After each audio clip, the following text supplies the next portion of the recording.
Mesdames et messieurs, bonjour. Bienvenue au 12e forum Gaidar. Aujourd'hui, notre forum est consacré à l'avenir des universités après la pandémie. Nous avons invité les personnalités qui ont été présentées tout à l'heure.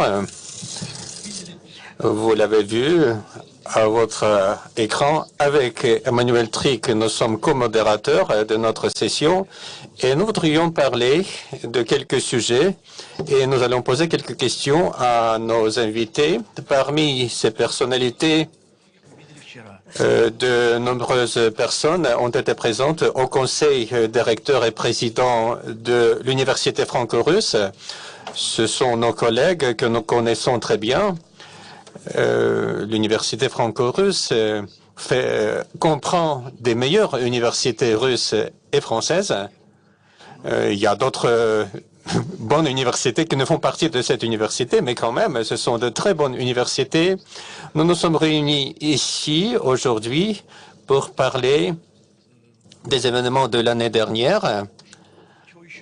Qu'est-ce qui s'est passé d'inédit dans l'histoire de l'humanité et pourquoi c'est très important, pourquoi il faut dresser le bilan de l'année dernière? Et bien sûr, les pandémies, c'est pas pour la première fois que ça arrive. Il y avait des pandémies qui ont emporté des millions de vies, ont dévasté des villes européennes. Mais 1918, par exemple, qui est connu par l'épidémie de la grippe, qui a coûté environ 20 millions, peut-être une centaine de millions de vies.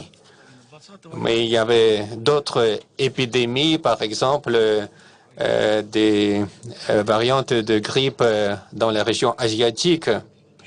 Mais le nombre de victimes de l'année dernière est évalué à 2 millions de personnes. Comment la société a réagi? Nous voyons que pour la première fois, les États, ensemble, ont pris des mesures assez strictes. Ils ont sacrifié leur développement économique pour sauver des vies et cela a eu de l'impact sur la vie universitaire, bien sûr. Et justement, nous avons posé des questions à nos invités. À votre avis, qu'est-ce qui a changé dans le monde universitaire? Qu'est-ce qui s'est passé l'année dernière? Nous sommes des universités qui ont été obligées de modifier leur cursus. C'était pas présidentiel, mais c'était à distance. Mais à distance, c'est aussi en temps réel. Mais il y a beaucoup de changements par rapport à la réaction d'autres universités qui n'ont pas ce niveau de développement numérique, qui n'ont pas l'expérience de l'enseignement à distance. Et ils ont adopté un autre format, mais cela ne concerne pas notre université. Par exemple, notre Académie russe du commerce extérieur a respecté tout l'agenda et tout le timing des cours. Cela concernait 90%. Mais qu'est-ce qui va changer après la pandémie? Est-ce que nous allons maintenir cet enseignement à distance ou bien ça sera une formation mixte? Je donne la parole maintenant à Emmanuel Trick, vice-président de l'Université Côte d'Azur. À vous la parole, Monsieur Trick, pour poser la première question. Merci. Bonjour à tous. Merci pour cette introduction qui, effectivement, a amené toutes les universités à se positionner et à réagir rapidement. Alors, c'est vrai que le monde universitaire, le monde académique a l'habitude d'être déstabilisé puisque à travers les actions de recherche et de formation, mais surtout de recherche, inconnue et on est amené à réagir plus ou moins rapidement. Et cette pandémie, par contre, a provoqué effectivement une sorte de séisme sur lequel il a fallu réagir le plus vite avec des secousses. On le voit, plusieurs cycles d'expression importante de l'épidémie que nous connaissons à l'heure actuelle, et fait que nos universités, effectivement, se sont trouvées en difficulté, mais ont dû réagir, et je pense qu'elles ont su le faire. Alors, notre première question, effectivement, c'est que nous allons poser à certains de nos speakers, c'est qu'est-ce qui a finalement été le plus difficile pour votre université et plus largement, éventuellement, avec d'autres universités, parce que la mise en réseau a été importante pendant cette pandémie. Comment avez-vous réagi et comment vous avez lutté finalement pour sortir de cette difficulté, sachant qu'on y est encore? Alors, je vais d'abord, 4 personnes vont intervenir. D'abord, Delphine Manceau, qui est directrice donc, de Neoma Business School. Ensuite, je donnerai la parole à Karine Samuel, qui est la vice-présidente du rayonnement international Université Grenoble-Alpes. Ensuite, à Patrice Oudaillé, qui est donc le vice-directeur de Schema Business School. Et enfin, à Vladimir Vassiliev, excusez-moi de la prononciation, qui est recteur de l'université d'Itmo. Voilà. Delphine, alors chacun vous demande effectivement en 3, 4, 5 minutes grand maximum de donner votre sentiment sur donc cette première question, sur quel a été pour vous le moment la difficulté majeure au sein de votre organisme face à cette pandémie. Delphine. Merci à tous les deux pour cette conférence à distance, mais je trouve que c'est vraiment intéressant d'échanger entre nous aujourd'hui sur les premiers bilans que nous pouvons tirer des 10 derniers mois.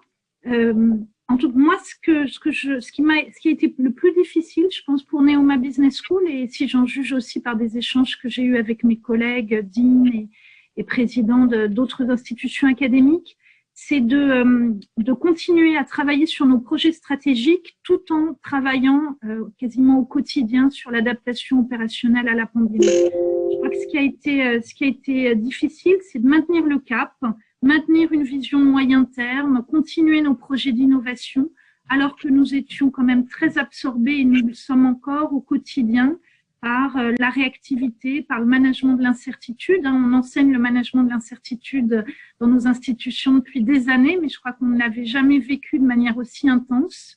Et donc, à la fois garder une vision stratégique, continuer les projets et ne pas être absorbé par l'opérationnel au quotidien. C'est un dilemme qu'on vit tous en tant que dirigeants d'établissements d'enseignement supérieur, mais je crois que ça a pris encore plus d'ampleur et d'intensité. Alors, je pourrais aussi vous parler de l'autre point qui a été difficile, c'est de tenir dans la durée sur l'enseignement à distance, le lien à distance avec nos étudiants.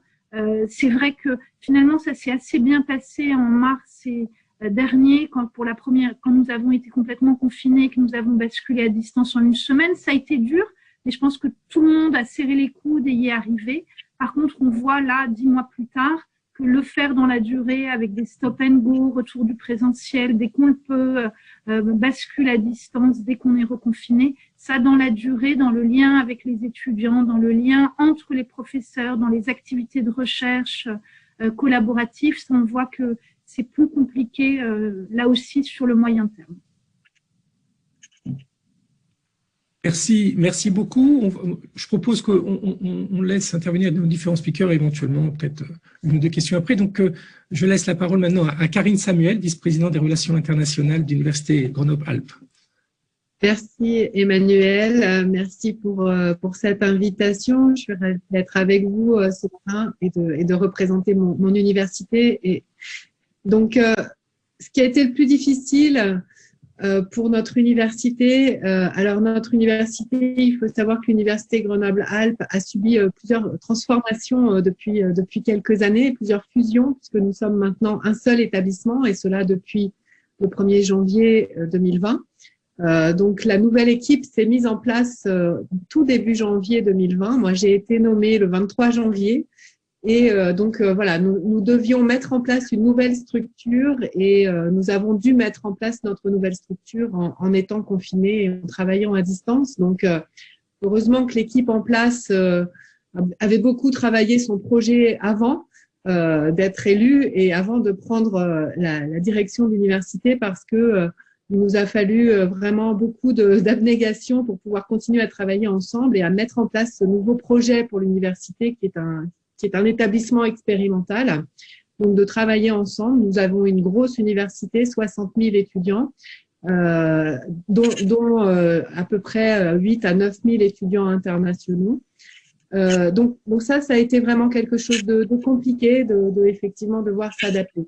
L'autre chose qui évidemment est compliquée, et l'est toujours, puisque nous ne sommes pas sortis de cette crise sanitaire, c'est évidemment maintenir le lien social et la problématique là, elle devient vraiment très très urgente. Je pense que notre ministre ce soir va s'exprimer auprès du Premier ministre sur ce sujet. Parce que au bout de 10 mois, comme l'a dit Delphine, au bout de 10 mois, les étudiants sont dans une situation de grande souffrance, de perte de liens. Alors certes, de liens sociaux, bien sûr, mais aussi de liens avec leurs enseignants. C'est extrêmement difficile de maintenir ce lien à travers un écran, à travers souvent des écrans noirs parce que les étudiants coupent leur caméra, donc même l'enseignant ne les voit pas. Eux, ils nous voient, mais enfin voilà, on peut pas considérer que c'est suffisant en termes de relations pour faire passer. Donc pour l'instant, il est trop tôt pour faire un bilan. Nous ne savons pas les impacts qu'aura cette pandémie sur les apprentissages, mais très fortement possiblement, il y aura des impacts. Et il faudra qu'on ajuste, évidemment, dès lors qu'on reprendra du présentiel avec peut-être d'autres dispositifs pour récupérer justement ce qu'on aura manqué pendant ces mois. Merci Karine. Et c'est vrai que ce lien social, cette connexion avec les étudiants est fondamentale et voire très difficile à maintenir, mais aussi avec le personnel qui lui-même, je dirais, est dans une fatigue, en fait. C'est vrai, oui, tout à fait. Maintenant, je passe la parole à Patrice Oudaillé, directeur, vice-directeur de Schema Business School. Merci, et comme mes collègues, je vous remercie pour cette invitation. C'est vrai que c'est un moment important pour nous aussi de réfléchir et de faire un point sur ce qui s'est passé. D'une façon, j'allais dire, un peu triste, cette semaine est le premier anniversaire pour Schema de la découverte de ce Covid-19, de ce coronavirus à l'époque, parce que, comme vous le savez, Schema a plusieurs campus à l'international, dont un campus en Chine, et c'est lors de la deuxième semaine du mois de janvier que nos collègues en Chine nous ont informés de ce qui à l'époque était appelé un coronavirus. Et très honnêtement, pour nous, la première difficulté, en répondant à la question, et j'espère de manière pas trop longue, a été de comprendre l'ampleur de ce coronavirus. C'est vrai que, vu de France, le fait qu'il y ait un virus qui se développe en Chine n'était pas forcément pour nous, évidemment, perçu comme une future pandémie mondiale. Donc, le premier point était de comprendre assez rapidement l'ampleur et de s'appliquer à nous-mêmes, comme le disait Delphine Manceau, la gestion de crise. Et donc, nous avons été, le premier enjeu a été sur les 4 continents où nous sommes présents. Nous avons déclenché une cellule de gestion de crise qui s'est réunie tous les jours, évidemment en fonction des fuseaux horaires, Asie, Europe, Amérique du Nord, Amérique du Sud et Afrique, pour pouvoir permettre à chacun de comprendre l'ampleur. Donc le premier point pour nous a été d'anticiper, en tous les cas de suivre la diffusion de cette pandémie et d'apprendre immédiatement la façon dont on devait réagir par rapport à cette pandémie. Pour donner un exemple très concret, la bascule entre des cours en face à face et des cours en distanciel en Chine nous a pris 2 semaines. En Europe, en France, cela nous a pris 1 journée. Du jour au lendemain, nous avons basculé l'ensemble de nos cours parce qu'on avait eu cette capitalisation sur l'expérience de nos collègues chinois. Donc ça a été le premier enjeu, c'est cette compréhension, cette réactivité extrêmement rapide. La deuxième difficulté a été la profonde transformation pédagogique pour nos enseignants-chercheurs, pour nos personnels, mais aussi pour nos étudiants. Le fait de basculer du présentiel au distanciel, puis ensuite à un modèle hybride où nos étudiants venaient à 50% en salle de cours et alternaient présence en face à face et présence en distanciel, a profondément modifié la façon de générer, de réaliser la relation entre enseignants et étudiants. Et on a tous communément l'habitude de dire que nous avons en quelques mois pu accélérer les transformations pédagogiques que nous envisagions et que nous avions déjà déclenchées depuis assez longtemps. Mais globalement, dans le corps professoral, à ce qu'il y avait en tous les cas, on avait 20% de professeurs qui étaient très avancés, 60% qui étaient un peu en attente et 20% qui étaient très en attente, en questionnement par rapport à ces approches distancielles ou hybrides. Donc, la difficulté était de transformer tout très vite. Et pour donner un exemple aussi très concret, pour accompagner nos professeurs, nous avons réalisé plusieurs milliers de cours pour leur permettre d'appréhender non seulement les outils technologiques, mais aussi la façon d'interagir. Donc ça a été un point important. Et bien sûr, pour nous, il nous a fallu, comme toutes les écoles, décider des investissements, pratiquement à hauteur de plusieurs millions d'euros, pour transformer les salles de cours de nos 7 campus dans le monde.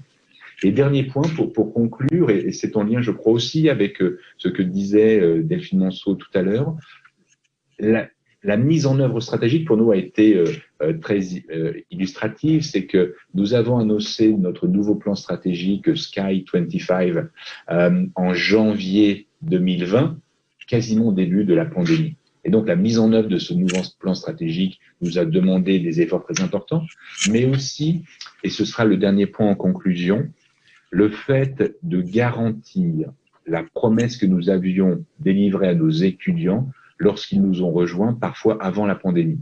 Pour vous donner un exemple, ce semestre, nous allons avoir 1000 de nos étudiants qui seront sur nos campus américains, brésiliens et sud-africains. Parce que dans ces pays, les visas longs étudiants ont été maintenus. Comme nous avons nos propres campus, nous avons garanti l'ouverture de ces campus, contrairement parfois à certains de nos partenaires académiques. Et cela fait donc que le modèle, les éléments de différenciation de l'école ont été maintenus, je ne vais pas dire renforcés, mais maintenus par rapport à ce que l'on souhaite offrir à nos étudiants. Donc ça a été une transformation complète et pas simplement de la pédagogie d'une école comme CIMAR, mais aussi, j'en suis persuadé, de toutes les institutions qui sont présentes aujourd'hui. Merci Patrice pour ce retour d'expérience très intéressant. Effectivement, cette profonde transformation du système académique français, mais je pense aussi international, même si on entendait déjà parler des MOOC, etc. Mais ça a été un accélérateur de cette transformation que nous espérions tous, mais que nous avions du mal à mettre en place finalement. Je passe maintenant la parole au recteur de l'université IMO, Monsieur Vassiljev.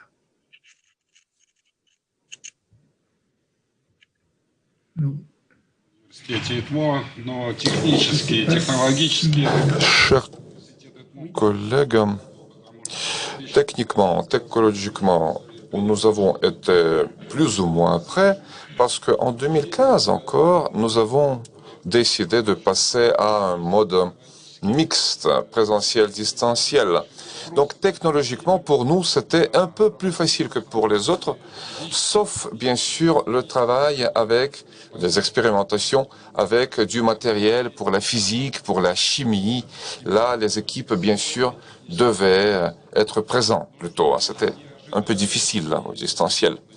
La chose à laquelle nous n'avons pas été prêts, par contre, c'est le grand décalage social, mental aussi, entre les étudiants, entre les enseignants, à l'intérieur de ces groupes ou encore entre les professeurs et les étudiants.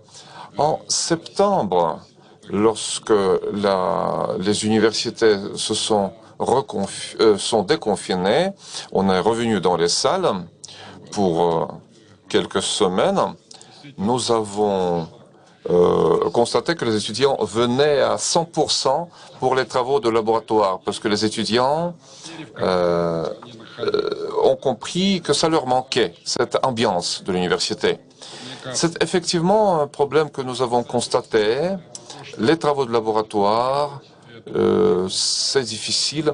Écoutez, on peut, comment dirais-je, remédier à des problèmes mentaux, de mentalité, des problèmes de compétences, mais disons que pour les premières années surtout, hein, c'est difficile parce qu'il faut leur apprendre à travailler, il faut bien sûr hein, avoir recours aux psychologues, aux anthropologues, aux sociologues pour pouvoir trouver les services et les instruments qui pourraient, dans le cas de reconfinement, nous aider à continuer à travailler, parce que cette rupture entre l'étudiant et son université, mentale, psychologique et physique, c'est un problème beaucoup plus profond qu'on ne pense. Je pense que sur l'année 2021, on travaillera sur cela. Merci. Pour votre intervention. Donc c'est vrai qu'en quelques mots, si je peux résumer, et après je laisserai la parole donc à Sergueï pour la deuxième partie, finalement c'est garder la ligne stratégique que chaque université avait souhaité développer, mais avec la difficulté de cette rupture qu'a provoqué la pandémie par rapport à la manière d'enseigner et puis par rapport au lien social avec les étudiants, mais aussi avec le personnel. Et donc cette double difficulté, finalement, a été, si j'ai bien compris, une des principales difficultés, tout en amenant les uns et les autres à se reposer la question sur comment enseigner, qu'est-ce que enseigner et comment vivre au sein de l'université tout en étant à distance. Et ceci à l'échelle globale, finalement, à l'échelle planétaire, parce que nous sommes tous effectivement dans des réseaux plus ou moins diversifiés, mais c'est vrai que c'était une grande difficulté de mener à bien un tel projet devant une telle difficulté. Voilà, on viendra peut-être après, plus tard là-dessus, et peut-être sur des questions plus tard, mais le temps tourne, et donc je laisse la parole à Sergueï Sinelnikov-Mouelev. Спасибо, Эммануэль. Переходим к второму блоку вопросов. Мы сейчас хотели бы обсудить... Merci. Deuxième série de questions. Essayons de voir quels sont les enseignements à retenir de cette période de pandémie qui dure, parce que nous avons déjà vécu un grand tronçon de temps en cas de pandémie. Quels sont les enseignements à retenir? Quels sont les résultats de notre réflexion? En tant que recteur de l'Académie russe du commerce extérieur, je constate que l'une des conclusions qu'on peut tirer, l'équipe des administrateurs, l'équipe des enseignants doit être fortement soudée. Une équipe soudée, c'est une condition sine qua non pour organiser un travail à distance. Ensuite, les technologies avancées. Parce que si on n'avait pas investi dans les cours en ligne, technologies à distance, etc., nous n'aurions pas pu passer à cette nouvelle méthode, ce nouveau mode. Et pourtant, nous avons pu organiser, nous avons passé à ce nouveau mode, nous avons organisé des examens de sortie, l'accueil de nouveaux étudiants, les inscriptions, parce qu'on avait réussi à constituer une certaine réserve institutionnelle, numérique, mais aussi humaine. Ce sont des enseignements à retenir pour le futur. Il faut y penser. Je voudrais donner la parole à M. Vladimir Maou, recteur de la RANEPA. Merci. Merci, chers collègues. Effectivement, quels sont les enseignements à retenir? Je pense qu'ils sont à peu près les mêmes. Nous l'avons déjà discuté. D'abord, il faut développer le milieu numérique à l'université. Le recteur Vladimir Vassiliev nous en a parlé. Mais on sait que l'université ITMO, c'est un peu la grande université du numérique en Russie. Certains ont dit que tout va changer. Vous savez, il y a 40 ans, il y avait des gens qui disaient la télévision va remplacer le théâtre et le cinéma. Maintenant, on voit que ce n'est pas vrai. Alors, l'enseignement à retenir, c'est que le numérique, c'est important, mais c'est aussi très différent. Parce que le distanciel dans le temps réel, les MOOC, les cours de masse, c'est différent. Et puis, vous savez, un grand poète russe, Mayakovsky, il a dit, en paraphrasant sa poésie, je peux dire, il faut beaucoup de technologie, qu'elle soit différente et bonne. Voilà. Ensuite, la deuxième conclusion, c'est le développement des réseaux universitaires. L'enseignement de l'éducation des sciences russes nous indique la nécessité de développer ces réseaux universitaires qui s'est avéré particulièrement un instrument particulièrement puissant dans le cadre de cette pandémie. Nous développons ce projet depuis 2015 et finalement, aujourd'hui, on peut constater que nous avons bien compris la tendance de l'époque. Ça s'est avéré lors de la pandémie. L'année dernière, à ce forum, si nous disions que nos partenaires français soient capables de le faire,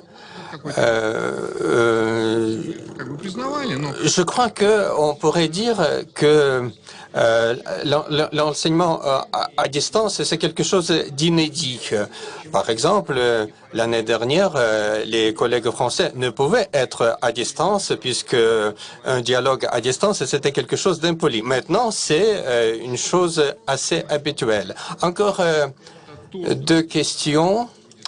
L'enseignement à distance va exiger la formation continue du corps enseignant et cette formation continue va se faire à distance et encore un enseignement pour continuer dans la logique des idées.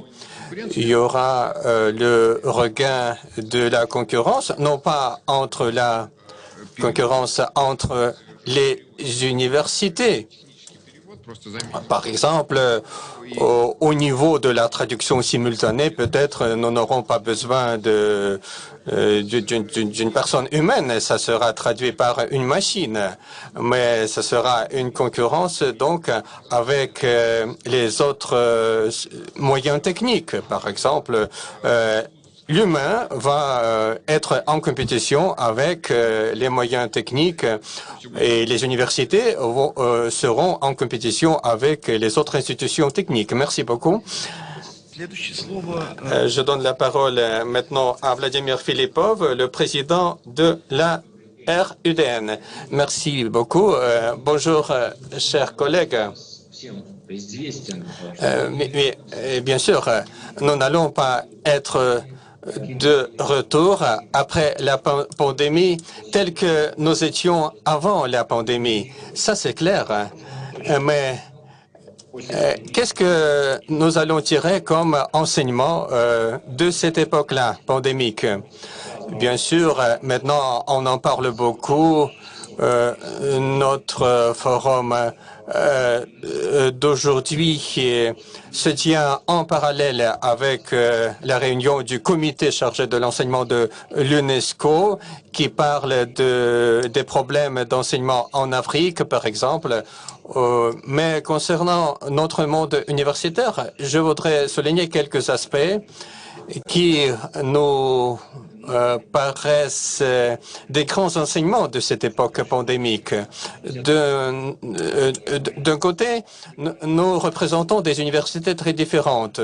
Bien sûr, nous accueillons par exemple des étudiants étrangers. Dans notre université, il y a 30 000 étudiants et parmi ces 30 000, 10 000 ce sont des étudiants étrangers et 10 000 ce sont des étudiants qui viennent des régions de Russie. Et donc, cela nécessite donc d'un travail particulier.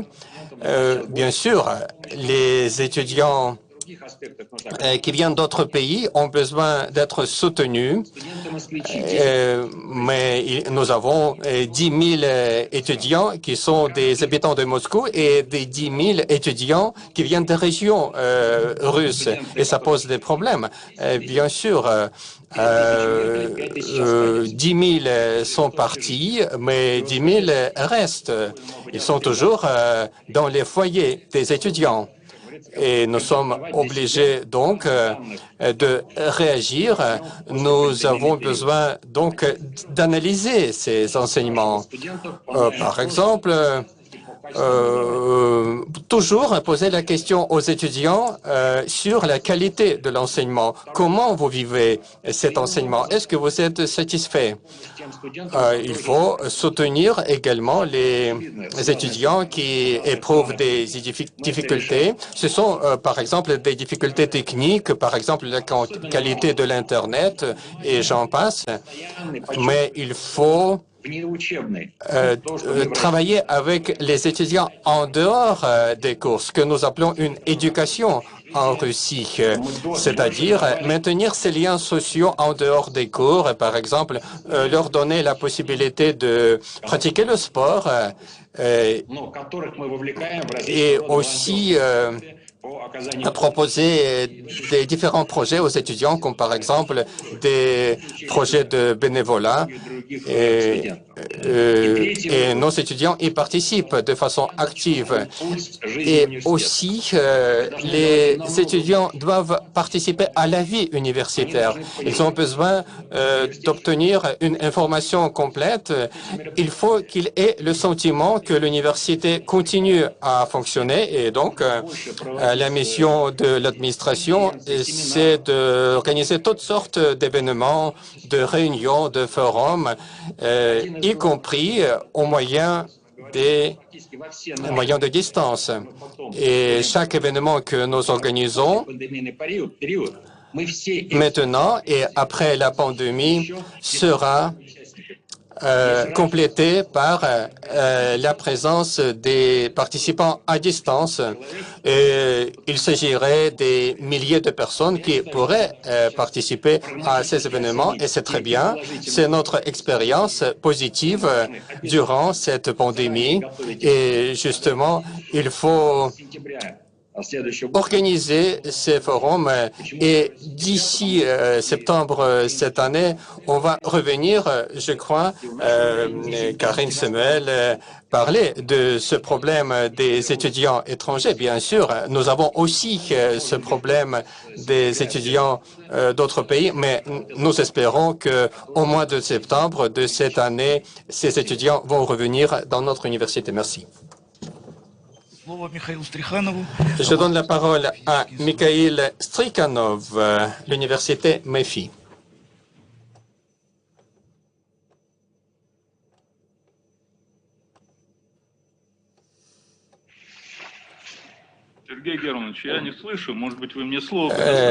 Est-ce que j'ai déjà la parole? Je ne vous entends pas.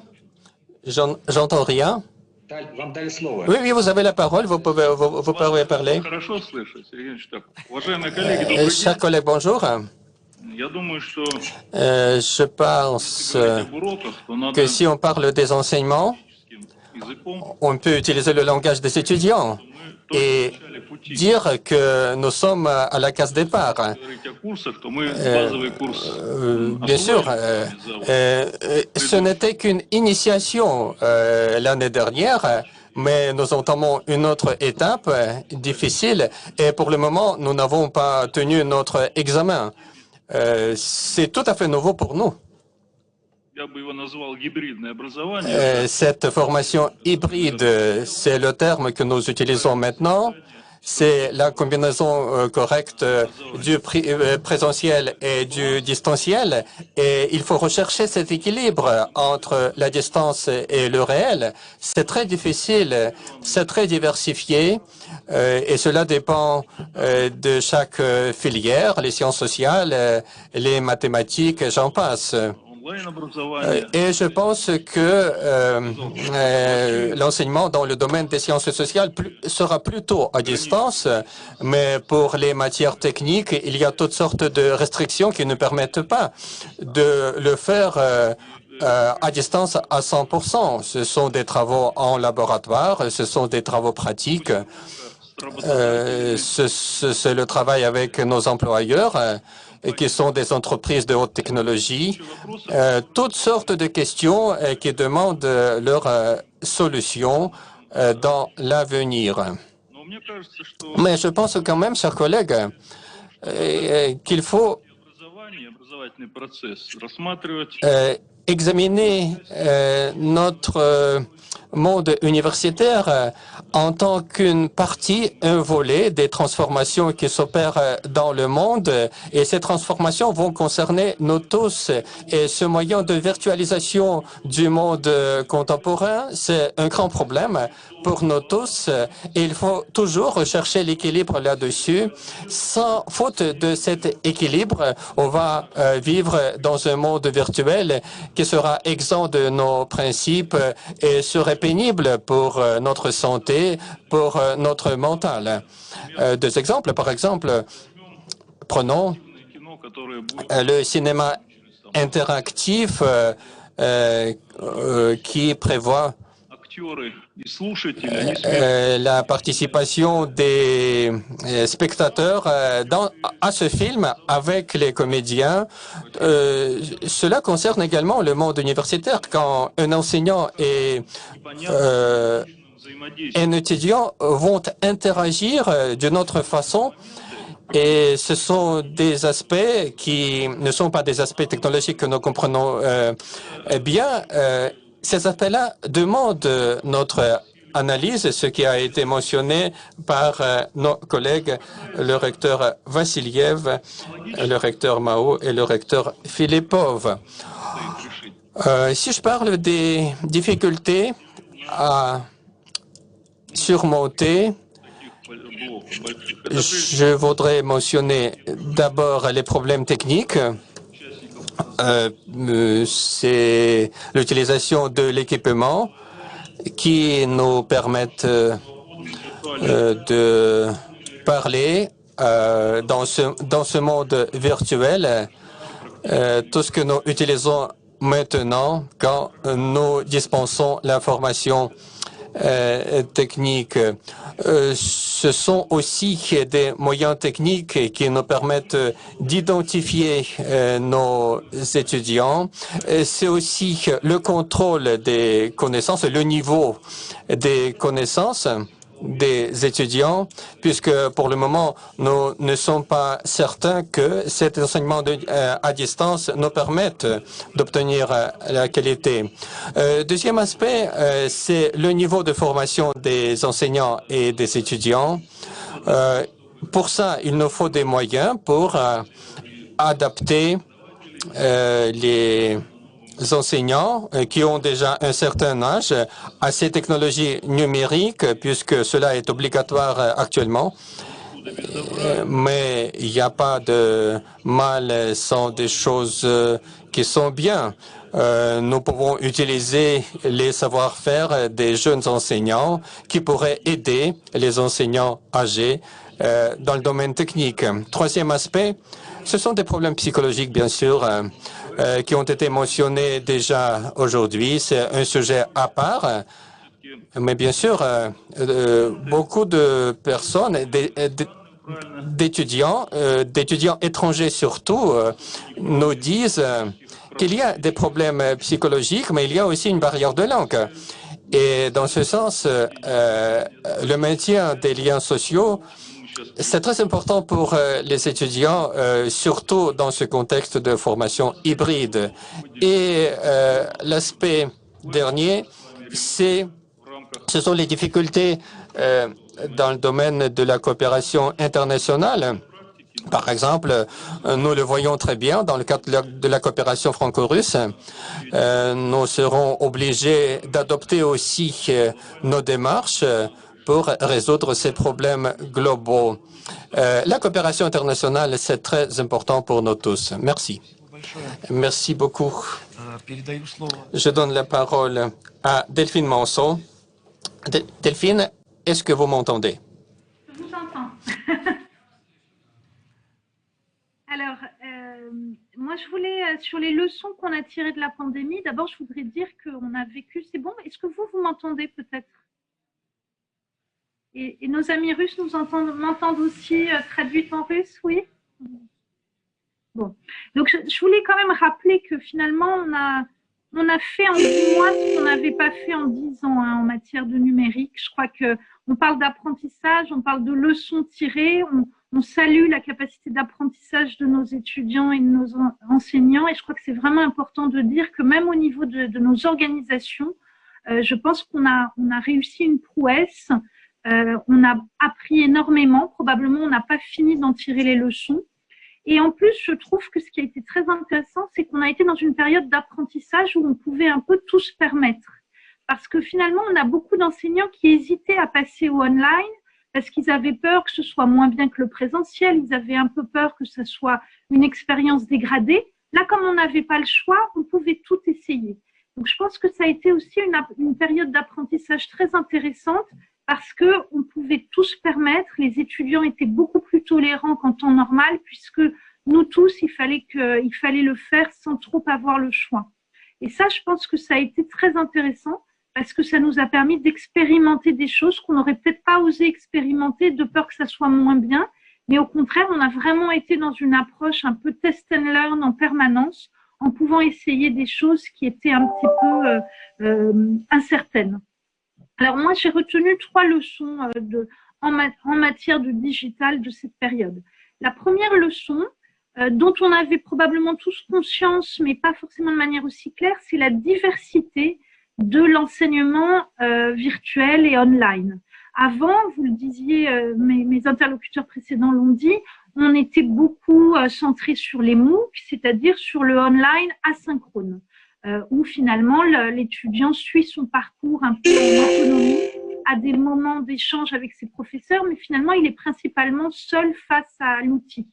On a découvert, et on est en train de le vivre en temps réel, le online synchrone avec Zoom, et on a vu que dans certains usages c'était très intéressant parce que on pouvait être à distance mais en direct et avec des interactions complètement en direct. Et puis, nous, à Neoma, on a développé un autre type de online, le campus virtuel persistant. Donc, on a été la première business school et la première, je crois, institution d'enseignement supérieur en Europe à développer un campus virtuel. Et le grand avantage du campus virtuel, c'est que ça permet aussi les rencontres imprévues, la sérendipité. Finalement, on est comme sur un vrai campus. On y va et on rencontre des gens qu'on n'avait pas prévu de voir. Alors que sur Zoom, par définition, ou en visioconférence, on est toujours en direct, en contact avec les gens qui ont été invités à la même séance de cours ou à la même réunion ou au même atelier. Donc, moi, mon premier enseignement, c'est que finalement, dans le online, c'est comme dans la pédagogie en présentiel, il y a une grande diversité de pratiques. Et que du coup, dans l'avenir, je pense qu'on va construire nos stratégies numériques en tenant compte de cette grande diversité de pratiques online. Et d'ailleurs, ça m'amène à mon deuxième enseignement, c'est que je pense qu'on est en train d'analyser les différents types d'apprentissage et de cours, et c'est ce qu'on va faire, je pense, dans les prochains mois, de vraiment décortiquer le type de cours et le type d'enseignement pour lesquels il est indispensable d'être en présentiel, ceux pour lesquels être online ou être à distance, ça fonctionne bien. Parfois même, ça fonctionne mieux que d'être en présentiel parce que ça permet, par exemple, de faire travailler ensemble des étudiants qui sont dans le monde entier et qui, à un moment donné, vont pouvoir échanger. On va vraiment aboutir, je pense, à des typologies selon le type de cours, le type d'apprentissage qu'on attend. Est-ce qu'on est plutôt dans la mémorisation? Est-ce qu'on est dans le savoir-être, etc. Et bien sûr, le type de matière, peut-être qu'en économie, ça va être différent des cours de ressources humaines ou des cours où on apprend davantage à négocier, par exemple. Donc, je pense qu'on va aboutir vraiment à une typologie des meilleures pratiques présentielles, online et différents types de online selon les matières, selon les publics aussi. On vit bien en ce moment les premières années, plus ils sont jeunes, plus ils ont besoin d'interaction et de présentiel. et selon les apprentissages attendus. Et puis, peut-être moi, mon troisième enseignement de cette période, c'est que le online ne concerne pas seulement l'enseignement. Parce qu'on n'a pas seulement basculé nos cours online, mais aussi l'ensemble de nos services aux étudiants. Les services de talent et carrière, les conseils, les entraînements et les conseils pour trouver un stage ou trouver un emploi. Le travail autonome à la bibliothèque. Les conseils qu'on apporte à l'ensemble de nos étudiants. Finalement, l'ensemble de l'expérience étudiant, elle est passée à distance. Et on s'est rendu compte que pour certains éléments, ça fonctionnait assez bien. Donc, je pense que c'est l'ensemble de l'écosystème étudiant. Et je ne parle pas de la recherche, mais ça pourrait être vraiment mon quatrième point. Je pense qu'on a aussi progressé dans la manière de collaborer entre enseignants-chercheurs et entre institutions. Et notre exemple aujourd'hui en est une belle illustration. On voit aussi que les partenariats académiques, les partenariats internationaux, eh bien, il y a une partie qui peut se faire aussi à distance. Et par exemple, dans le cadre de l'université franco-russe, j'imagine qu'on va peut-être avoir des interactions plus fréquentes parce qu'on ne sera pas obligé toujours de se déplacer. Donc, il y aura ce qui se fait en présentiel et il y aura ce qui se fait à distance, mais ça permettra d'échanger de manière peut-être encore plus fréquente et encore plus régulière en associant les deux. Voilà, moi, ce sont les leçons que je tire de la partie online de ces 10 derniers mois. Merci beaucoup. En résumant ce qui a été dit, je me permettrai de dire que la conclusion de cette partie de notre discussion peut être la suivante. Les technologies numériques sont différentes, sont appliquées différemment par les universités différentes pour bien voir, pour bien cerner ce qui doit être conservé, ce qui doit être abandonné dans la période post-pandémie. Il faut analyser et nous allons y consacrer la dernière partie de notre discussion. D'ailleurs, nous avons évoqué ce décalage numérique entre les personnes, entre les pays, entre les différentes couches de population, entre, disons, la ville et les campagnes. Il faut en tenir compte. Je donne la parole à Emmanuel Trick pour modérer la dernière partie de notre discussion parce qu'on veut concrétiser cette problématique également. Tout à fait. Merci Sergueï. Alors effectivement, le temps file, mais c'est un sujet tellement intéressant et je dirais tellement d'actualité que c'est normal qu'on y passe un peu plus de temps que prévu. Et donc effectivement, la dernière partie que nous avions prévue avec Sergueï, c'est la question de après. Est-ce que et finalement nous allons capitaliser sur tout ce que nous avons appris et finalement changer l'université? Est-ce qu'on va être donc sur un nouveau système? Est-ce que les universités vont avoir tendance plutôt à revenir sur l'ancien modèle parce qu'ils ont avec une certaine crainte? Donc, en fait, c'est cette question. Qu'est-ce qu'il y a, vos prévisions pour l'avenir concernant le système académique? Qu'est-ce que vous en pensez? Est-ce qu'on va finalement marquer l'essai ou est-ce qu'on va plutôt freiner et revenir à une situation antérieure? Donc, je passe tout d'abord la parole à Karine Samuel, que nous avons déjà entendue tout à l'heure, vice-présidente des relations internationales de l'Université Grenoble-Alpes. Merci Emmanuel. Donc, qu'est-ce que nous allons garder? Donc, je vais rebondir sur les présentations qui ont été faites sur le point précédent. Moi, ce que j'en retire, c'est 3 points. Le premier, c'est le gain en agilité. On est devenu plus agile parce que nous avons dû nous adapter dans des conditions extrêmement très rapidement et nous avons dû changer complètement nos modes d'enseignement, nos modes d'interaction. Voilà. Et donc ça, on a gagné en agilité. Et je pense que cette agilité, évidemment, c'est quelque chose sur lequel il va falloir capitaliser. Ce qui n'est pas du tout évident pour une grande université comme la nôtre parce que, de fait, c'est un gros paquebot difficile à manœuvrer. Donc, il faut évidemment savoir quels sont les endroits où on va pouvoir gagner cette agilité et pouvoir la maintenir parce que nous en avons besoin. Le deuxième point, en termes de ce que nous allons pouvoir garder, c'est quelque chose qui est très dans l'esprit français, c'est la créativité. Je pense que nous sommes devenus créatifs tous, quelle que soit notre position dans l'université, que l'on soit chercheur, que l'on soit enseignant, que l'on soit administratif, que l'on soit aux manettes en tant que directeur ou que vice-président, président. Tout le monde a gagné en créativité parce que nous avons dû réinventer les choses. Nous avons dû réinventer nos modes de travail. Et donc, ça aussi, c'est quelque chose que nous devons garder parce que, quelque part, il y a des choses que nous ferons forcément différemment. Je ne doute pas du fait que dès lors que nous pourrons reprendre une vie normale, nous reprendrons une vie normale et que beaucoup de nos anciennes habitudes vont revenir. On le voit très bien dans l'aéronautique et l'espace aérien asiatique qui a repris pratiquement un trafic normal en termes de circulation des avions en Asie. Et je pense que ça sera évidemment la même chose ailleurs. Donc, nous sommes peut-être devenus plus créatifs et nous allons devoir capitaliser sur cette créativité. Et puis, le troisième point de ce que nous allons garder, je pense que c'est la capacité d'hybrider.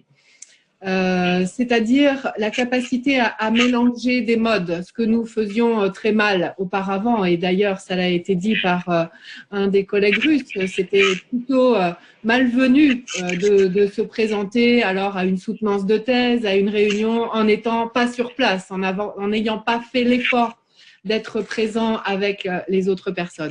Aujourd'hui, c'est quelque chose qui sera évidemment beaucoup plus accepté, sans doute, aussi bien donc dans toutes les activités que nous organisons et y compris évidemment les enseignements. L'hybridation, c'est aussi quelque chose qui va, à mon sens, toucher énormément les relations internationales. Et c'est quelque chose sur lesquels nous travaillons dès maintenant.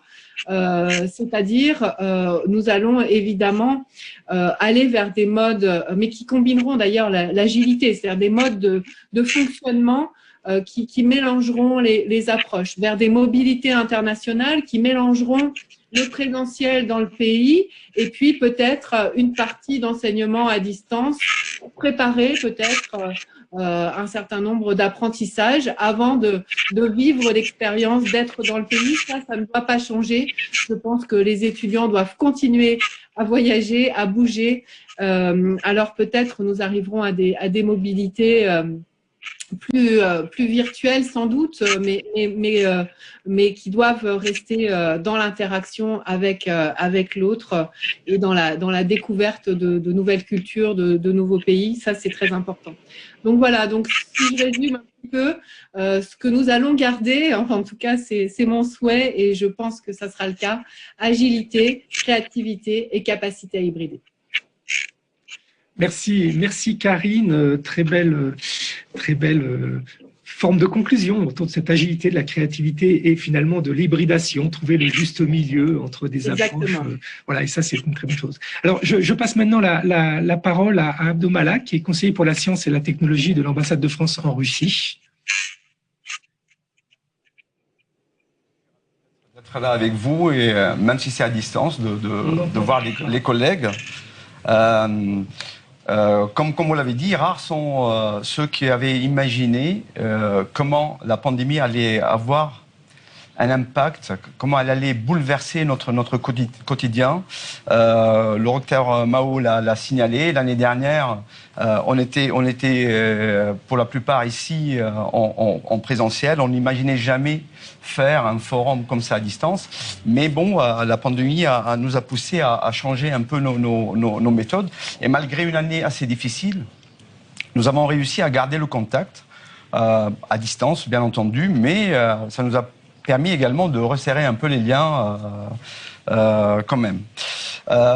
Cette pandémie, en quelques semaines, a plongé des millions d'étudiants et des professeurs dans une expérience nouvelle, l'expérience de l'enseignement à distance. si on prend le côté positif de ça a été un catalyseur pour le système éducatif, pour la transformation digitale. Si on lit parfois, les universités et le système éducatif avaient du mal avec cette transformation digitale. Donc, on voit le côté positif. Ça a été très difficile pour les enseignants, vous l'avez signalé à plusieurs reprises, et pour les étudiants également, de basculer vers un nouveau système. Ils avaient beaucoup de choses à contenir de raison de cette crise, mais ça a permis aux enseignants, malgré le fait que la solution de l'enseignement à distance s'est montré pas idéal, mais ça a permis aux professeurs de pratiquer, d'expérimenter des nouvelles méthodes d'enseignement hybrides, comme vous les appelez. Donc pour l'après-crise, il est fort probable, bien entendu, que s'installe une complémentarité entre les cours dans les classes et les cours à distance. Cependant, cette nouvelle façon de faire, cette nouvelle façon d'enseigner va vous imposer à vous, moi je suis hors du système, d'être innovant et de créer des nouvelles formes d'enseignement qui va au-delà de la transposition d'un ancien modèle sur des écrans. Avant de venir ici, la semaine dernière, j'ai lu un peu ce qui se passait dans le monde autour de ce domaine. Et j'ai vu que les Américains, les Australiens, les Canadiens avaient pratiqué beaucoup de nouvelles méthodes, des cours magistraux qui sont plutôt raccourcis, de travail plus en groupe, pratiqués par exemple, au sein de l'université franco-russe, des profs français qui répondent à des étudiants russes et ainsi de suite.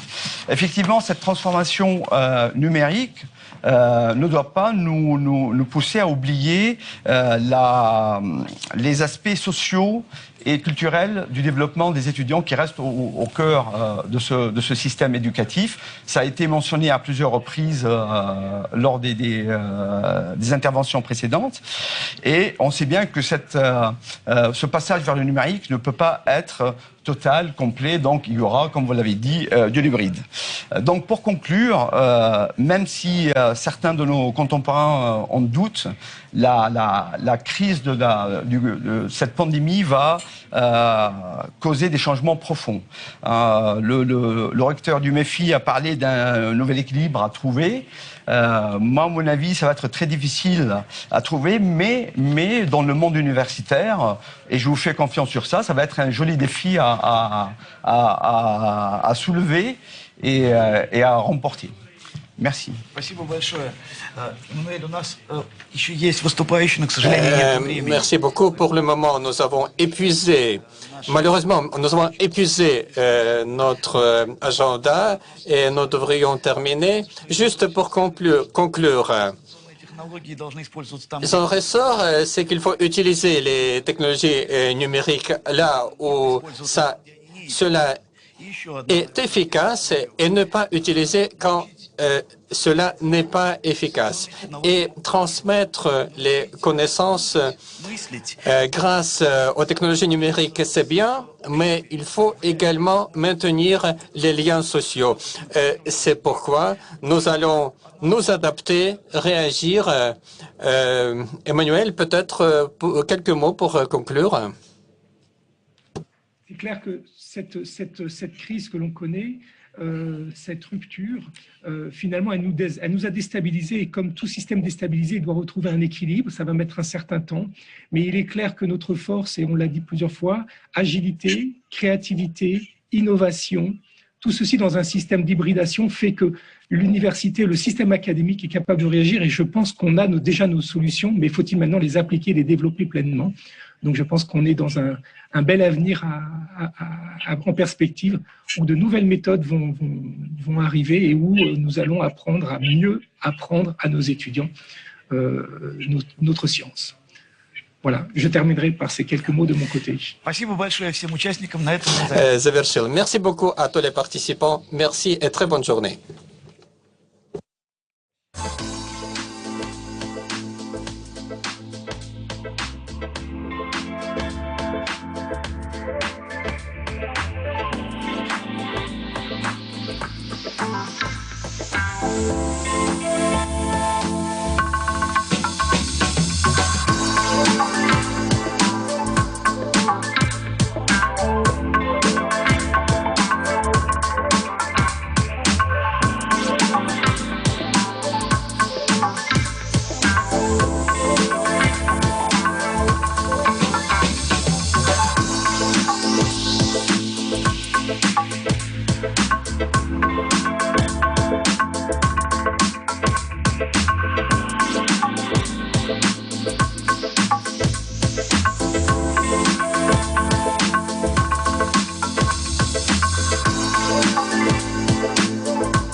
Изменились ли мы? Стали другими или остались собой? Принимая время, место, обстоятельства. Главное — не остановиться сегодня, чтобы стать сильнее завтра. И знать, мы вместе. И это все меняет. Ваш Газпромбанк.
звуке или в тексте, ушами или глазами, но всегда мозгами. Только по делу. Главное в политике, главное в бизнесе, главное о личных деньгах. Со скоростью звука, со скоростью света. Услышать и увидеть. Один бренд, два адреса.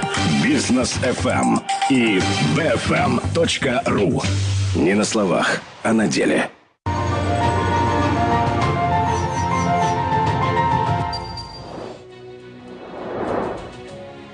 В Российской академии народного хозяйства и государственной службы при президенте Российской Федерации проходит Гайдаровский форум, который в начале года традиционно задает вектор общественной и научной дискуссии. Здесь собираются известные эксперты, представители органов власти, общественные и политические деятели, предприниматели из разных стран мира. Гайдаровский форум открывает обсуждение деловой повестки на ближайший год. Для гостей из-за рубежа форум выступает важным источником информации о главных тенденциях социально-экономического и политического развития, состоянии бизнес-среды и инвестиционного климата России. В ходе открытых и плодотворных дискуссий участники форума смогут обменяться положительным опытом и лучшими мировыми практиками, предложить конструктивные подходы к решению приоритетных ключевых задач, стоящих перед Россией и миром на старте нового года, нового десятилетия. Ключевая тема форума этого года – «Россия и мир после пандемии». Какие уроки мы извлекли с 2020 года, что нас ждет после пандемии и как мы можем подготовиться к этим изменениям? Станет ли дистанционная занятость будущей моделью рынка труда? Как ограничения и принятые в условиях пандемии законы повлияют на права и свободы граждан? Кто является реальным бенефициаром пандемии в долгосрочной перспективе, а также глобальные вызовы десятилетия и национальные приоритеты России? Эти и многие другие вопросы будут обсуждаться экспертами форума. Смотрите прямые трансляции 14 и 15 января. «Россия и мир после пандемии». Гайдаровский форум. Не пропустите.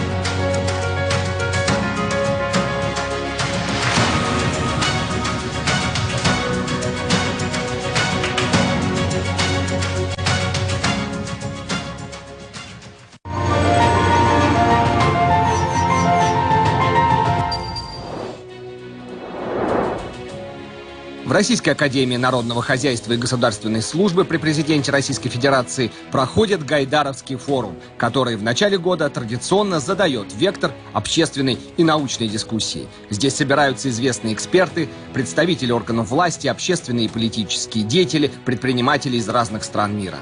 Гайдаровский форум открывает обсуждение деловой повестки на ближайший год. Для гостей из-за рубежа форум выступает важным источником информации о главных тенденциях социально-экономического и политического развития, состоянии бизнес-среды и инвестиционного климата России.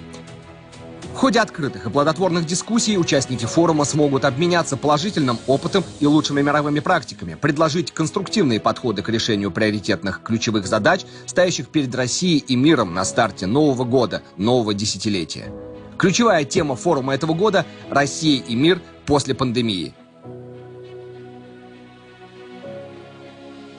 Какие уроки мы извлекли с 2020 года, что нас ждет после пандемии и как мы можем подготовиться к этим изменениям? Станет ли дистанционная занятость будущей моделью рынка труда? Как ограничения и принятые в условиях пандемии законы повлияют на права и свободы граждан? Кто является реальным бенефициаром пандемии в долгосрочной перспективе, а также глобальные вызовы десятилетия и национальные приоритеты России? Эти и многие другие вопросы будут обсуждаться экспертами форума. Смотрите прямые трансляции 14 и 15 января. «Россия и мир после пандемии». Гайдаровский форум. Не пропустите.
Good afternoon, dear participants of Gaidar Forum and dear panelists. You know that the name of our session is telework. This term come into our life and into our circulation in 2020 only, and we now have an impression that telework is a result of this dramatic 2020. And it popped up only because of the epidemic and pandemic crisis which followed the pandemic. But it's not quite true, because telework used to be existing earlier. It is related to the widespread of digital and digital communications and digital technologies, and the year of 2020 was a great incentive to expand this form of employment all over the world, in Europe, in America and other countries, and in Russia also. And so we decided that this fact is a good basis to discuss this great experiment of 2020. We have some lessons learned during this year. Now we have opportunities and perspectives, and in this regard, we organized this session with a very representative panel and participants. This is the Minister of Labor and Social Protection of the Russian Federation, Mr. Anton Kotyakov. This is CEO of Mail.ru Group, Mr. Boris Dobrodev, and I'm glad to welcome here in our room Mrs. Natalia Komarova, Governor of Khanty-Mansi Autonomous Area, Yugra. Right from the beginning, I'd like to begin with the question. We know that in Europe, telework has been developed in 2018. There were countries which showed up to 30% of telework. For example, Northern Europe. It was less spread in Southern Europe, just 1 or 2%. And according to some estimates and some surveys, sometimes they are quite exaggerated, but in 2020 they claimed that almost 20% of workers in Europe moved to telework. The share of employed people in Russia was close to our East European neighbors. And what was the behavior of this form of employment in 2020 due to the lockdown and pandemic decisions? Probably this would be a good question to ask the Minister of Labor and Social Protection, Mr. Kotyakov, who was following this process very carefully in a day-to-day mode, and he can share what were the problems, what we faced, and what telework gave us as a result. Please, Mr. Kotyakov. Good afternoon, dear colleagues. Yes, it's true. If we take a look at the dynamics of the telework spread in Russian Federation, we can see that in the pre-pandemic period, the telework and distant employment as a format was relevant for around 30,000 of our employees. After serious restrictions were imposed, the maximum amount of workers in telework format was around 6 million people, almost 11% of the total amount of employees in the Russian economy. For today, the dynamics and the number of remote work is going down gradually with the levying of restrictions. We have around 6% now of teleworkers, and we believe that after all restrictions will be removed, the figure will go down a little bit more. There will be around 2.7, 2.8 million of people working remotely, and still it will be much higher than the pre-pandemic number. What was the incentive to develop this format? I would name 3 main restrictions here which influenced this level. First, a certain legal vacuum. In the legal code, a norm was fixed, and a couple of articles were regulating the remote employment. But the format itself, the organization itself, and the organization of the activities of different companies and institutions, and clear description required additional legal regulation. Now the amendments were made to the labor code, and this labor gap has been removed. The labor code has now such notions as fixed or temporary remote work and so-called combined remote and factual mode of working.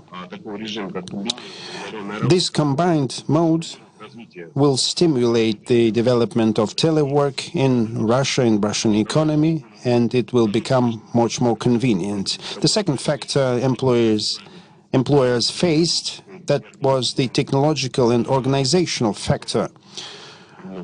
The factor of organizational and technological restrictions. These restrictions has been overcome because the organizational issues are more or less regulated in many organizations. Technological aspects are sorted out too, and we understand that this instrument has already been proved itself as an instrument which allows to organize labor activities in an online mode. The third thing is document turnover, digital turnover between employer and employee, and we are making progress in this direction. We carry out experiments to implement digital document turnover. What is also important to note that we have a clear understanding that electronic HR document allows to secure the rights of the employee better, and for the employer to provide proper communication tools to organize a certain working process. And so, in my understanding, we still have very fluctuative dynamics. We have a peak during pandemic in terms of the number of remote workers, and now we can see that in principle the trend to employ and involve employees in the telework is still retaining at the same level. Thank you very much, Mr. Kotyakov. You mentioned that we now have around 66% of employees working remotely. And when was the maximum? Was it in spring during the first lockdown? It was higher, I think, around 9%. Am I right? From around 6 million people, the peak was in June and in May, the first lockdown. You're absolutely right. And by the way, if we take geography, how it was distributed in geography, we clearly saw the higher figures in big agglomerations like Moscow, St. Petersburg, Sverdlovsk, Moscow region, Bashkortostan. Those regions where we have higher density of population and higher amount of workers and developed technological part, communication industry, and the opportunities to organize a remote workplace. In those entities, we saw a higher percentage of workers who started to work remotely. We know very well that far not all segments and departments of economic activities are equally subject to this opportunity to move to telework. And first and foremost, to the distant activities, we see finance, education, and science. And first and foremost, it was communication and IT technologies. And fortunately, we have a participant today who knows very well this situation from the inside. And now I'd like to give the floor to Mr. Dobrodev. Mr. Dobrodev, this challenge was not surprising or new for you, wasn't it? Because your segment knew how to deal with distant forms and telework and before this dramatic 2020. And my question is that the scale was absolutely different, and now the situation was much more acute. The question is how your sector, how your industry managed to cope with this, and what services you had to provide to the rest of economic activities to master those telework methods, which implied active use of digital technologies and all these things. Yes, thank you very much. Basically, we've developed products for more or less remote work or remote life, but we as a company before pandemic of COVID-19 never used it. And when lockdowns started, end of May, we made the decision to close our office, one of the first, and we managed to migrate our whole company, 8,000 people, to telework just in a few days, and we were really ready for this transition. Initially, we were scared, but then with time, we saw that results, both quantitative and qualitative, were much higher than our expectations. There is life on remote, and we made measurements of efficiency of our employees. So we made regular survey, and all surveys showed that either the majority of people didn't lose in their performance and some others just improved it. And we see it based on the objective business results. Our company had one of the most productive and efficient year for the last decade. For the last 6 years, we produced a number of new IT products, and we were not only developing our business, we contributed a lot of time and effort to the establishing of socially relevant products to help to assist our users, to assist small and medium enterprises, to make them possible to operate in online. And these are all very important tools for remote operation, for telework. These are clouds where business could store their information. These are toolkits for stores, for e-stores, for websites, for small and medium enterprises. These are versatile programs to help promote products online. That's what we were busy this year. If we speak about challenges, one of the main challenges is the so-called burnout. People sitting home very long without personal contact start to lose this motivation and this human contact. On one hand, results are more or less good. We understand that at least 70% of our employees are not subject to such burnout. As for others, in this case, we organized an opportunity of online psychological assistance, psychological help was provided by a specialist. We also activated our HR business partner who carry out continuous monitoring of our employees. And for managers, we have an automated system which reminds regularly them that they need to ask for some assistance to communicate with different employees. Of course, we see a lot of help from IT infrastructure in terms of communication. We saw that our so-called intranet, our internal communication system, it was really of demand during COVID-19 pandemic. Every day, 50% of employees visited the system and communicated in the system. And our users also communicated there. We all, biggest social media, VKontakte and Odnoklassniki, we saw a growth of activities by 50 or 60%. And by the way, users, on one hand, they used a lot of online opportunities for entertainment, and on the other hand, which is also very good for us, they actively used our tools for learning, for education. Millions of users use social media to establish groups for remote education. The same thing we see in our companies who are dealing with the remote education. The growth is hundreds of percent in all indicators of remote education. We can say that using our tools, the audience managed to spend time sometimes with entertainment and sometimes with the use. And well, thank you very much. It would be fair that we would ask also ourselves the question not only about the segments and industries where the telework and remote employment was broadly used and where it relatively easily become part of economic life. We also know, on the other hand, that there are sectors and industries and also local employment markets where there were objective restrictions on telework. And now I'm really glad to have an opportunity to communicate with the governor of Khanty-Mansi Autonomous Area. This is one of the biggest economic regions with a very high share of industry, especially production industry. And we understand that these things are a little bit different.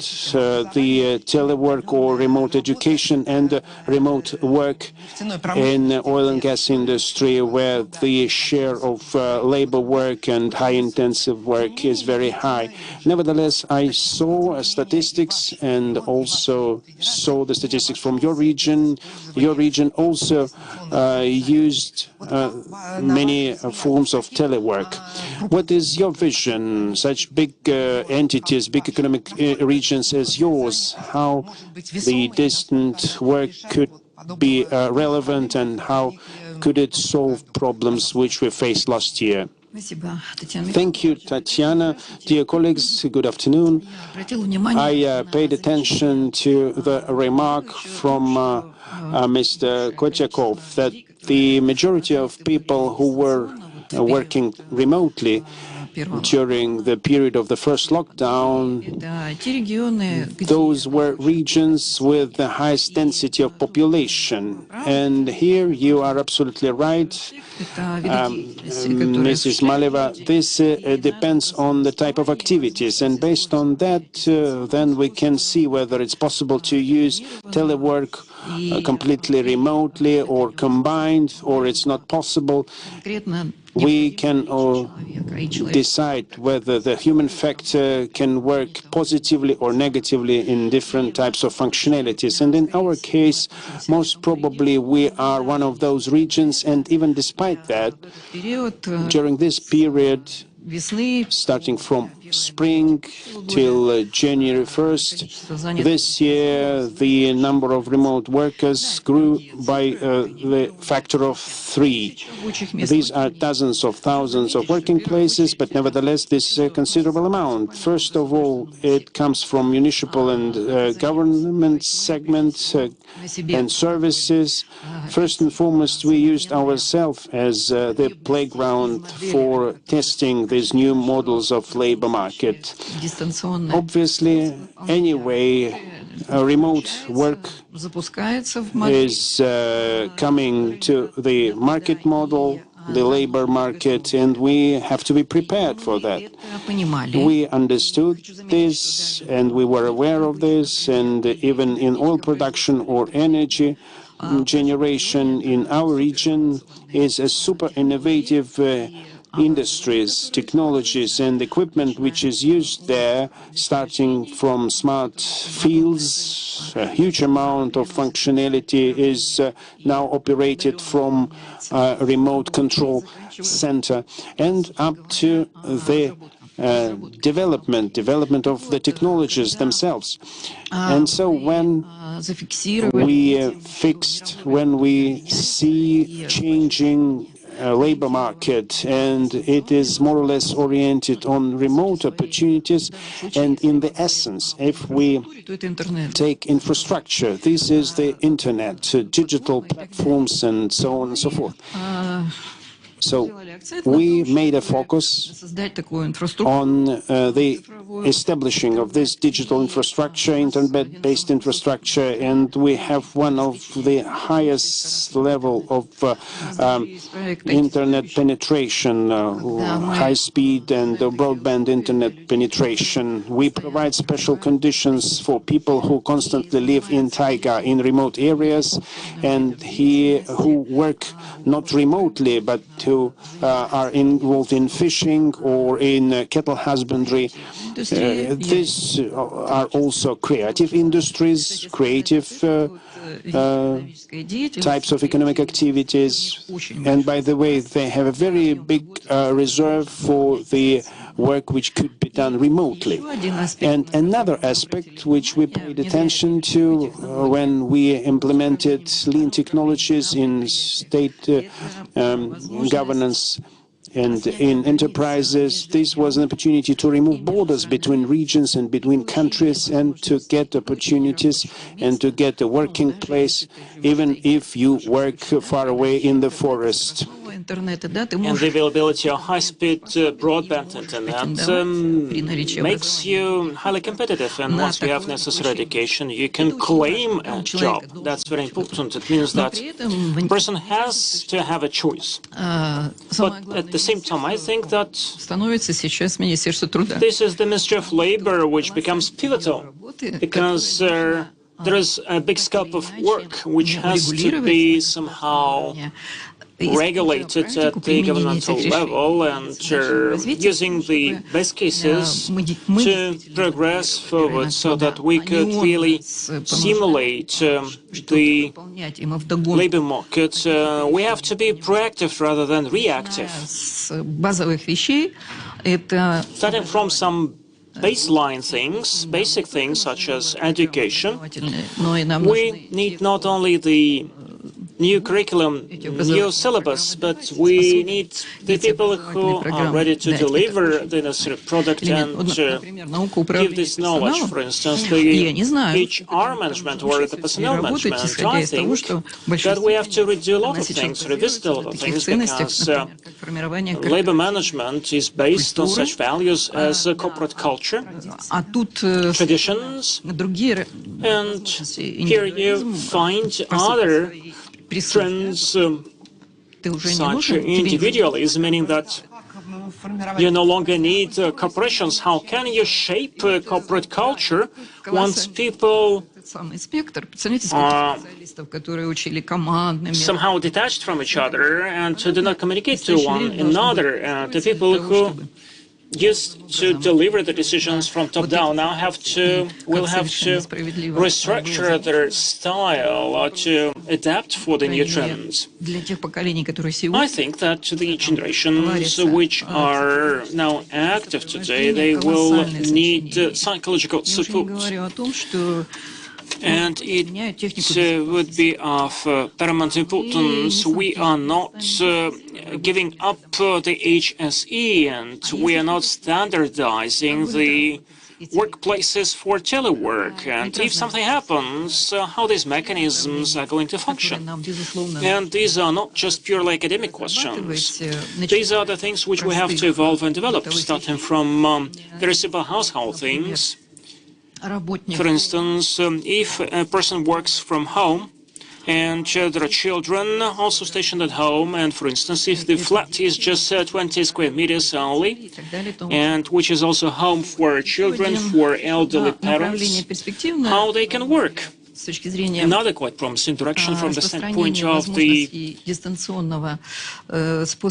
spreading of the telework is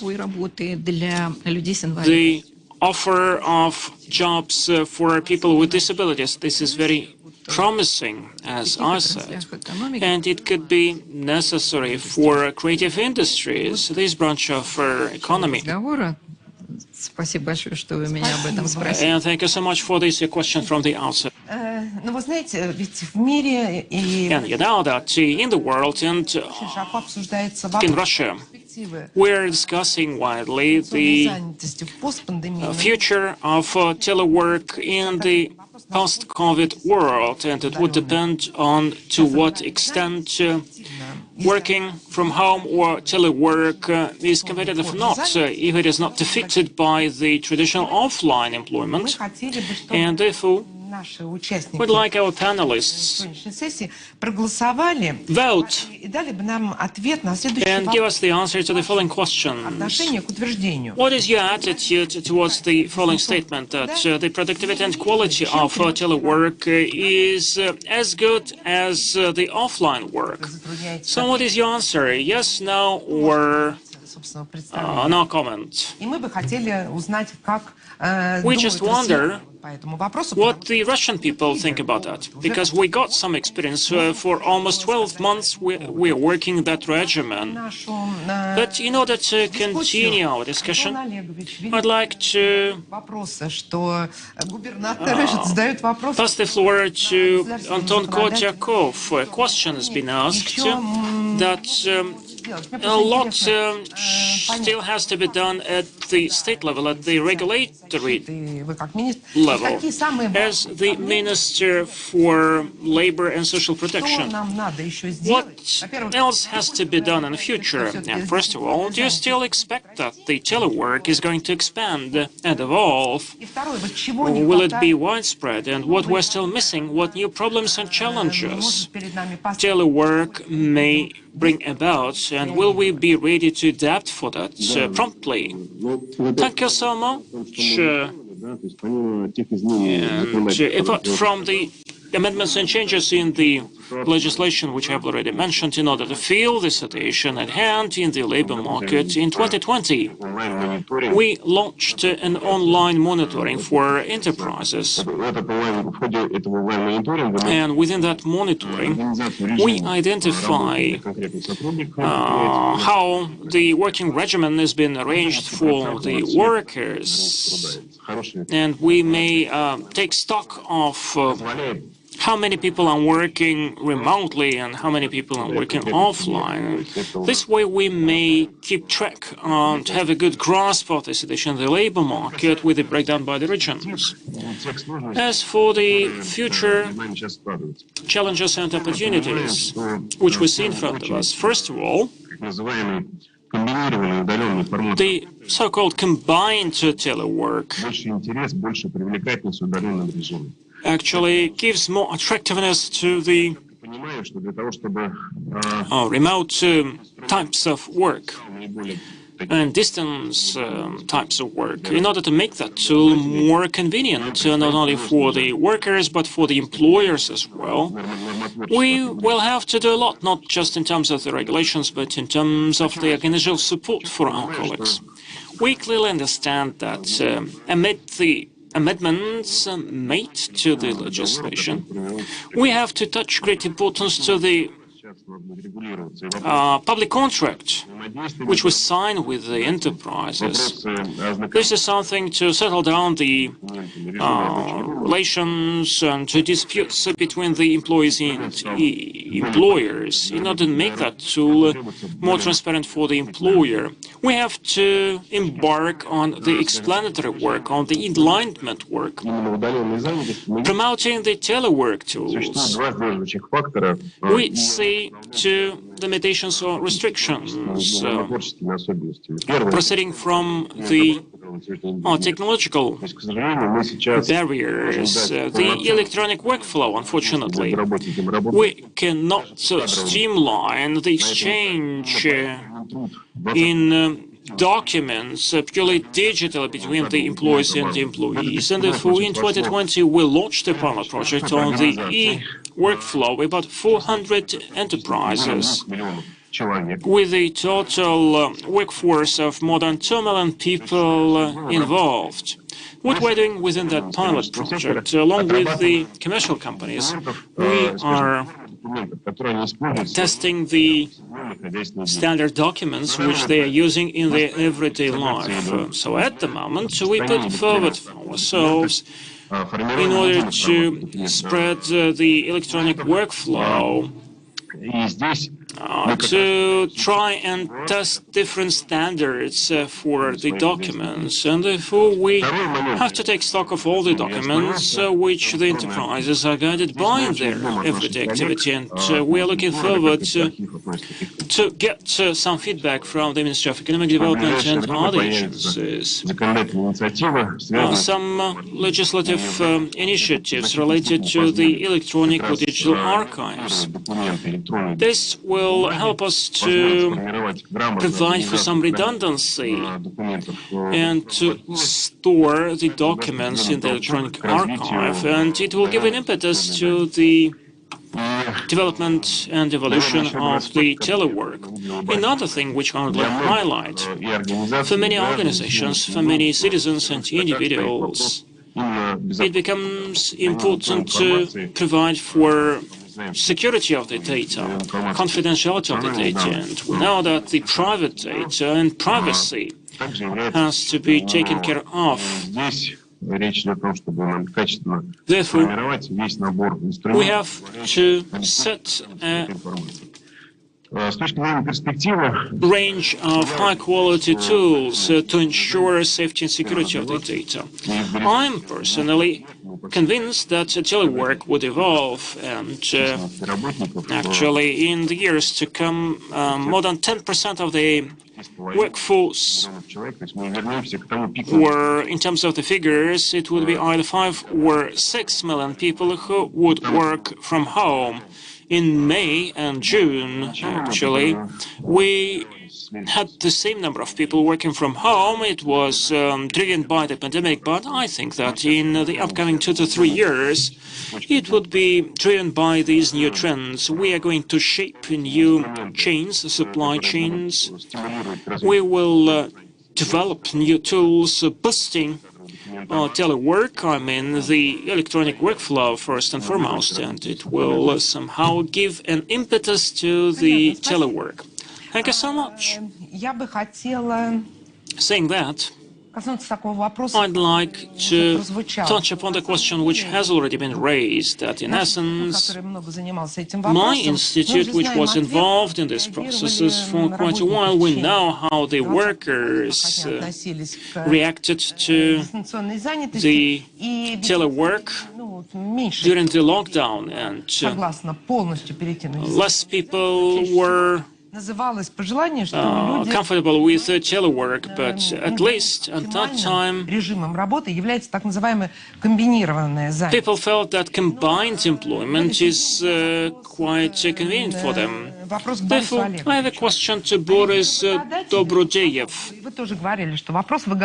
He said that the exhaustion and the burnout is quite painful. It is a challenge when people are distanced from each other and not communicating to one another, and therefore, from time to time, people have to spend their working hours in office and the rest spending at home. But for the employer, it may be a quite expensive option, because it means that the employer will have to maintain necessary digital tools in order to provide the distance workplace and bear some office costs and bear some transactional costs. For us, you actually the only employee among the panelists. How you, the employer, treat that dilemma? Telework or combined employment, what is more appropriate for you? What is economically less advantageous? Well, I can only reiterate what you have said. The most recent statistics, which actually was updated amid the pandemic, said that only 5% of our employees would like to be back to office in the post-pandemic work. 30% of people actually would like to stay with their working from home mode forever, and others, they vote for the combined mode. And I would say that a combined mode is, or combined employment is the most balanced, the most productive way of working. And I think that we will live in that hybrid conditions. Well, when the employer doesn't have an office, when you cut your office costs, and you may imagine how many other costs you will have to bear, but at the same time, we are working in the creative industry. For us, people are the main asset, and we proceed not only from the economic realities, but we proceed from the realities in the sense of how to motivate our people working better and create the product which is scalable and which will deliver the fruits and products totally incomparable with the office costs. The perpetual hybrid looks very attractive as a concept, but no one has ever implemented that fully. We started a pilot project this fall, this autumn, when we tried 4 different types of hybrid models, because actually there may be different combinations. For instance, when you just have a co-working mode, when people can go to office when they want to, or there are some fixed days, or actually there are fixed days when you have to be in the office and you do not go to work in other days, and therefore the office costs and the jobs costs may either go up or down. Therefore, we don't think that these scenarios could have a negative effect on the economy, but will proceed from the productiveness of our employees. Unfortunately, we had to suspend these tests, this pilot project, because of the rise in the morbidity, when we had more and more COVID patients among our employees. Because of the pandemic, actually, no one is attending the office any longer. And if they do have to show up in the office, they have to pass the necessary tests. And we will continue that pilot project a bit later. And our costs will depend on the option which we take. We are quite lucky in the sense that our office is equipped with all the necessary technologies. But if you are not in the digital, if you are not prepared for the telework, for the remote work, then you will have to rebuild your office. You will have to install necessary equipment for remote or distance working and communication. The main functionality of the office would pass from the working place to the place where people are going to meet, exchange some ideas, would get inspiration and inspire others. Then I think that more focus would be made on the negotiation rooms and the communication platforms. I think that we will see that evolution in the coming several years. And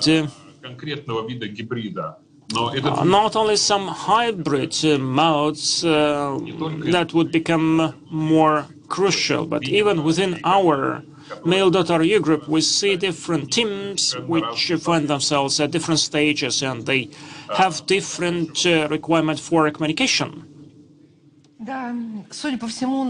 Thank you so much. I think that we'll have to reformat ourselves, because there is no one-size-fits-all.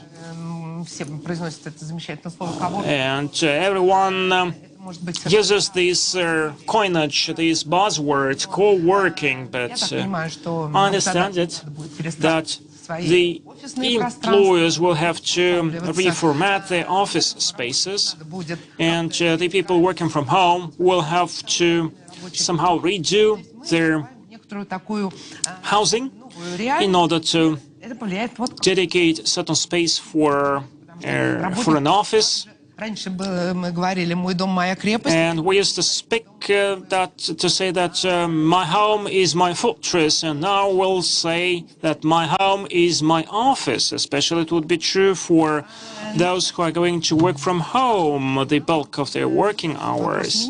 Natalia Komarova, you are the next. We asked His Excellency, Mr. Minister, as to what is of priority for the state level. But speaking of the regional level? What regulation methods can be used at the regional level? I mean, how you can regulate the labor market in such a remote region as Khanty-Mansi Autonomous Area. What can be done by the federal authorities to regulate the online-offline proportion? Well, actually, I got your question, and proceeding from my competence, I must say that the biggest use and the biggest responsibility in the regions comes from the following.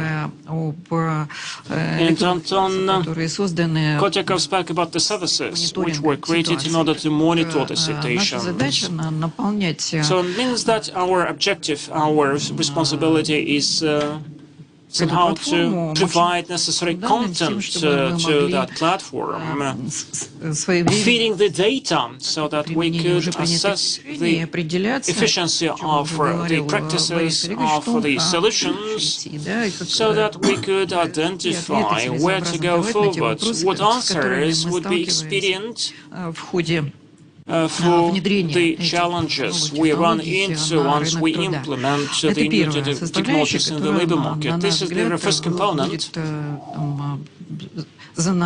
which actually we will have to be in charge of.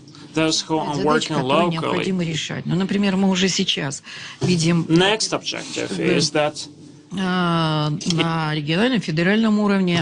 at the federal level and at the regional level, we have to have some recommendations as to the list of professions, of vocations, which could be moved to the telework or to the combined regimen of work. I think that in 2020 we saw it already when the employers would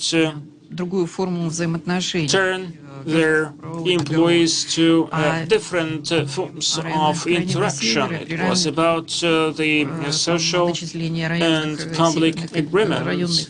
In the north, certain subsidies are allocated to the people and some extra bonuses are being paid. And once you change the relations between the employee and the employee, in my opinion, the interests of the workers are not protected, are curbed. At least they don't have freedom to influence the decision-making.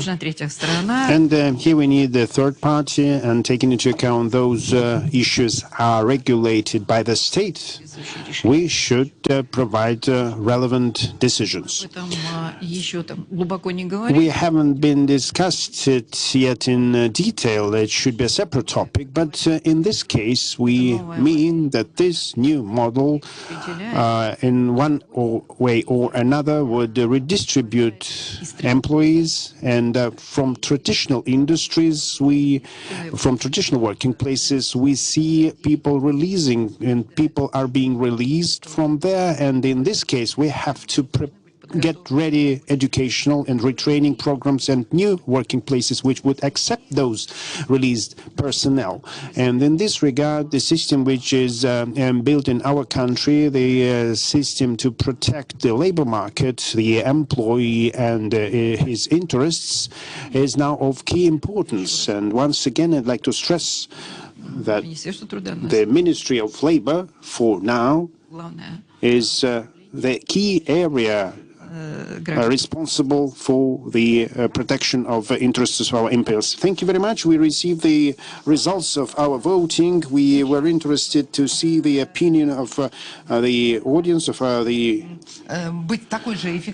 participants. Could telework be as popular and efficient as the offline one? And the result are the following: 48%, almost one half of the respondents said yes, telework could be not inferior in terms of quality and intensity, could not be inferior to the traditional forms of work. But 1/3 gave the negative answer. So it means that 1/3 of the respondents still are in doubt and 20% are undecided. Probably they have different experience or just no experience at all. So the results are the following. And just as a few words to summarize our session, which touched upon a lot of issues, I would say that the question whether efficient or not efficient would be would decide the speed, the scope and the spread of the new technology. Every new technology should be expedient either from the economic or the social point of view.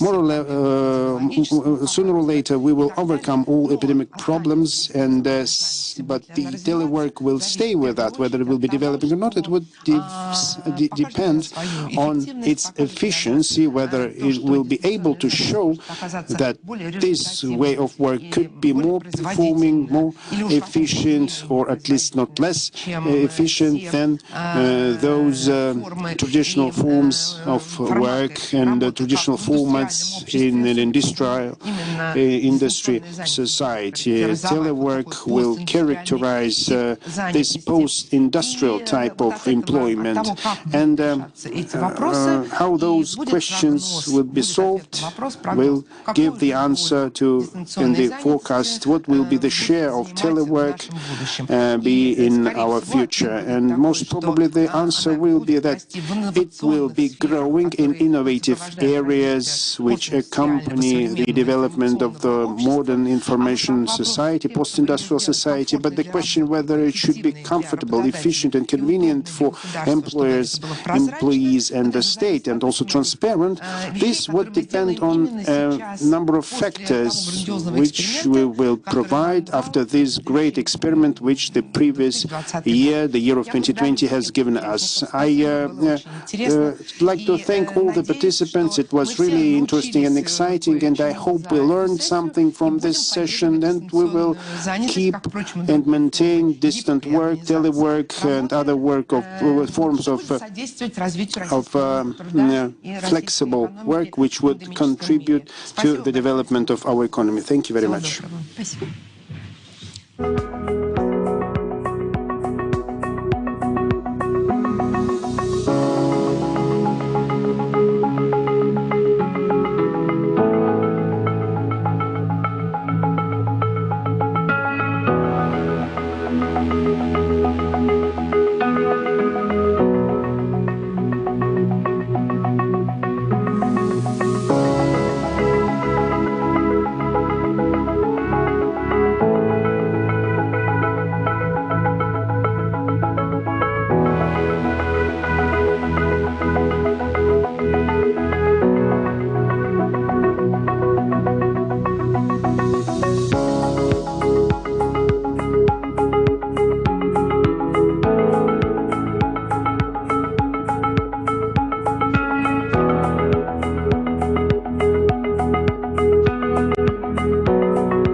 Изменились ли мы?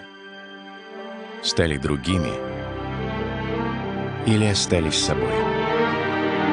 Принимая время, место, обстоятельства. Главное не остановиться сегодня, чтобы стать сильнее завтра. И знать, мы вместе. И это все меняет. Ваш Газпромбанк.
В звуке или в тексте, ушами или глазами, но всегда мозгами. Только по делу. Главное в политике, главное в бизнесе, главное о личных деньгах. Со скоростью звука, со скоростью света. Услышать и увидеть. Один бренд, два адреса. Бизнес FM и bfm.ru. Не на словах, а на деле.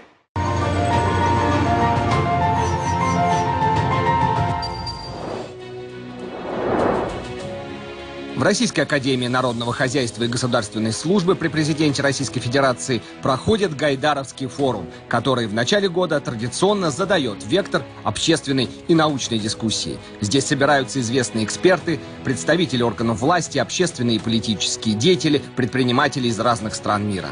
Гайдаровский форум открывает обсуждение деловой повестки на ближайший год. Для гостей из-за рубежа форум выступает важным источником информации о главных тенденциях социально-экономического и политического развития, состоянии бизнес-среды и инвестиционного климата России. В ходе открытых и плодотворных дискуссий участники форума смогут обменяться положительным опытом и лучшими мировыми практиками, предложить конструктивные подходы к решению приоритетных ключевых задач, стоящих перед Россией и миром на старте нового года, нового десятилетия. Ключевая тема форума этого года – «Россия и мир после пандемии». Какие уроки мы извлекли с 2020 года? Что нас ждет после пандемии и как мы можем подготовиться к этим изменениям? Станет ли дистанционная занятость будущей моделью рынка труда? Как ограничения и принятые в условиях пандемии законы повлияют на права и свободы граждан? кто является реальным бенефициаром пандемии в долгосрочной перспективе, а также глобальные вызовы десятилетия и национальные приоритеты России. Эти и многие другие вопросы будут обсуждаться экспертами форума. Смотрите прямые трансляции 14 и 15 января. Россия и мир после пандемии. Гайдаровский форум. Не пропустите.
Коллеги, добрый день. Colleagues, good afternoon. У нас с вами середина дня. That's the middle of the day, the first day of the Gaidar Forum, and this is high time to speak about money. Our session is dedicated to foreign assets. It's called Russians' Foreign Assets Disclosure Will Show. Why? Today we're speaking about money. This topic is always relevant, and please look at the screen at the presentation. And let's have a look at what brings all these people together. So, former President of Ukraine, Mr. Poroshenko, Aliyev, President Ivanishvili, these are well-known personalities and politicians, and they're united by one factor. They have become implicated in an international scandal which broke out 5 years ago, in which was related to millions of files of low-profile Panama company, which helped to hide assets for more than 140 politicians all over the world. And this is a Panama Papers scandal. And don't you think that the scandal of such a scale and disclosure information about dozens of tax havens actually cannot be replicated? Why? Because the countries which stand up for tax competition, fair tax competition, agreed that they need a tool which would allow these countries to get information regardless of whether the residents of these countries want it or not want it automatically. And really, a system of automatic exchanging of information was launched within the OECD. And before I introduce our panelists, I would like to make a poll нашими дорогими слушателями, among our listeners где вы and viewers, свои активы. Where do you keep your assets? You have several options. I keep my assets in the Russian bank, in a foreign bank, under a pillow because this is much safer. Or probably we have progressive listeners who keep their assets in cryptocurrencies. While you are voting, let me introduce to you our panelists. Dmitry Volvich. Dmitry, I know you for quite a while. You are deputy head of the Federal Tax Service of Russia, and in fact, this is the key figure, the holder of the confidential information on the Russians' foreign assets. And certainly, we cannot do without banks when we're speaking about finances and about data. Hence, we have Larisa Zelomikina, Senior Managing Director for Compliance in Sberbank of Russia. And we'll see later that Sberbank has a wide network abroad. And it means that we're going to speak about how Sberbank is working with the residents of other countries abroad. Online with us is the key expert for the OECD, Mr. Holsden, who is the head of the exchange information tool within the OECD. This is the key platform where the countries are sharing their experience on the automatic data exchange, and they show the results of that data exchange, and the OECD would be monitoring that tool, that instrument, and would even do some evaluation or assessment for the countries as to whether they achieved good results or not. Let me proceed with our very first speaker, Dmitry Volvich. Dmitry, just on the eve of the new year, a new decree for the Federal Tax Service was taken, and Turkey, Nigeria, and some other countries were added to the list of the countries with which we exchange the information on residents' foreign assets. We had that system for several years, and what secrets actually became known to the Federal Tax Service because of that instrument. Thank you so much for the opportunity to speak in front of you. And it's a pleasure and privilege for me to speak in such a cozy room, but at the same time, sharing the panel with the Red person who I know for 7 years already, and his brilliant team being in charge of Mission Impossible brought together more than 100 countries all over the world and developed and launched the standard in a very brief period of time. And we were part of that procedure, and it was also a privilege for me. And I'm also sharing this panel with Larissa Zolomikina from Sberbank. These are the people who helped us very much, and we checked every hour step with them, every decision which we took, and even actually verified the definitions and some terms which we're using. Now we are working with our banking community colleagues despite the pandemic limitations and restrictions, and we work very pragmatically, constructively, and successfully. And I would like to remind you, the viewers and the listeners, and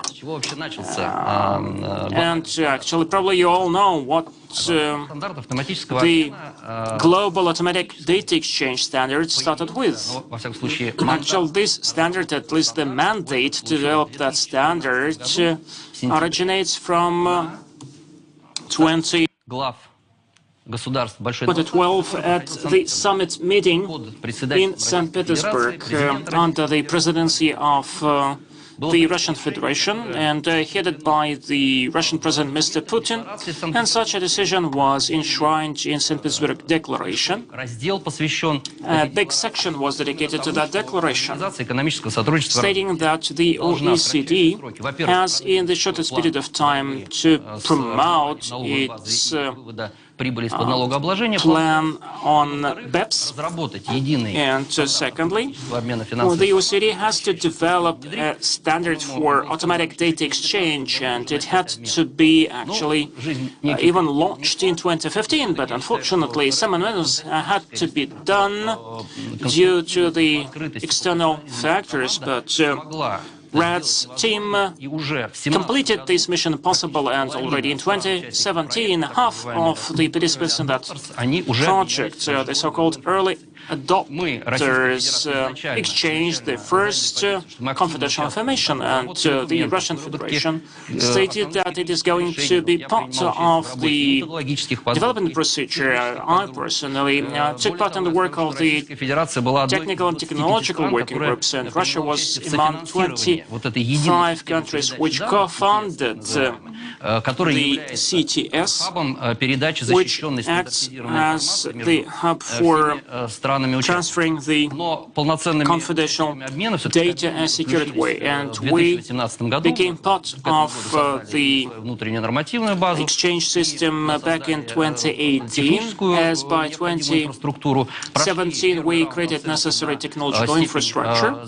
We were assessed as to whether our data and our resources are safe and secure, and it was done by the Secretariat of the OECD. And in 2017 we did some test exchanges, and end of the year we exchanged the first live data with the OECD member states which were ready to exchange that data. At the moment, as of today, we have the third stage of data exchange for 2019 out of more than 100 countries which are part of that procedure. 99 are our counterparties, including the ones who are going to start the data exchange next year. And the list of countries which are part of the data exchange procedure is expanding, and you said that we now have 8 or even 9 new jurisdictions, and I think that this scope would expand in future. At least we're working to that end.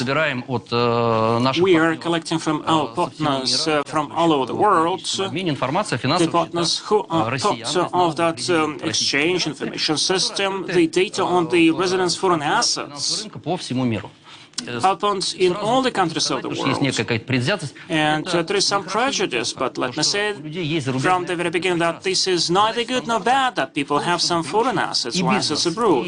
But the main objective is to make people used to one thing, the budget regulation, the international standards, and budget standards have to be complied with, and in order to do that you have to transparently declare your assets and to pay necessary returns and necessary taxes, either where you generate your revenue or where you act as a resident. And this exchange of data among more than 100 countries, it acts as a guarantee that this information is open and transparent, and there are no temptations and there are no risks, saying that let us not declare any revenues or incomes because no one will ever know about that. So the work which was done by the OECD, the journey which was made by the OECD during that mandate from G20, as I said, 108 countries disclosed the confidential information about the residents' foreign assets, certainly complying with the safety, security, and privacy rules. The standard has the following features. First of all, we are speaking not only about the banking assets or accounts, so these would be the depot assets, investment accounts, and life insurance agreements, and the trust funds also have to be disclosed within that agreement, although Russia actually has not regulated the trust funds yet, but they're quite popular among the Russian citizens, just like among other investors, such as entrepreneurs and private persons. The standard requires that certain jurisdictions have to be informed and notified, not just about the nominal holder of certain assets or existence of certain trusts, but the ultimate beneficiary has to be disclosed. And I think that this is the key thing about the standard. I know what bulk of work was done by the financial markets, and I know how due diligence is being done in order to comply with the compliance standards. For every customers, the new ones and the existing ones, they have first of all to identify the ultimate beneficiary, because it would depend on how the declaration is filled out. Let me quote several figures. As of today, and we see that we have a quite sustainable database. The Russian residents, at least in the part covered by the automatic system, the Russians have about 700,000 accounts, and we are speaking about 400,000 tax residents, legal entities and physical persons, and the ruble balance is about 30 trillion Russian rubles. That's a quite serious amount of money. Is it something new which you learned, or you knew that already? Actually, certainly we knew a lot. We knew a lot. As for the administrators, it was very important for us to keep everything clean. We were keen to learn what new risks we may identify using the automatic data exchange system. And certainly we learned a lot of new things, but comparing to the database which we see at the moment, I may say that the Russian taxpayers are highly compliant. Certainly we identify certain discrepancies and mismatches, but this amount and the scope is negligible compared to what we get from our foreign partners. I have to interrupt you because we have the feedback from our listeners and viewers. The results of the poll show that 73% of our listeners keep their money, keep their assets in the Russian Russian banks, 6% keep their assets in foreign banks, 17% just keep that at home, and about 4%. These are the ones actually who keep the money in cryptocurrencies. It was something expectable, but I even thought that the percentage of those who keep the money in foreign banks would be even below 6%. When we spoke the topic of foreign assets, discussing that with the chancellor of our university, we tried to answer the question who these people are. And you already said that you knew a lot, but still you identified something new. But we spoke a lot about the OECD, let me add.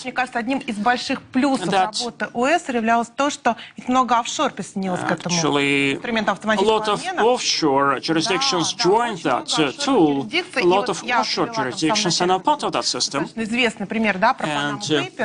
I made reference to Panama Papers, and Panama Papers actually changing data with 65 countries, including Russia.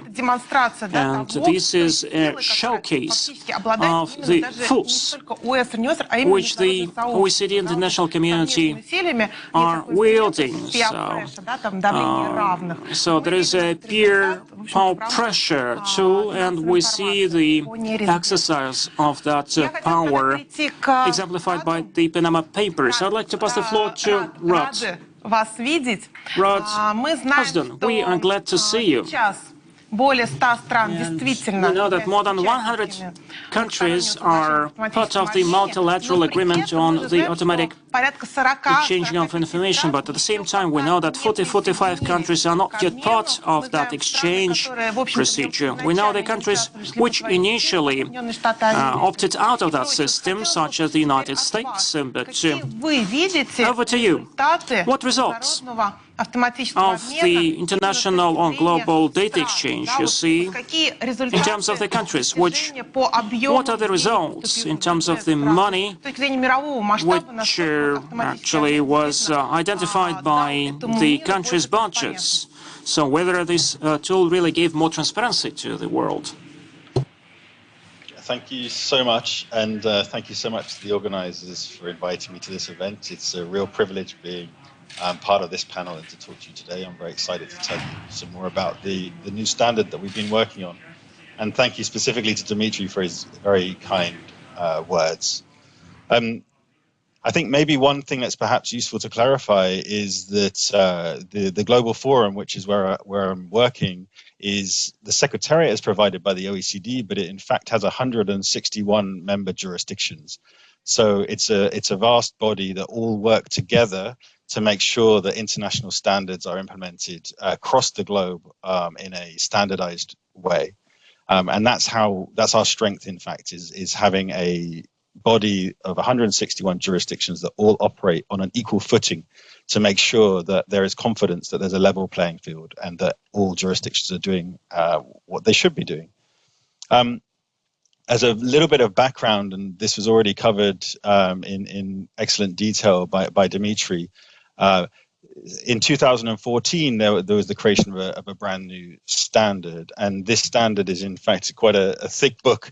And what differs from what came before is that here we have a legal standard as well as a technical standard, and it goes into incredible detail to make sure that we have confidence in the information that's being exchanged, both with respect to the legal accuracy of that information to ensure we're getting the right information, but also in a technical way to ensure the information can be exchanged in an automated manner. And that's really the fundamental basis behind effective automatic exchange of information. What we saw before was that a jurisdiction, if they had a particular investigation open on a particular person, they had to ring up the potential partner where information may be held and asks for the specific piece of information that was the missing piece of their puzzle. You kind of had to know what you were looking for before you were able to even ask that question. And the big shift that's happened then in 2014 was the creation of a standard whereby each and every year consistently predefined information and kind of broad in scope is automatically exchanged each year with jurisdictions where a taxpayer is resident. And this includes a vast range of financial information, whether it's about bank accounts or hedge funds or investment trusts, life insurance policies, etc. So it's broad, also broad in scope.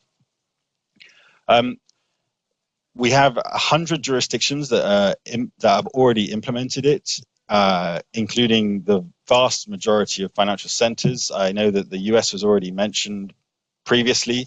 The US is conducting some exchanges under their FATCA legislation, so there is some exchange automatically and on a reciprocal basis. Although we of course hope that they would come on board with this automatic exchange of information standard as well. Although it should be noted that when developing this standard, a lot of inspiration was already taken from the US FATCA rules. I should also mention that exchanges have commenced, as Dimitri set out. 2017, there was a first batch of jurisdictions, and 2018, a second batch of jurisdictions, and more continue to come online. There are currently around 7,000 exchange relationships. So each and every year, with respect to around 7,000 exchange relationships, bulk information with respect to financial assets held offshore is exchanged with the partner jurisdiction where the taxpayer is found to be resident. The current phase we are in the kind of life cycle of this new standard is that we are now peer reviewing the implementation by every jurisdiction to make sure the implementation is effective. And so me and my team are now very much focused on making sure that not only are exchanges happening, but they're happening in an effective way, that the information exchanges is the correct information. And just to note, while it's been a very quick period since 2014, a huge amount of efforts gone through, I'm hoping now that all the viewers will be somewhat more aware of this standard, because every time you now open a bank account or a new financial account, you probably, and you should be asked to confirm what your tax residency is, and the financial institution that you're opening that account with will then verify that according to their records, and it's on that basis that the information is then exchanged. Thank you very much. If you have 100 jurisdictions, this is a very serious system. We know, Dmitry, that there are countries which historically were not part of this exchange, like the US, because they used their own FATCA system. And we know that in 2013, Russia was part of the negotiations on the bilateral exchange. But until now, Russian banks, in a one-lateral way, provide information on the U.S. residents to the tax and the revenue department of the U.S., but we do not see the reciprocal process. There is another side. This is another country, very interesting country, the UK. It was part of informatic exchange. Now, de facto, they are out of this system. And well, on some estimates, 1/5 of the elite real estate in London is owned by Russians. It's difficult to believe, not to believe, that for you as a federal tax authority, we're not interested in this information. What are, in general, the prospects, the outlook to include these countries in the mutual information exchange? I'd like to begin with the following. We have, with our colleagues from tax authorities of the United States and the UK, with these colleagues, we have wonderful professional relations. And we have very reliable partners for each other in terms of the on-demand data exchange. The information which they need to get, or we need to get from them in the framework of some spotted control and audit measures, we can get this information and we get it without any complications. With the Great Britain, we are both part of the exchange in CBCR framework country reporting. As for the United States, Red, without his input, I wouldn't say that, but I also hope that in some near future, those two standards will cease to double each other, and only one global international standard will prevail, will work. And I'm almost sure that the law load on financial institutions in this double work on two standards is absolutely huge.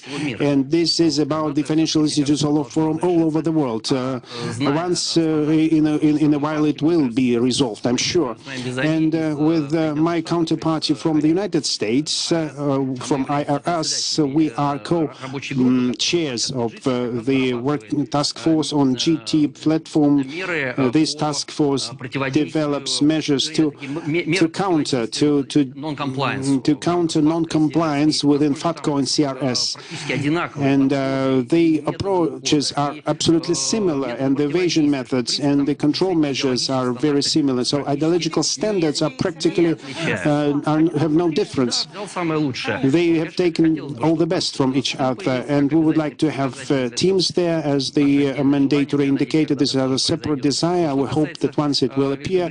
As for the UK, you mentioned that also in terms of the requests on demand to exchange, there's no problem, and I sincerely believe in the global rule of law, based on which sooner or later regulations are being executed, and I also truly believe in the professionalism and the reasonable approach of my colleagues from the UK, who understand very well that in order to get information which can be received in the framework of a regulated exchange without spending any efforts, now it is more complicated. Some preparation work should be done, negotiations should be led, applications filed, and then information to get. And this information could have been received only by the file exchange. Now we have exchange which was shipped from December.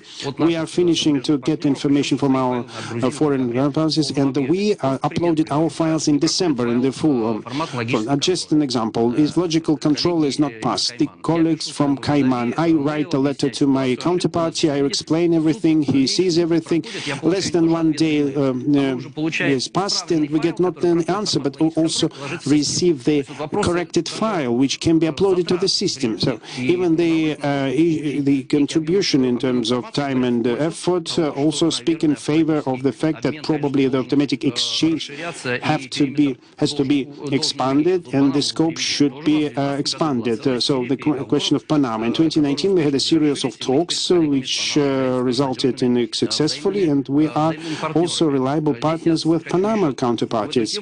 I'd like to add a little bit here. I sincerely hope that in the nearest future we will add our partners on CIS and today within the perimeter of ex-USSR we have exchange with Azerbaijan, with Latvia and Estonia, and I hope next year we will have Kazakhstan and Moldova, and the Republic of Belarus is working very actively on that, and we do our best to use and to share our experience within this format to expand the scope and the perimeter of the participating countries as much as possible. To the question of expanding, I'd like to come back to RAD. We know by the end of 2019, correct me if I'm wrong, the exchange happened more than 84 million financial accounts. These are very expressive figures. Maybe there could have been more if more countries could join the scope. There are Georgia, Ukraine, Dominican Republic. And the second question, the issue of evasion scheme use from automatic exchange, which are used by countries which are already part of this economic exchange. Such brilliant example as gold visas and gold passports, so-called golden passports, and around 22 schemes which OECD published on his website. Rad, please tell us what are main gaps and problems you see from the point of view of implementation of the automatic exchange. Yes, thank you very much. And you're absolutely right. The numbers we've seen so far are quite staggering. I was quite shocked. I think around 10 trillion euros in assets was exchanged in 2019. And this will increase because the number of jurisdictions coming online is increasing further all the time. I think I just want to touch quickly on 3 points when it comes to ensuring that the AUI standard is effective. And I think this comes down to the question, as you said, about whether there's loopholes and whether the coverage is full. And so these 3 points are, firstly, we need to ensure full participation. At the beginning of this process, there was a commitment process whereby all jurisdictions who are developed countries or who have a financial center were asked to commit to the standard. And the vast majority of those have done so and are already exchanging and have delivered on their commitments. But of course, that doesn't mean that the journey has ended. For an AUI standard to be effective, it should have as wide a coverage as possible. And so we have processes to ensure that happens. One is a jurisdiction of relevance process, whereby members of the Global Forum may point out other jurisdictions they believe should be involved in AOI and to bring them on board. And we also provide huge levels of support to developing countries who weren't originally asked to commit, but who could really benefit from this standard. And we provide a huge amount of support to bring them online. On peer reviews, which is my second point here, this is one of the main focus at the moment, where the numbers themselves are interesting, but they don't really tell you that the AUI standard is delivering on its objectives. And so to support an effective standard, we use peer reviews, as we have done for many years on previous standards, to make sure that implementation is happening properly. This includes a check on the legal framework to make sure that all of the detailed due diligence rules have been properly reflected. And you may have seen that we published our first comprehensive report on all of the legal frameworks, and we published that towards the end of last year. It's available online, you can find it. And now our focus is very much on effectiveness in practice. This includes a huge focus on the compliance regimes that jurisdictions have in place to ensure that financial institutions are properly carrying out the due diligence rules. And I'm sure many financial institutions have already had engagements with their tax authorities to understand what level of compliance activity would be required. We will look in detail at the risk assessment that's carried out, the types of interventions that are carried out, and then the outcomes of those interventions to ensure full compliance. Because it's only through effective implementation by financial institutions that we can be confident that the standard itself is working effectively. This will be a detailed review and take some time, and we are intending to publish the results of this in 2022. Finally, whilst we need to make sure the existing standard is being properly implemented, we shouldn't lose sight of the fact that as we learn and as taxpayers learn, there may be need to make the standard itself stronger. And so here, to date, we've continually maintained the standard in terms of bringing out new clarifications and guidance. And for example, it's been highlighted a lot in the media about residence by investment schemes and whether taxpayers can put investments in certain jurisdictions to claim a new residence. And here, risky residence by investment schemes were highlighted by the OECD, and these are ones that are very flexible in terms of taxpayers being able to make use of them. And further clarification to financial institutions was issued in order for them to be more critical where, or provide some additional analysis where the residence by investment scheme is used, and where it's a particularly risky scheme because it's so flexible. And finally, there's the revision of the standard itself. This is a major project going on by the OECD, which is to reflect on whether there's holes in the standard or whether the standard needs to be strengthened. And there's a particular focus during this review on the issue of crypto assets. That's probably not a surprise. Obviously, the Financial Action Task Force and the OECD and others have been very focused on crypto assets. So the AUI standard is no different, and this is also an area we're looking at in detail. Thank you very much, Rad. Remembering the situation some 4 years ago when the topic of cryptocurrencies was just beginning, and this was a trendy topic at that time, and one of the key questions was, is there an exchange on cryptocurrency, or is it just an opportunity to go away from declaring your income? And yes, indeed, for some times, for a while, cryptocurrencies were not included in this this exchange scheme. But the big brother is watching us, as we can see in cryptocurrencies, crypto wallets. This is the nearest future which is ahead of us in terms of automatic exchange. Our session supports the gender equality rules. Myself and Larissa represent another part of the humanity. And Larissa, I have a question to you. It was said a lot about compliance, as Dmitry correctly mentioned, banks, and actually you have to bear those main tasks and efforts in due diligence and reporting about clients on the confirmation of residency and so on and so forth. I have two questions. First, whether it's too expensive for a bank to launch this system in all terms of the word, budget, human resources, was it expensive really? And secondly, have you faced any fraud cases from clients? And if yes, could you cite some examples?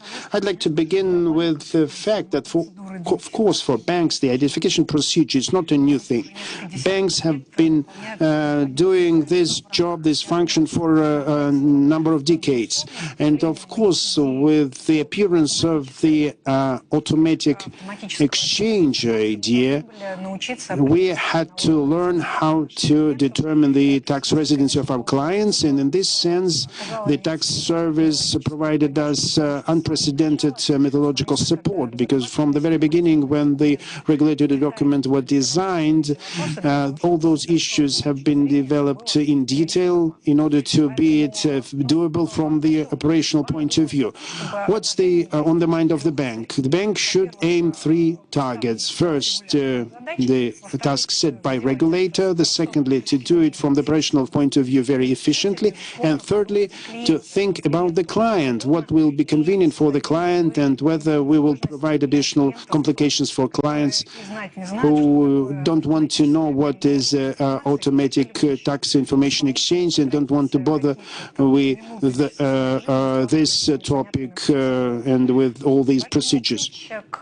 So the key to the solution of this tripod task is to embed in a normal banking process, to embed everything which would allow the bank to provide truthfully and authentic reporting information. And every time the client faces the need to carry out financial or non-financial transaction, he could visit a branch or use remote communication channels. He could get some additional information from client. He could inform the teller if he's in the office, or he can use the bank client system to get some feedback from us or get some questions from us too, which would allow us to verify and to authenticate the client and the information based on the developed criteria and see whether there are some indirect signs that the client has some special tax status. And also we can learn more information about the client. And in this normal mode of interaction with the client,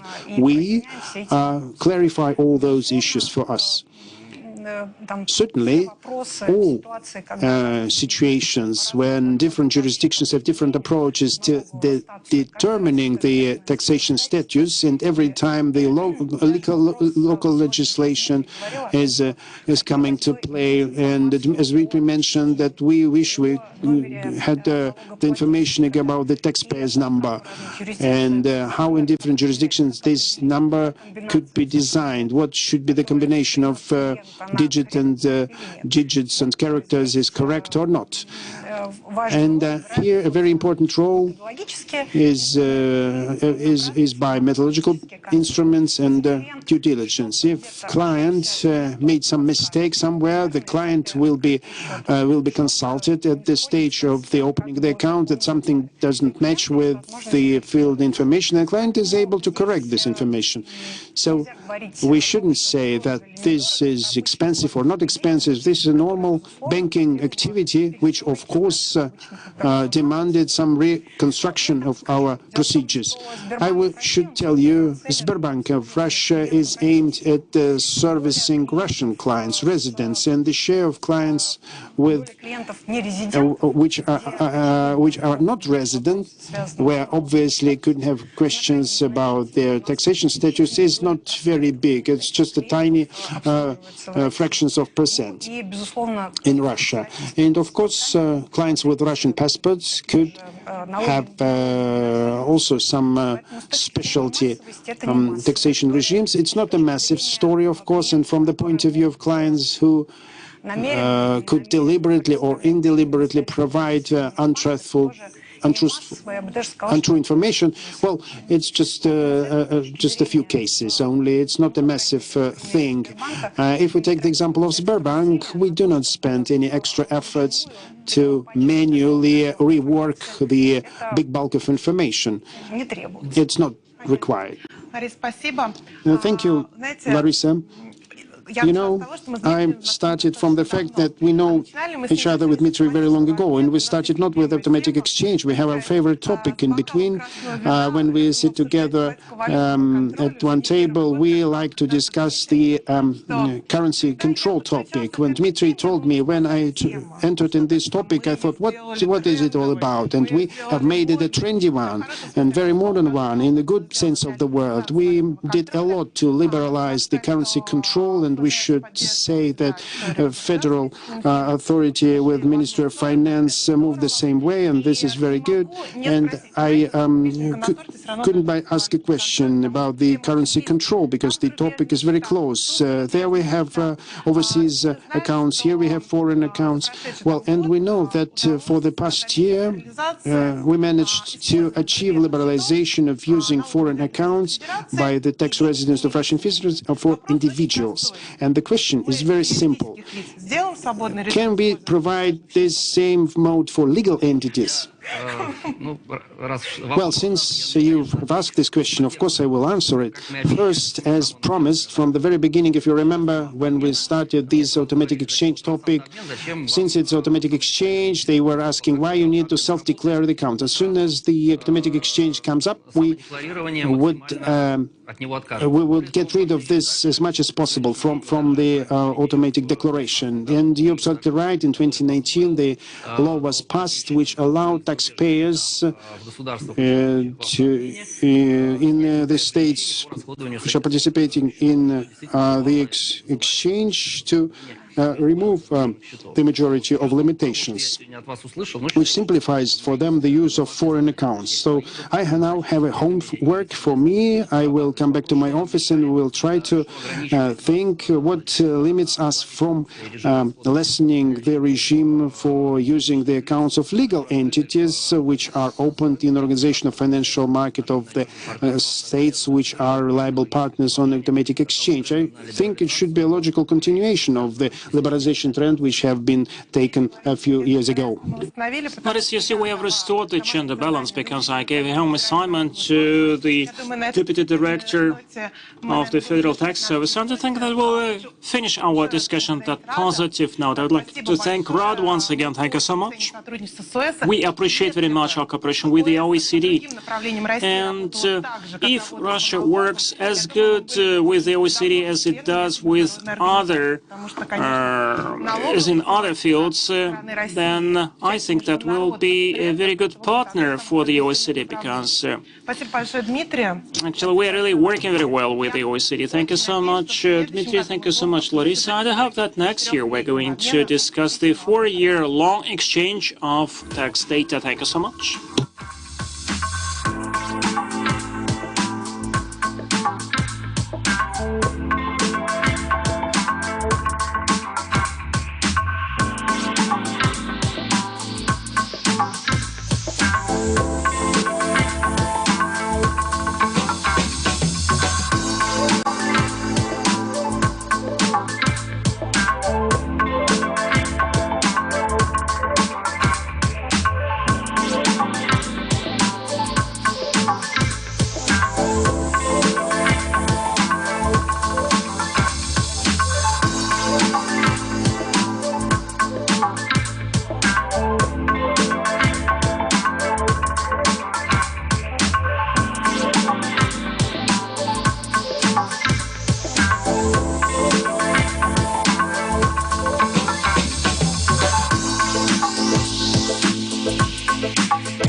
Изменились ли мы?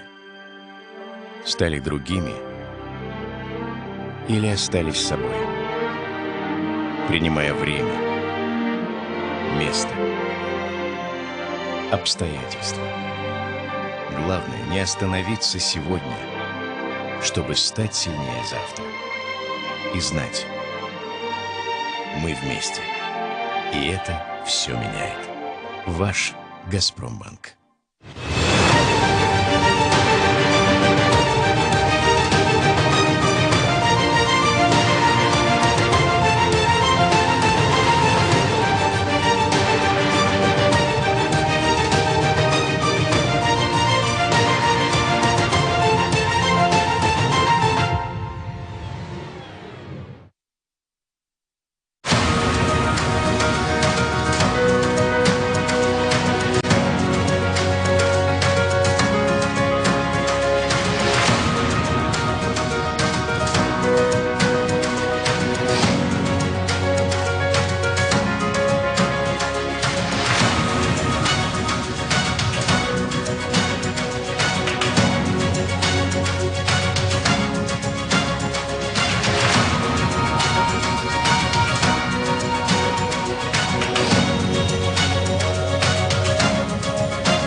звуке или в тексте, ушами или глазами, но всегда мозгами.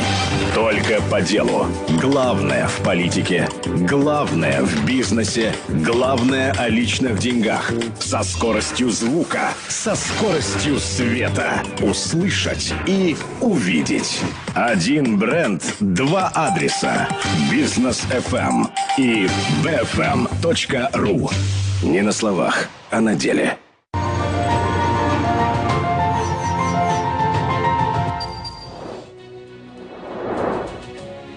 В Российской академии народного хозяйства и государственной службы при президенте Российской Федерации проходит Гайдаровский форум, который в начале года традиционно задает вектор общественной и научной дискуссии. Здесь собираются известные эксперты, представители органов власти, общественные и политические деятели, предприниматели из разных стран мира.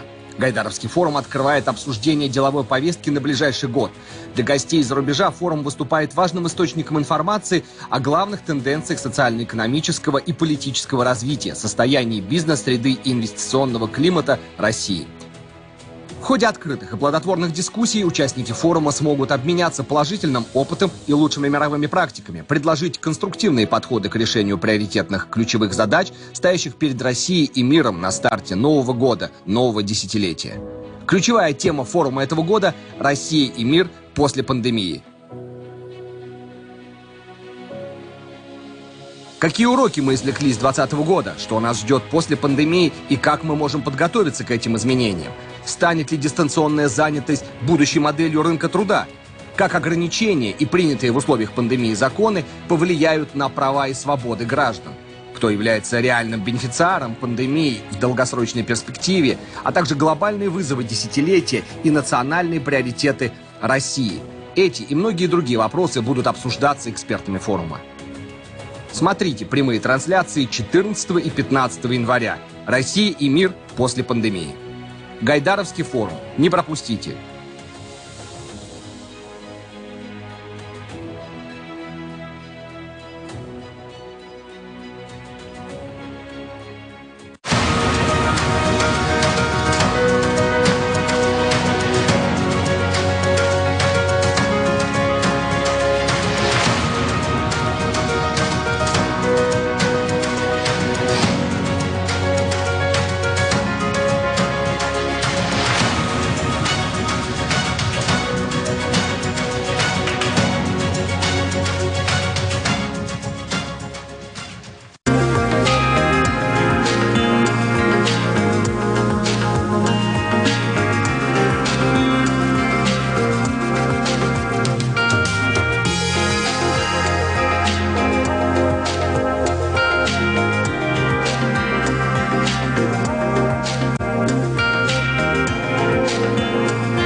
Good afternoon, dear participants in the Gaidar Forum and everyone who is watching our broadcasting. Our session will be dedicated to the energy transition, and the panelists are Alexander Novak, Deputy Prime Minister of the Russian Federation, and Alexander Dukov, Chairman of the Management Board, Chief Executive Officer of Gazprom Neft.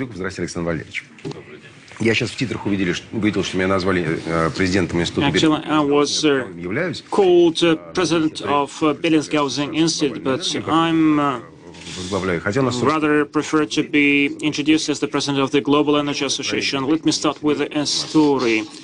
I'm studying the history of the Soviet and British relations, and this is a book which I co-author with my British colleague, and we study one case, and I will not speak about intelligence, although the book is dedicated to the intelligence. 2021, we are celebrating the anniversary of a surprising decision taken by Joseph Stalin, who identifying a shortage of icebreakers in the Northern Sea route in 1941. Asked, where do we have free icebreakers? In the Black Sea, he was told, and he said, send it from Batumi to the city of Vladivostok. And this actually decree was performed, and the Soviet sailors passed through 3 oceans, and this icebreaker reached the city of Vladivostok and then was moved to the Northern Sea route. Along that way, the British authorities refused to incorporate the Soviet icebreaker called Mikoyan into the convoy because it was a coal run, and the smoke from burning the coal actually somehow disclosed the whereabouts of the icebreaker. And this is about the energy transition. I think that once we disband the energy transition, the oil would disband itself. So a lot has been based that CO2 is the main driver of the global warming, and we have to fight against that. And that's why we need the energy transition. Do you believe in that concept? Let's pass the floor to the representatives of the private sector. Do you believe in the global warming? So I'm not a physicist, but really the global warming and the greenhouse gases, including CO2, this is a fact. And CO2 really are causing the greenhouse effect. What is the casualty? Well, the oilmen are usually blamed for the greenhouse gas emissions because these are the oil companies which are burning the oil. We are not the only producers of oil, and there are producers or miners of coal, and there are other hydrocarbon manufacturers. Well, Mr. Novak, I know that you have to stick to the government's stance and the president's stance, but do you believe in the statement of our European colleagues that CO2 is such a big enemy that we have to make this energy transition and shift to the green policy? Well, I'm not a big expert in that respect, but out of what I may analyze, out of the documents which I may consider, and based on the decisions taken by different governments, including the government of the Russian Federation, we may realize, we may understand that probably the greenhouse effect really does exist, and the scientists confirm that. But it has always been with us, and I quite recently analyzed very interesting statistics.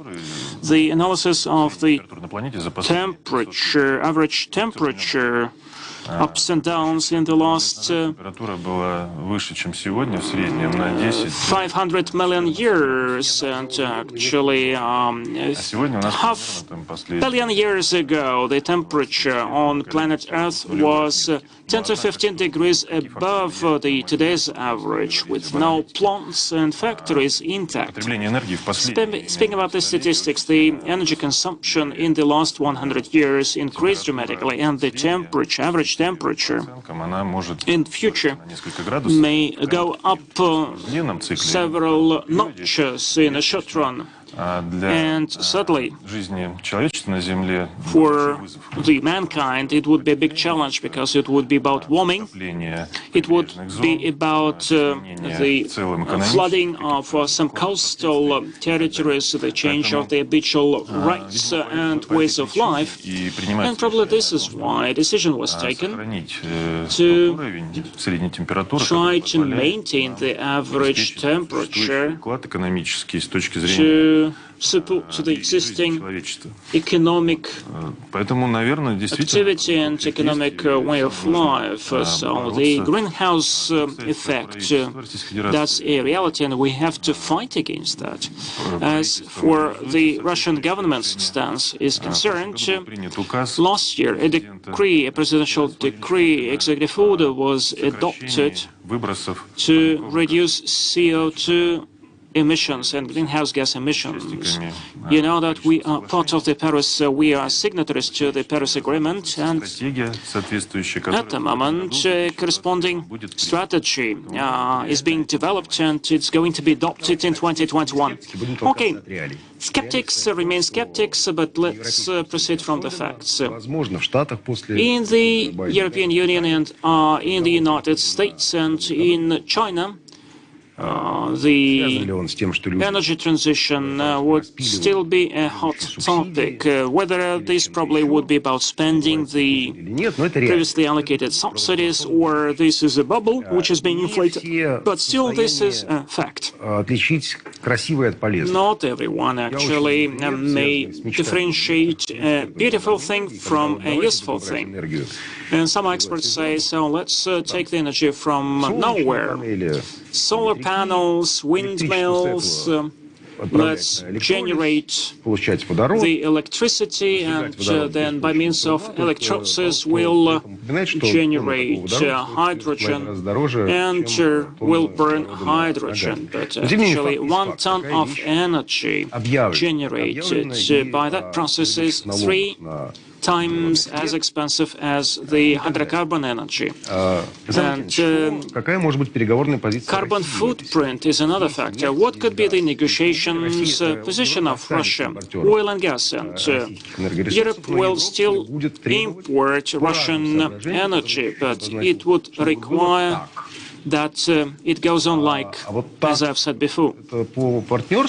And is such a position in the spirit of partnership? Well, the situation may differ. Europe is imposing their own rules. They really have adopted the transition to the green energy, and they announced the carbon neutrality by 2050. Some countries said that they are going to somehow give up combustion engines in the decade to come, which will be very difficult to do, in my opinion, but this is just about declaration. These are just the priorities and goals being declared at the moment. Certain laws and directives, European directives, are being developed, which are going to be applied. And, for instance, cross-border carbon tax is going to be imposed, and it will change our economic relations. And first and foremost, the countries which are net exporters, such as the EU, they are net exporters of energy. They will have to pay special attention as to how it's going to work and what measures have to be applied. I already said that an executive order by the president was adopted and certain strategy is being developed. One of the directions is as follows. You know that when calculating the CO2 emissions per country, the carbon consumed by forests and woods has to be taken into consideration. At the moment, the methodology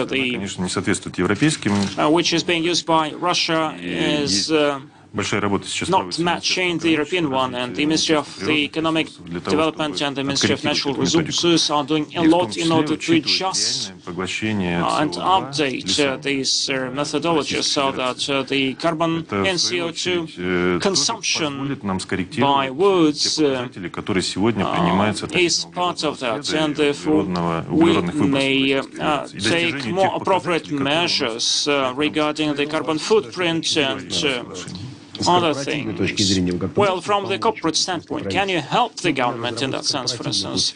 Can you offer some corporate classification as to the emissions rates so that the Russian government could incorporate this strategy into their negotiation strategy?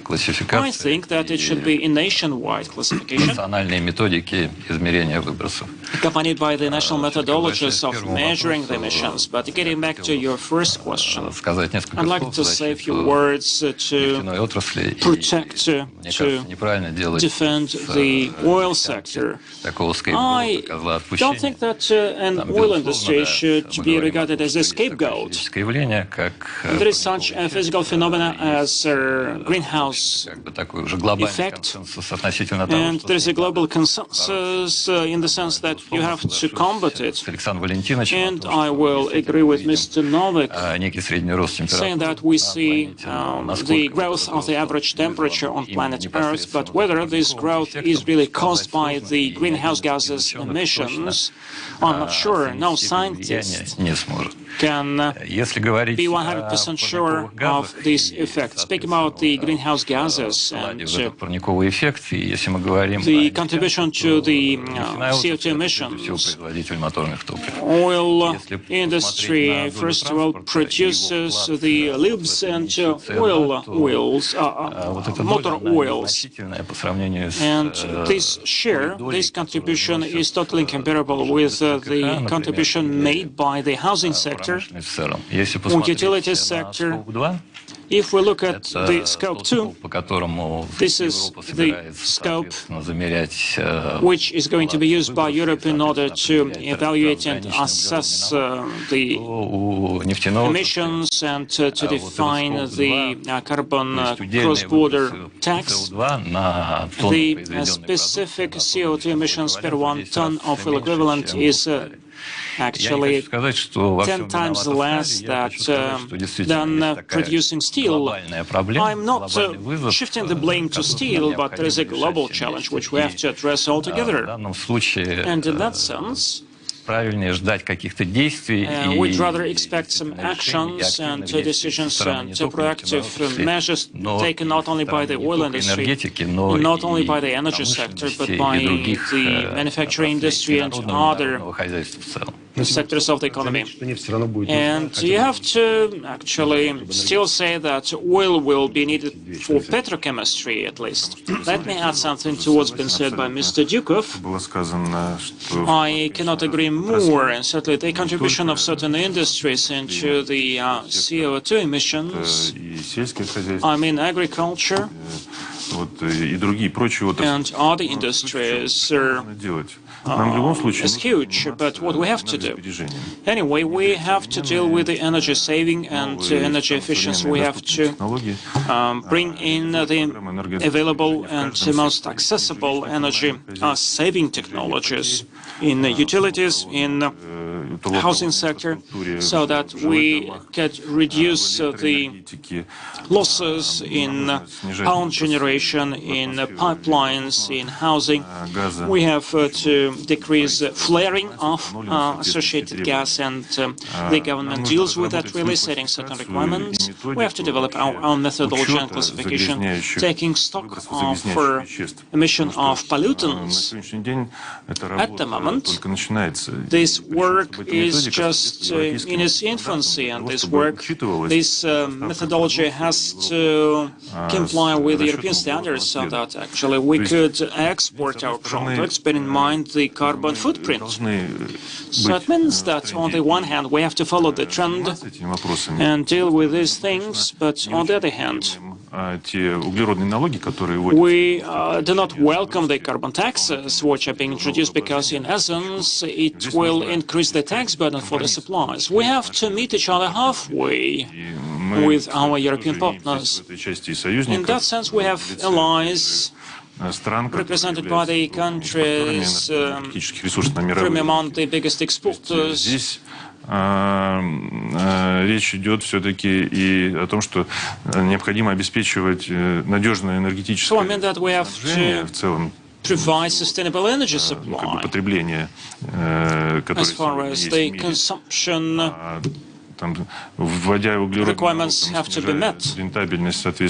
Introducing the carbon taxes and decreasing investments and decreasing EBITDA and profitability, we may run into the situation that in the upcoming future we will run out of energy once the energy consumption goes up. And besides, the population of the Earth would go up by 2040. The world population will reach the figure of 9 million people, and it means that these people all would consume energy.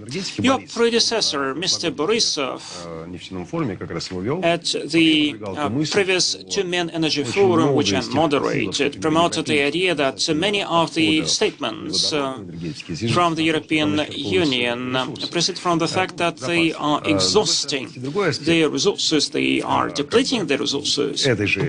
And the flip side of the coin states that actually no one understands the Russian energy mix. Russia doesn't have to be shy of anything. We have hydropower, we have fuel oil, and we have oil and gas at the same time. We have the purest energy mix because coal accounts only for 14% of our energy mix, and hydropower accounts for 17%, and nuclear power accounts for 24%. And the British actually promoted nuclear power, and the Germans would like to give it up altogether. So, but still, the new types of energy are to emerge in the future, and some of them look very promising. End of the day, we can argue a lot about CO2, but ecology and environmental issues actually now hit the top headlines. So it's no longer pushed to the side burners, to the back burners. But what is most realistic? You, as the head of an oil company, what other industries look promising? Your colleagues from BP said that they're no longer an oil company and that they're integrated energy company. What new trends you may highlight? Well, speaking about our European colleagues, you have correctly said that, generally speaking about Europe, Europe is guided not only by the objective to address the green agenda. So following the Keynesian economy, they are setting up green energy and new industry, which will create new jobs and which will give impetus to the development of the European economy in general, which at the moment is stagnating. Speaking about some statements made by British Petroleum and other companies, they are triggered by no serious alternative for their development in that area, in the area of hydrocarbons.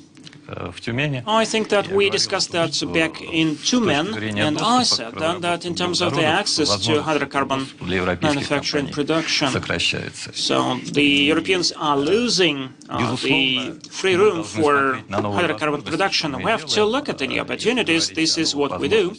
Speaking about the new opportunities,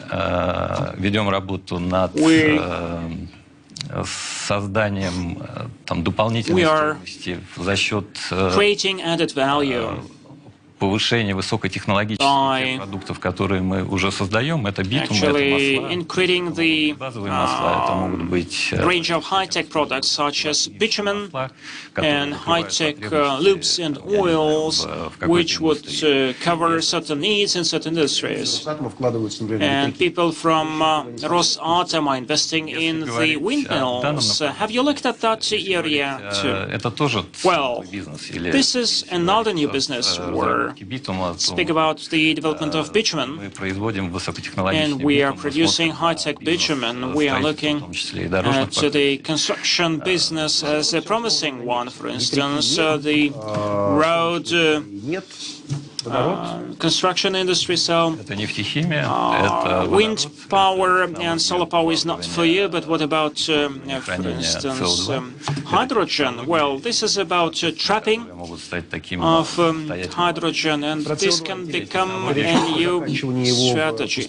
I mean, carbon trapping, and yes, actually, carbon can be injected into the underground storage in order to increase the recovery rate. From the energy efficiency, nice story, you capture the CO2 and pump it in the formations. From the technological process point of view, I heard that CO2 reinjection would increase the oil recovery. Is it true? Yes, that's what I'm talking about. This allows to increase the recovery rate, and apart from the CO2 disposal, you get additional income from additional production. It's not idealism, it's just business, isn't it? Is there a business model? Yes, if we speak about the hydrogen production, indeed, the majority of companies now are at the stage of the theoretical studying, because this task is not so easy. The problem is quite complicated, related to transportation and use. There are a lot of open issues still, and I believe this year and next year, many companies would spend a lot of time, a lot of efforts to this theoretical studying of new technologies. This is from the technological point of view. And from what about the negotiations? Mr. Novak, I heard a lot from the Europeans. Hydrogen is wonderful, but the electrolysis hydrogen will be accepted with pleasure. The hydrogen on gas, we will think about it, and hydrogen which is produced from coal, don't even think about it. We are not going to accept it. Is it fair? What do you think? If you allow, I'd like to contribute to the discussion on the hydrogen. First of all, I'd like to say that even in the Soviet Union, there were technologies of hydrogen production, and they are still existing. They predominantly used in the industries where petrochemical products at petrochemical plants, hydrogen is produced. So globally, around 70 million tons of hydrogen is produced. Do you have it from oil or from gas? Yes, in the world, 70 million tons is produced, which is consumed only in the industry. In future, the task is to use it in other industries, in energy sector, in transport, for energy storage, and everybody is working on that right now. It's a booming technology in the world, because hydrogen is pure energy, whereas you mentioned quite correctly in the beginning, it is quite costly right now if we take competitive industries like economic. So I will have today green socks just for this topic, speaking about the green hydrogen.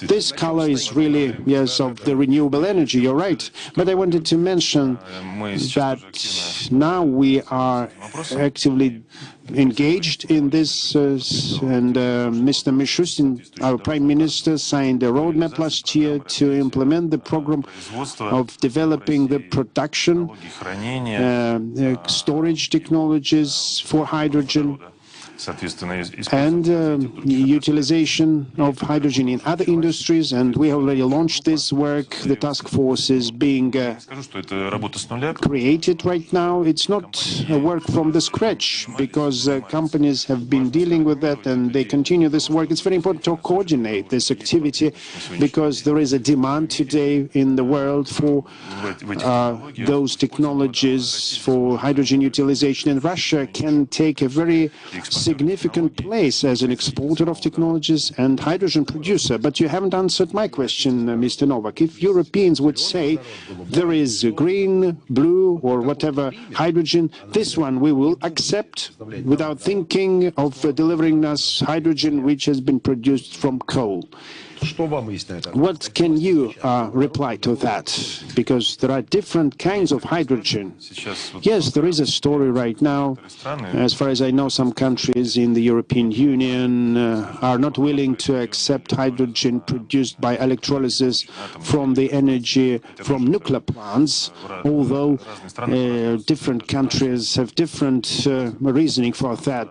In France, well, more than 90% of energy balance is based on nuclear power. But okay, we should think, we should see how market would work, and you should sort it out. What about the political regulation in this case? Well, this question, can I support Alexander? Well, this is the issue of negotiation.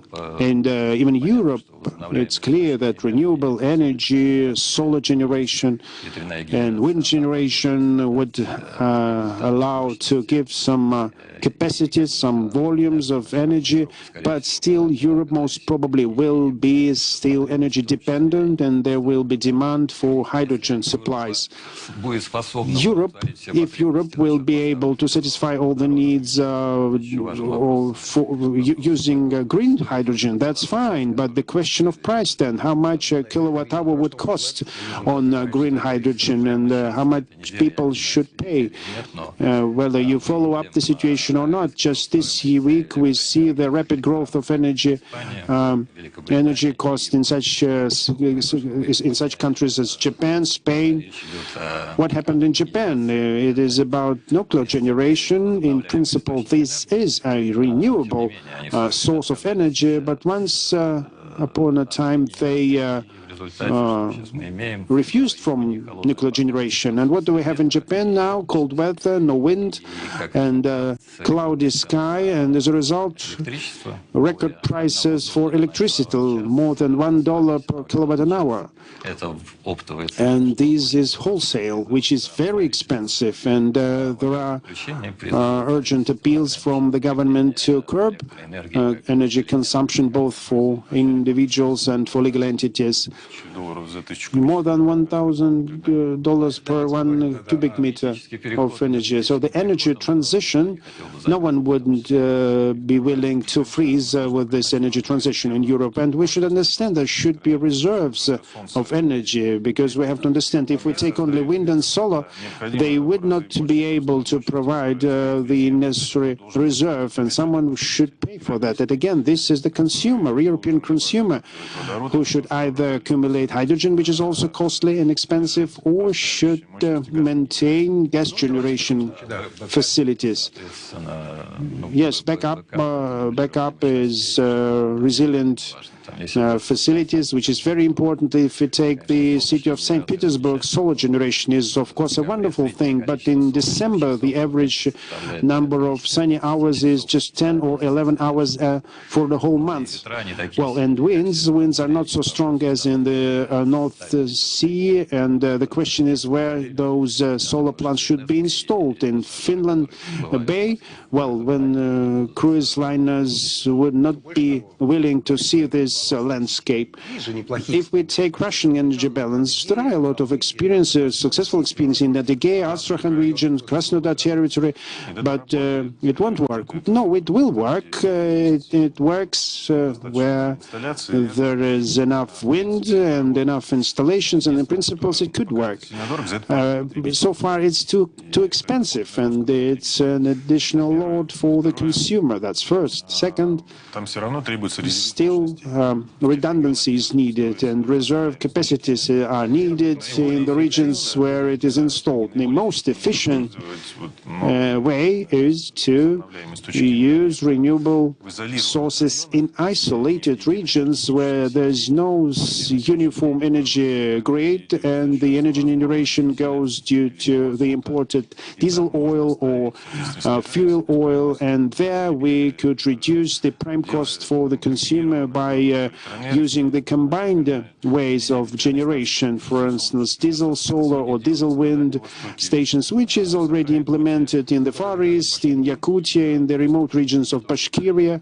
Not only remote regions, if we take Omsk refinery plant, and the solar generation solution was installed there for a few megawatts of capacity, but there is a big amount of solar days, of sunny days, unlike northwest region, and there this energy could be efficient. Here the pragmatic approach should be used.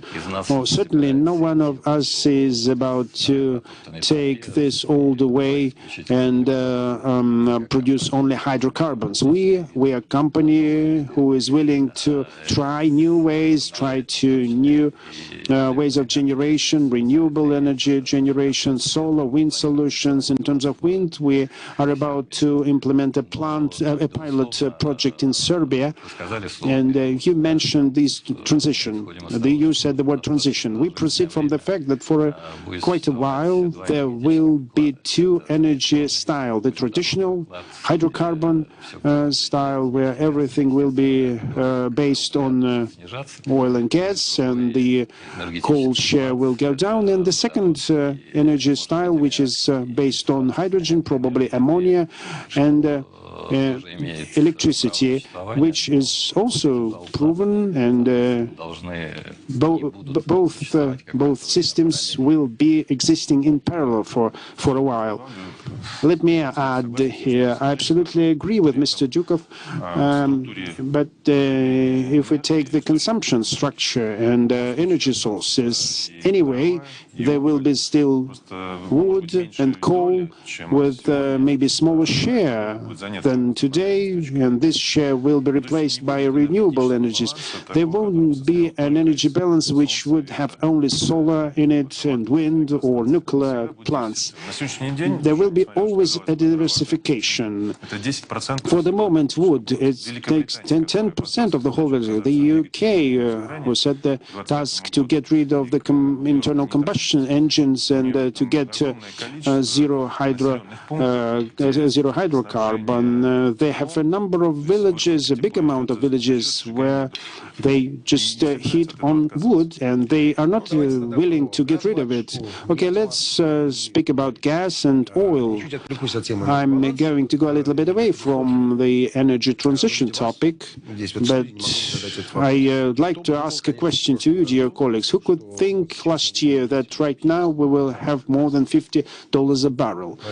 Mr. Dukov, are you surprised that it's back to 50? It was quite scary last year, wasn't it? Yes, we did believe in it, and we were working in this area, but the media say that oil is going up and gasoline will also go up. Okay, Sergey, look, there is no relation at all. But how come oil and gasoline are there in relations? Well, our government policy is regulated in the following way, and we have regulations and laws which should smooth out the fluctuation of global prices to minimize their influence on the domestic prices. Previously, we have had a mechanism of the exchange rate, of ruble exchange rate, which was changing depending on the oil price. If the oil goes up, the ruble goes up too, and the barrel was, well, in the certain range of prices. After the budget rule was imposed in 2018, the situation changed. The exchange rate have become more stable, and the government decided to make amendments to the legislation and introduce the dumping mechanisms. The dumping mechanism what should be paid either by the budget or by the company, depending on the world price, or no one pays to anybody if there is a balanced out pricing globally. And the global task, and it is controlled by the government strictly together with the socially responsible companies, to not to allow very high price growth, higher than inflation, for gasoline on gas stations. stations. I have to confirm what Mr. Novak said. On one hand, there is an agreement signed between the government and oil companies based on which we commit ourselves not to increase prices. Prices can grow, but this growth rate should not be faster than inflation. Inflation is not very high in our country now, on one hand. On the other hand, we have a dumping mechanism which allows indeed to keep prices at the stable level. We have stable prices now, and we can guarantee in the near future that nothing will happen. Our refineries have proper utilization. They process necessary volumes of oil for the domestic market. So if I were in the consumer's shoes, I wouldn't be worried about the growth of oil prices which we experience in the world. I would be even glad for us to see that, because this is additional income for the budget. In 2020, prices were fluctuating very strongly. In the beginning of the year, they were around 55, then they dropped down to 20. There was a negative, not for our brands, but yes. Well, now they are gradually coming back, but on the gas stations, we had the growth of only 2% if we take the normal gasoline. And this confirms us the operation of the mechanism, which was... So we shouldn't trust the media, should we? Just a few words, just to explain. There are different prices. There are prices on gas stations. This is our priority, where we see this end price, because there is a price on the refinery, the price on the wholesale center, there is the stock exchange price. This is the whole chain which should not be, which the consumer should be worried about. There are netbacks in this chain, and the dumping mechanism is working on smoothing out, on leveling out all those changes and spikes. The question is, and the main task is not to keep prices growing on the gas station for the end user, but the internal price fluctuation can happen. It can be brought to the public, and it is presented as if those changes will affect end users, but it's not true. That's why I was asking this question, because not only experts are listening to us, but also by people who come to gas stations and read papers. They shouldn't trust papers in this regard. Okay, since we now understood that the energy transition is one thing, but most probably we will live with both energy systems in parallel, and oil will not go anyway. Let's talk about oil a little bit more, since we have some more time during this session. Obviously, you accept the message that some part of your Western colleagues refused from further explorations since they don't have enough resources. What about you? Do you continue active explorations because capital expenses were dropping in the oil industry? Unfortunately, yes, and this is of our concern. The market needs stability. In the previous year, we experienced a twofold drop of investments in the exploration and prospecting. And if previously, in 2014, 2015, the investment reduction was also evident. At that time, it was due to the reduction of contractual prices. Now, this reduction is due to the drop of volumes of operations. And in principle, this is a serious signal saying that after some time we could have problems with the new capacities and production volumes. Of course, the process of depletion is going on, and just to keep the same level of production, the oil industry have to introduce new fields, new reserves every year. And if we see a lack of investment, it results in the reduction of volumes, which could result in price growth and volatility growth. Do you speak about the potential of Russia or all over the world in terms of additional exploration? Now, this time I mean that we did our best to keep the volumes of exploration, but we see what is the behavior of our colleagues in the West. But on the other hand, when we say that European companies divest, they go away from exploration of traditional hydrocarbons, it is not quite true. If you know, just recently a transaction was closed with Shell, and it is an exploration project at Gaidar Peninsula. This is the region which could become a new oil and gas province, and it tells us that despite the European companies declare and take commitments to go over to zero hydrogen energy industry, they still believe in one more full-fledged investment cycle, which includes geological exploration, discovery of big fields, and further development. What about the shale? Will it recover or not? What do you think? Do you have it in your peripheral vision, if you may? Oh, of course, certainly shale is a very important factor which influence prices and market situation, and shale has some potential for sure, and most probably production, we see some stabilization of production in shale oil, and most probably we can expect that this production growth will recover, but at the same time we can see the peak for these volumes. And what about Argentina all over the world, or is it only the American story? I mean the States only, because Argentina is a different story. Well, this is a new province now.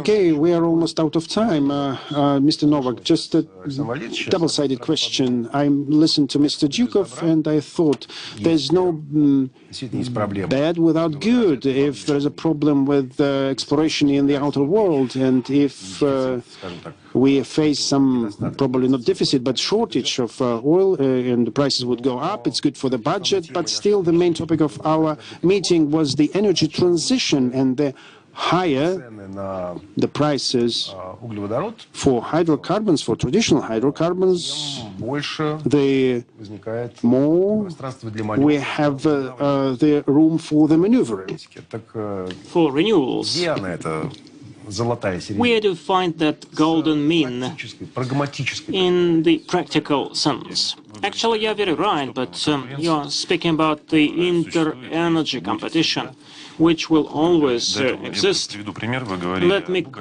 quote a case. You spoke about the coal generation, which is almost outdated, and the recent events when the cold temperatures and the hike in the energy prices in Asia because of the shortage of energy reached the figure of $1,000 per 1,000 cubic meters, and in Europe actually it also increased dramatically, and it resulted in the fact that the coal-run power plants now operated at a higher utilization rate, and now we are supplying coal to Europe. Just these weeks of cold temperatures, we are supplying coal to Europe. When speaking about renewables, if the prices for hydrocarbons are too high, it means that the renewables will compete against hydrocarbons, and more money would be invested into that. So the prices for hydrocarbons have to be competitive. That's obvious, so that they are comfortable and profitable both for the manufacturers and for the consumers at the same time. We are speaking about investments, and this is a circular industry, cyclical industry. The market actually states that once the prices go down, then the investments would go down, and once actually we see shortage in the market, the prices would go up, and there is an artificial deficit, an artificial shortage because of the OPEC Plus deal, but actually the situation would restore once the demand goes up.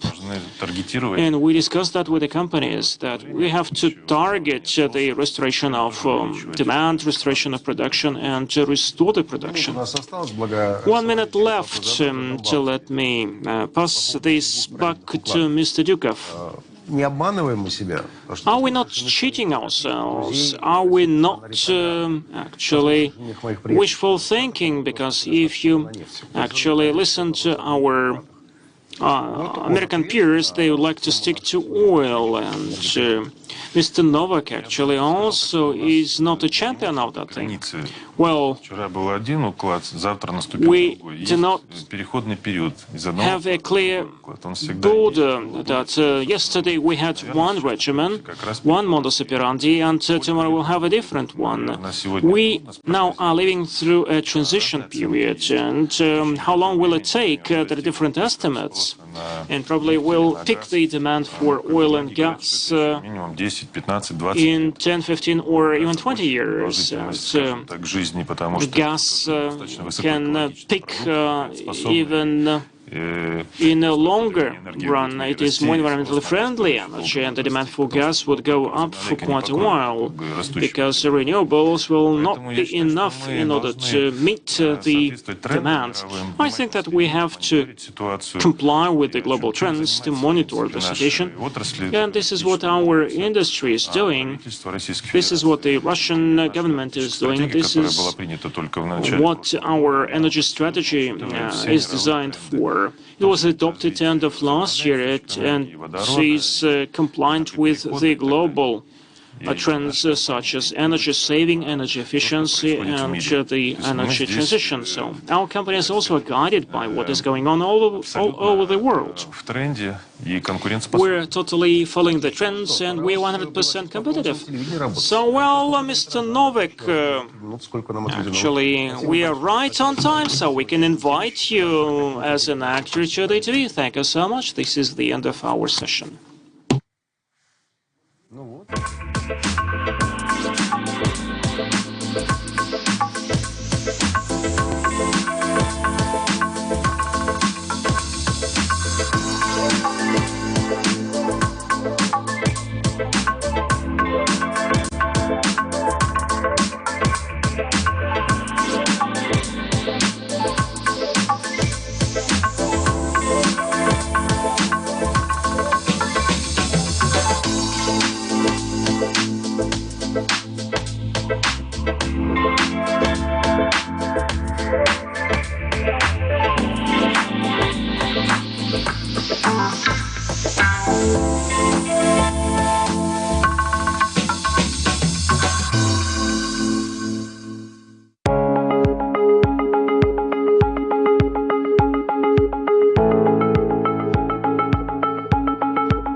Изменились ли мы?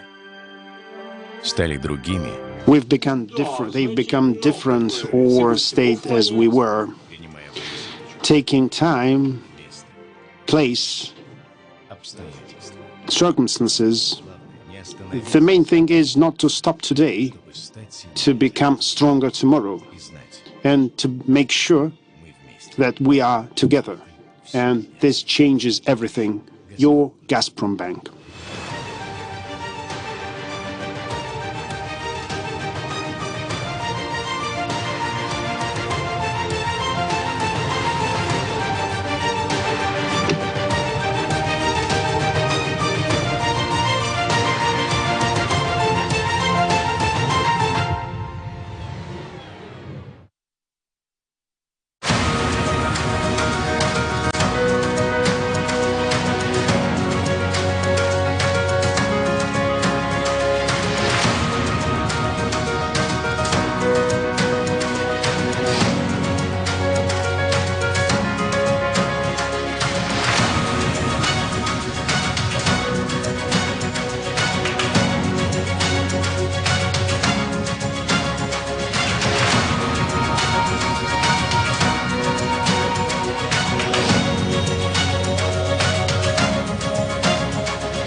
звуке или в тексте, ушами. In order or text, by eyes or by ears, forever with brain, only on business. The main thing in the politics, main thing in the business, main thing about personal money with the speed of the sound or light, to hear and to see. One brand, two addresses, Business FM and bfm.ru. Not on words, but on the business.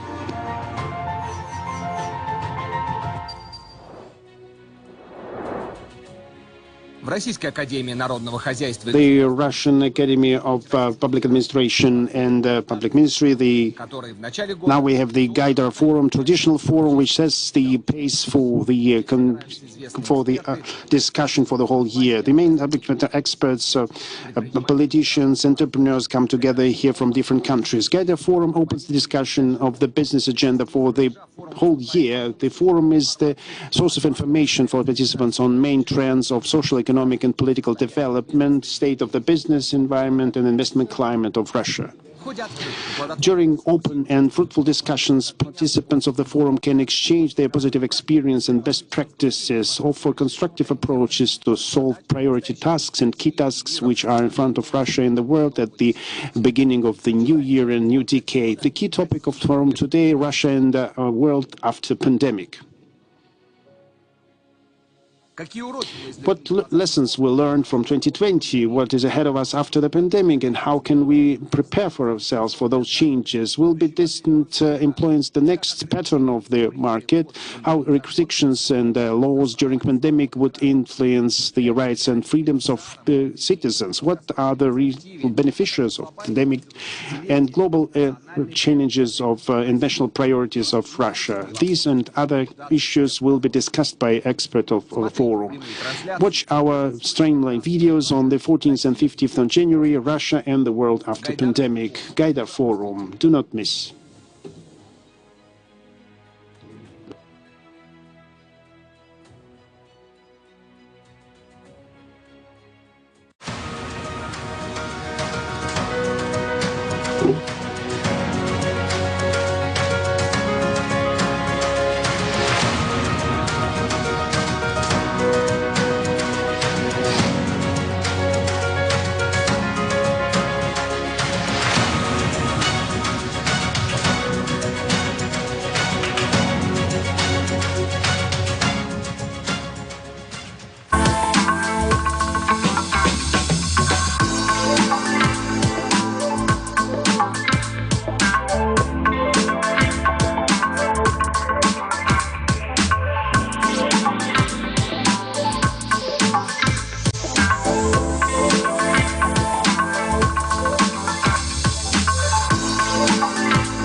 Добрый день.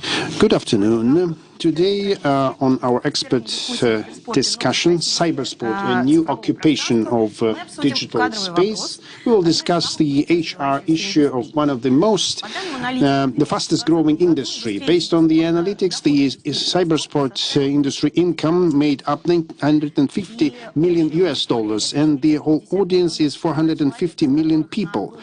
And the share of Russia is around 30 to 50 million on different estimates. Last year, our government supported cyber championships in different educational institutions. And it's clear pandemic, self-isolation, lockdown speeded up the development of this industry. And we can see a good sign that it's for the first time on the social economic forum like Gaidar forum, such issues are being discussed as preparation of talents for cybersport. I'd like to introduce my participation. Dmitry Smith, President of Russian Esports Federation. По когнитивной психологии, эксперт кластера РАЭК игровая индустрия и киберспорт Ольга Морозова. Olga Morozova, editor-in-chief of the Ecology Project, professional cyber sportsman and founder of Future Perfect Association, Vladlen Savio-Dvoretsky, cybersport commentator at Riot Games, former owner, manager, coach, player of Term Just, Nikita Goldstar Morozov.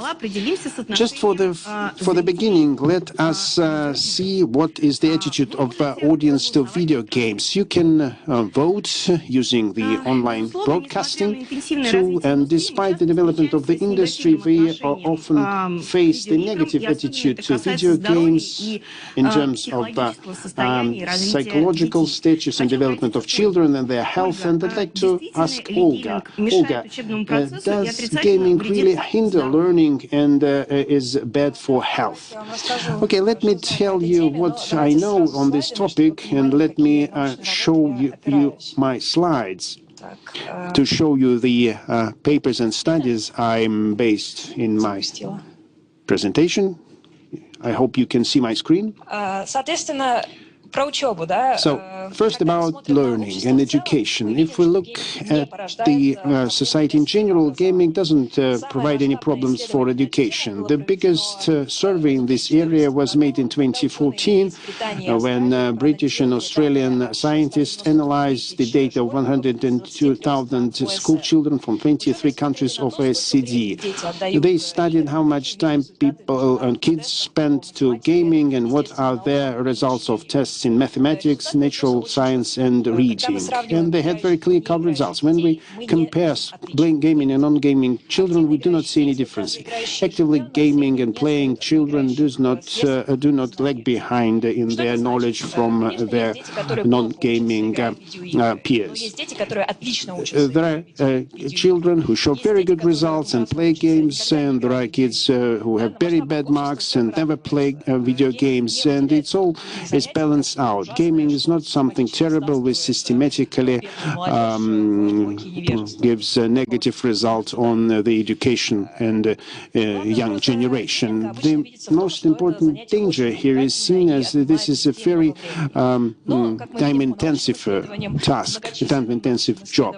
As we see on the studies, it can be compensated by the development of useful skills. It gives some incentive for studying and gives positive emotion. It gives very efficient form of relaxation and leisure, and kids can study and learn better if they spend even less time during studying, during lessons. The only group of players whose hobby is related to worse results are addicted people, and based on the American Psychological Association criteria and World Health Organization, the addicted players make up less than 1% of all playing people. This tiny share. The vast majority of gamers, so also those who play a lot, are healthy people. For them, this is a hobby like music or football, and even sometimes it's a profession. Modern video games are very sociable, where people can find friends from all over the world. They master their knowledge and skills, and they compete. And this is related to a very big amount of positive results, and which is really positive for intellect. This is my answer. Olga, could you tell us how gaming is related with intellectual development? What is the influence on mental abilities and mental state? I have a few more slides on that for you, if you can see my screen. This issue was very well studied. It's been under study since 1990s, and hundreds, maybe thousands books and studies were written on that. And they say that when we compare gamers and non-playing people for tests, for gamers are superior.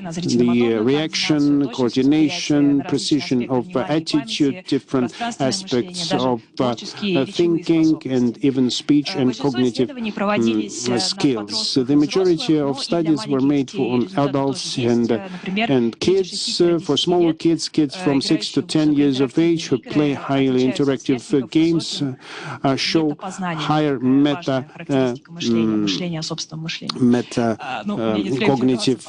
cognitive skills of their brains. What else can I say? How can we understand this whole passage from my presentation? Does it mean that video games develop our brains, or video games are only for smart people? Some experiments were made where people without playing experience were trained to play video games for some hours, and then the mental abilities were studied. And positive results were shown. Video games really develop our brains.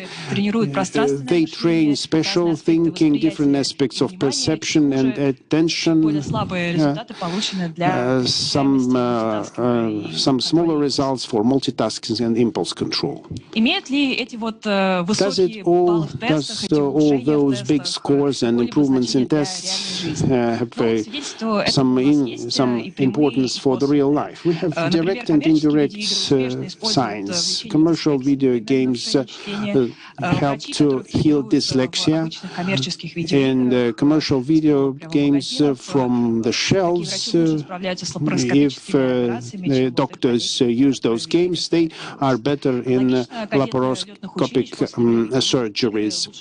Video games provide better results for pilots if pilots are trained based on those games.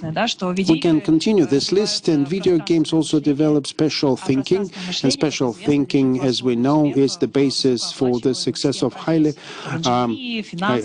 skilled and high-cost professions in engineering and finance. It's very relevant for women because, on the average, women are a little bit inferior to men in their special skills, special abilities, and some specialists partially explain the fact that women take less jobs in these areas. Only 10 hours of training in video games completely remove this lag for women, and this is one of the possible explanations why women playing games 3 times more select their careers in technical skills. So 10 hours, you mean in what time? By day or God bless?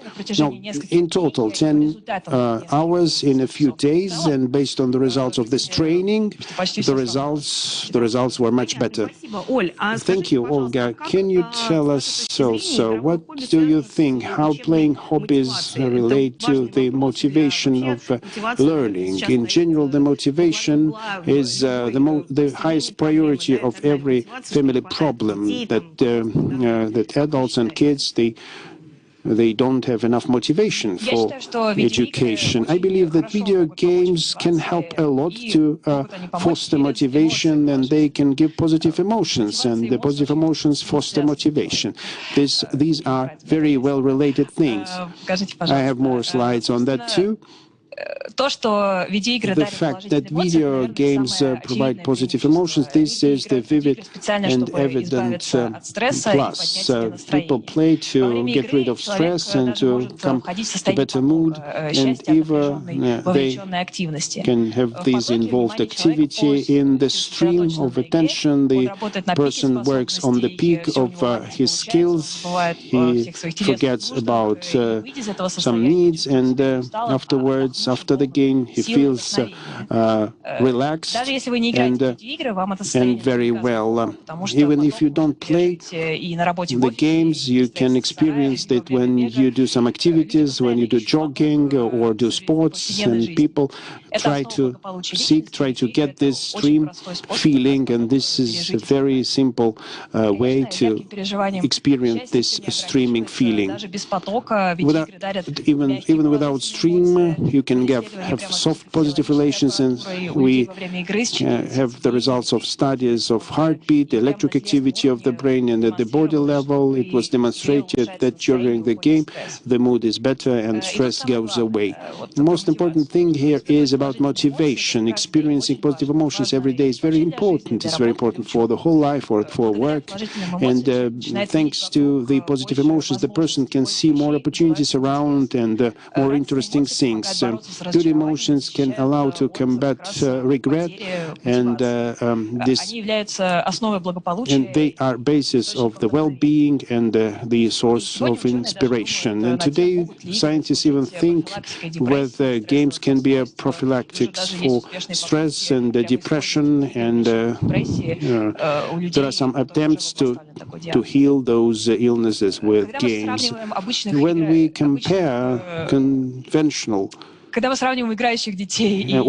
playing kids or non-playing kids, we see the positive side of gaming. In 2016, the scientists from America and Europe evaluated the state of more than 3,000 kids from different countries, Germany, Turkey, and others.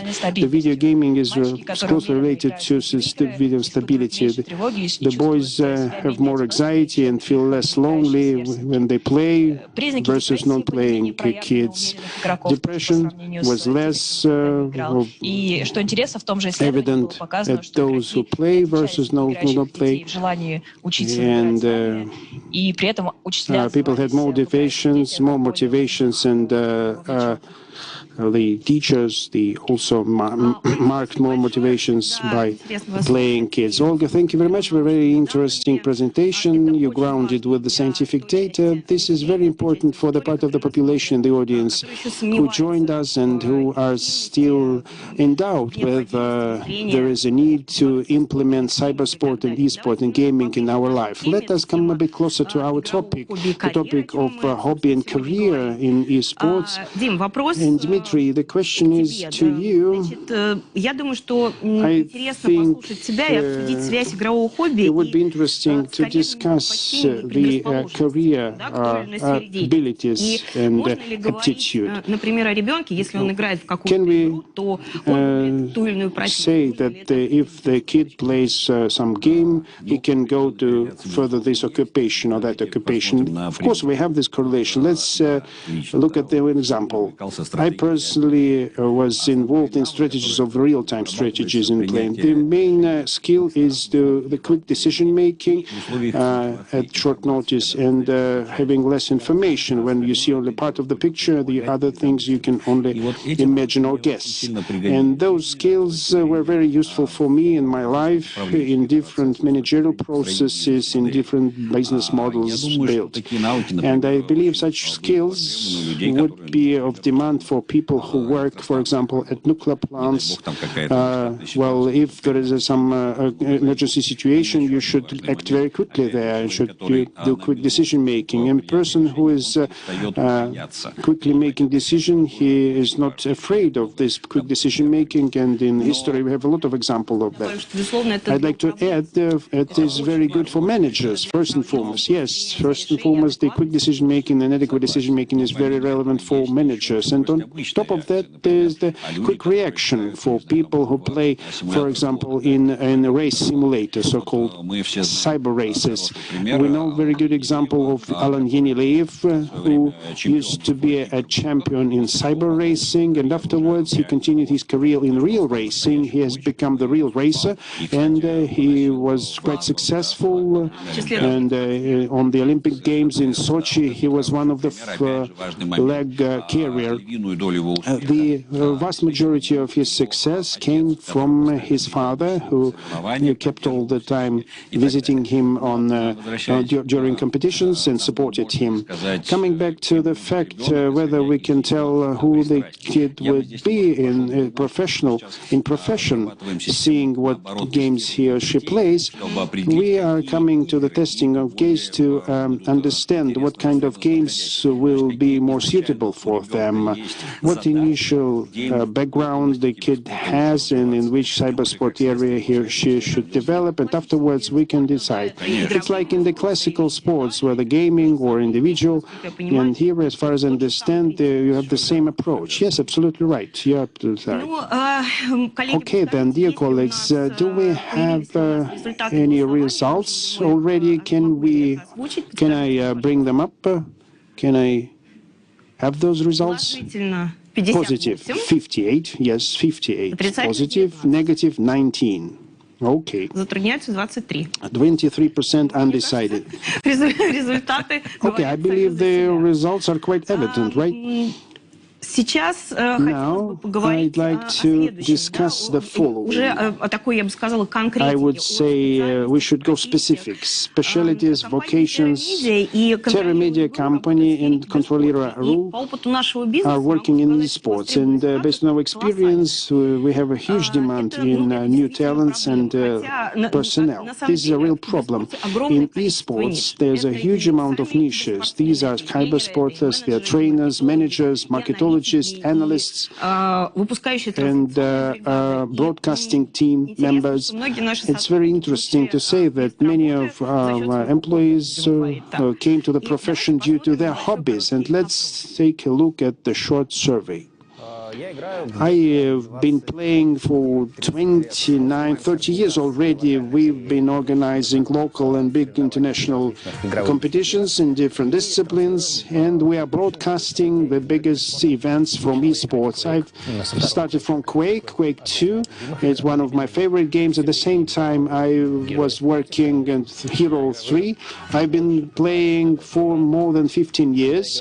When I used to play games, I was developing my attention, my systematic thinking, because in the multi-users, multi-tenant games, there is a hierarchy of players, and such games have markets, currencies, economic relations, intra-group relations, and this all influences significantly the management. This experience gave me the opportunity to have fun in my life. Games do the same as our culture does. They entertain us and make us happier. First and foremost, this is imagination and inspiration. I'm quite a creative person, and I do my best to seek inspiration everywhere, also in computer games. They made me acquainted with a number of people who are my friends now. They help me to socialize, to develop my skills.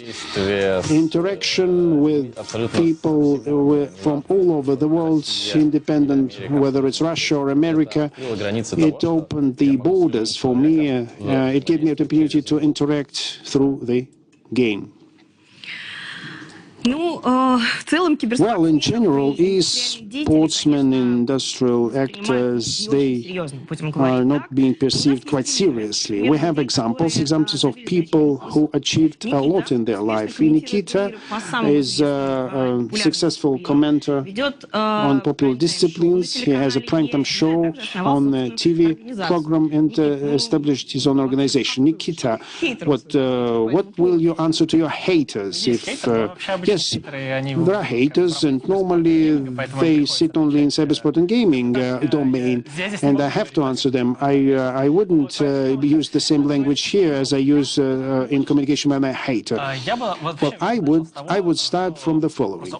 So Olga, I really admire her presentations. He does it very cool, and she has a huge experience in this sphere, and I was inspired a little bit by her presentation. I remembered my childhood and what games gave me in my childhood. For example, English. I studied English thanks to World of Warcraft. I've been playing for many years, and I played on European servers.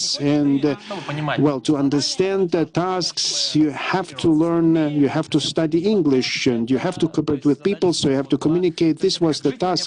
It's like the skill for the life. And I had to study language, and there were no options.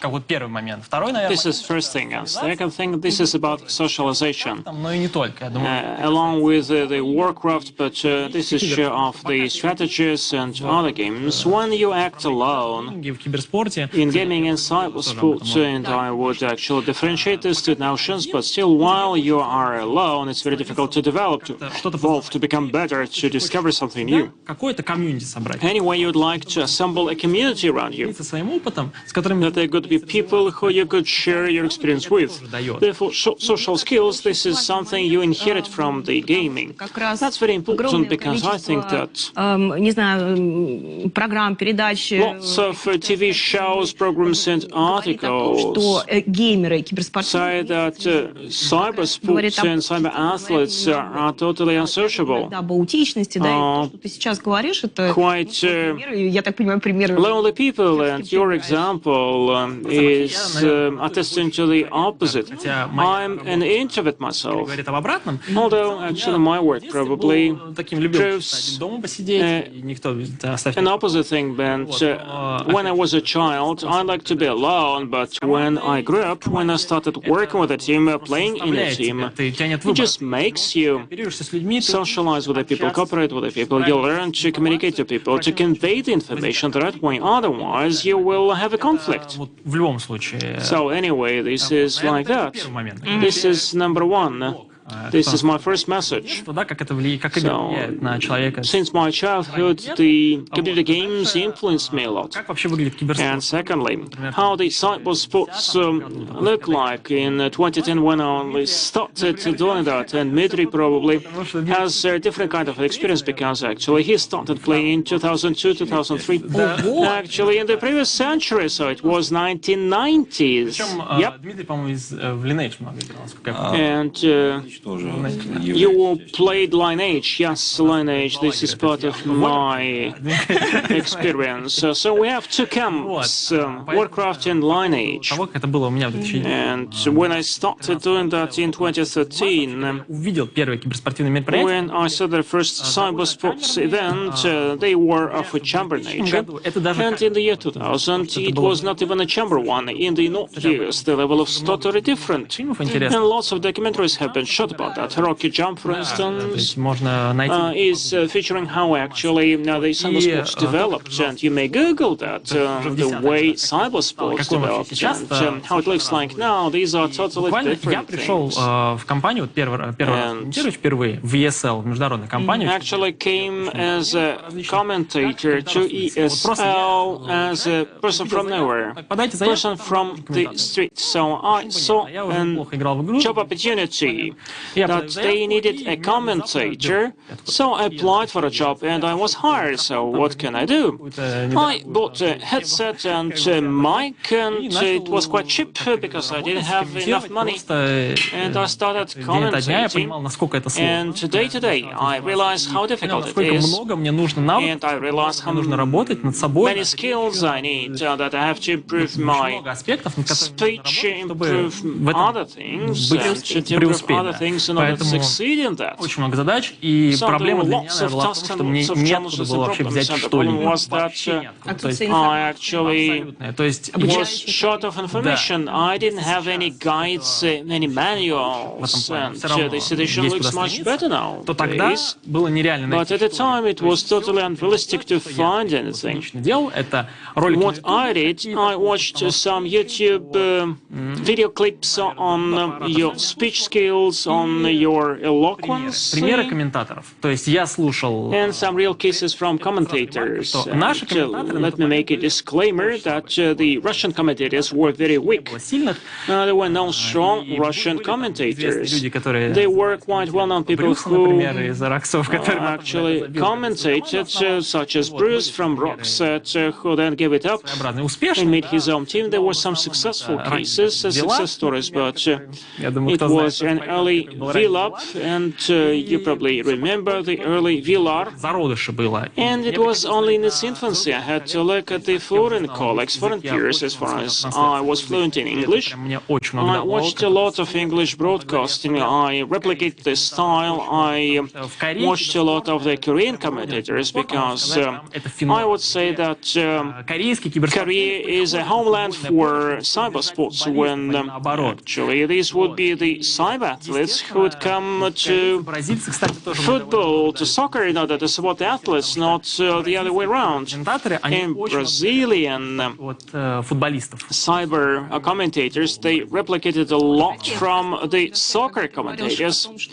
When you said that there is nowhere that you can find some information on commentating, I think that the Russian, the Soviet commentating school was quite strong at the time. Could you replicate something from the Russian top football commentators?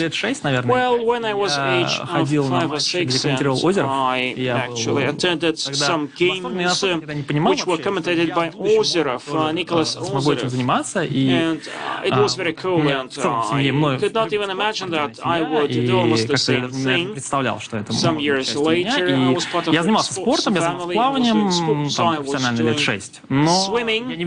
6 years, и в целом в детстве игры были чем-то особенным. Поэтому, когда я понял, что есть киберспорт, есть возможность именно не с точки зрения хобби, а с точки зрения профессионального профессии, профессионального спорта заниматься играми. Вот с этого момента у меня что-то щелкнуло в голове, перемкнуло, я понял, что этим можно начинать заниматься. И я черпал опыт комментирования с разных языков, можно так сказать.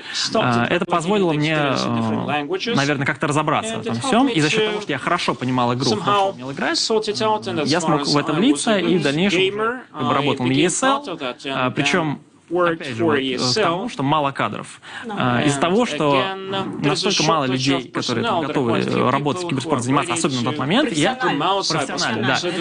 Мне пришлось разделять обязанности. То есть меня как комментатора, но затем я начал постепенно заниматься и организацией турниров, я начал быть судьей, я начал быть менеджером, я начал делать все подряд, все, что только можно. Комментируешь игру, и тебе параллельно нужно разрулить вопрос, потому что одна команда там условно читерит, ну, грубо говоря, да, и тебе нужно разобраться с вопросом, судьи тоже, как младшие, да, потому что они во время игры смотрят матчи тоже и помогают. Вот, и тебе нужно параллельно делать и то, и другое, от этого взрывается мозг, и ты понимаешь, что это нельзя, но по-другому никак. По-другому никак. Это же круто, зато сейчас ты такой абсолютно укомплектованный скиллами максимально. Часто да, на тот момент... Смотрите на него. Это было супер стрессово. Сейчас я там понимаю много всего, и, допустим, мне скажут, ну, нужно быть судьей на каком-то турнире. Без проблем, я понимаю, как это работает. Вот, но не то, что я хотел прям это делать. Надо. Или посоветовать. Вот что-то это передача опыта, допустим. Такие ребята там, как я, допустим, да, или как Владлен, или многие другие были ролики у нас, там Дима тоже героев играл, третий. Кстати, мы все пытаемся с Димой поиграть в героев, третий никак не получается. Это целая задача эпопея, сыграть, отдохнуть, да. Вот, и естественно, для многих ребят, которые сейчас стали какими-то большими, серьезными лицами. Путь был тернистый. Дмитрий был реально тернистый. И много проходить, да, и много учиться. Поэтому я думаю, что такие люди передать опыт как-то дальше. И вот молодые ребята, передачи, там его смотрят очень много молодых ребят. Они часто прилетают там в директ Инстаграма, там, или в ВК, личные сообщения, там, как стать ведущим, или как стать комментатором. Вот очень много таких вопросов. И on my YouTube channel asking how I can become a commentating anchor myself. Ну, комментируй. Вот садись, как я. I can just advise them, just try to комментировал сам, certain переслушивал games, свои so записи, that then что где listen плохо, to и your records, analyzing what is good, what is not so Здорово good. сказано. And this is Спасибо how this большое. process evolves. Nikita, Влад, thank you so much. хочу уже несколько раз Влад, в твою сторону. Хочу actually, you were обратиться к mentioned тебе, several ты спортсмен. times, so I'm telling you, you В are прошлом, a сегодня cyber профессиональный athlete игрок и тренер, yourself. полиинтеллигент, владелец организации Future You Perfect. are the founder and Как owner раз of организация, которая eSports специализируется на organization обучении Future Perfect. тренеров и игроков And you're по игре Лига specializing Легенд. in Почему ты пришел в киберспорт? Что League случилось? of Что тебя привело Legends сюда? games and Да, и откуда, конечно. coaches training.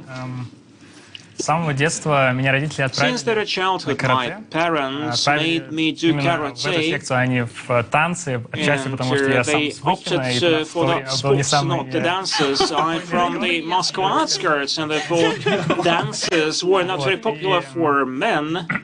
Я могу сразу сказать, что мне не особо нравилось. Там первые 2 года это просто страдания, тебя бьют. I didn't like that idea very much because you would be bitten for 2 years and you suffer, and then some competitions started, and I participated in the district competitions, then in the regional districts, and I was carried away by that process. So until age of 16, I took part in every competition. В итоге в 13 я уже выиграл чемпионат России, в 16 я занял третье место на чемпионате мира. И это было причем по мужикам, то есть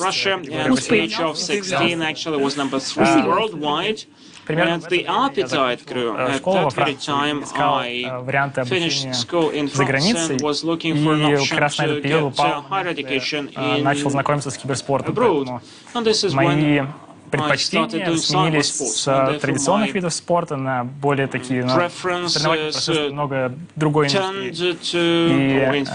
И мне это было очень интересно, как и большинство людей, которые играют в игры, это все завлекает, заманивает, становится, хочется играть все больше.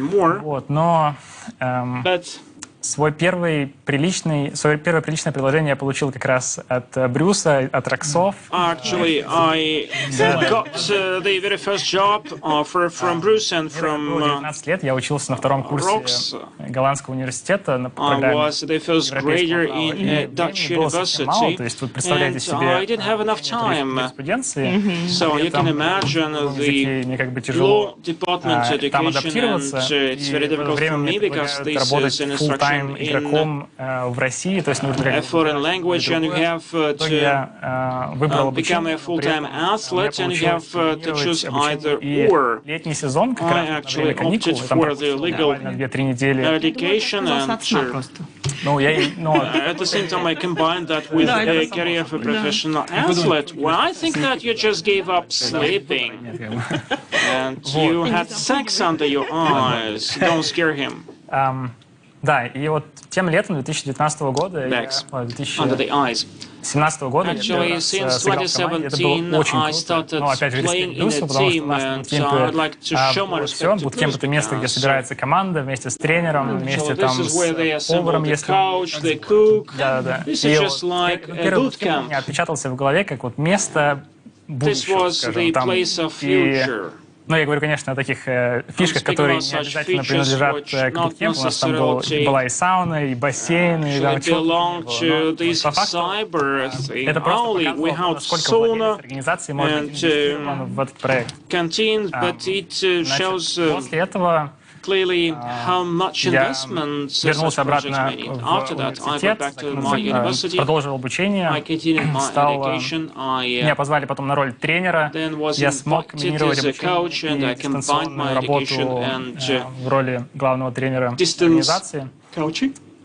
Потом мы уже познакомились с моим близким другом Файком Алиевым, с которым мы создали организацию Future Perfect. И, собственно, организацию мы создали, потому что увидели, что на рынке нету недостаточно кадров. Вот, я как раз хотела спросить, и, собственно, почему, да, и это очевидно, потому что на сегодняшний день на рынке ограниченное количество компаний, там это контролирует групп, да, Future Perfect, которые готовят и тренеров по дисциплинам, да, игроков и так далее. Чувствуете чувствуете ли это нехватка? Ну вот, насколько я понимаю, ты сейчас говорила об этом. Да, на момент, когда мы организовывали, когда мы первый раз запустили подобный проект, в конец 2018 года, в тот момент в организациях в СНГ, по-моему, в 4 из 8 организаций не было тренеров главных. 4 out of 8 organizations in these size countries had no coaches, or there would be some people not from cybersports area, people from some adjacent industries. There were lots of people invited from the West. Ниш еще больше для тренеров, для менеджеров, для аналитиков.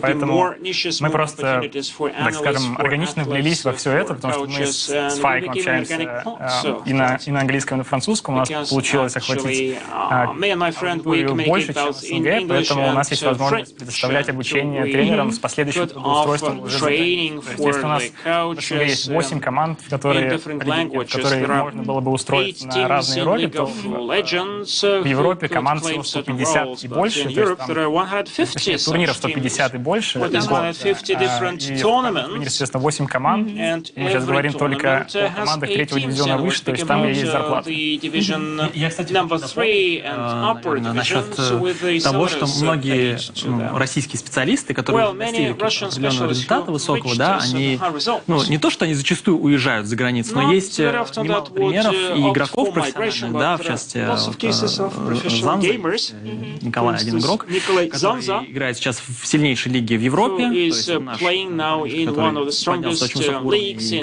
переехал. Есть примеры и из геймдева, который банально... Все точно так же, как в классическом спорте, да, есть более сильные лиги, в которых... Есть момент, есть нюанс.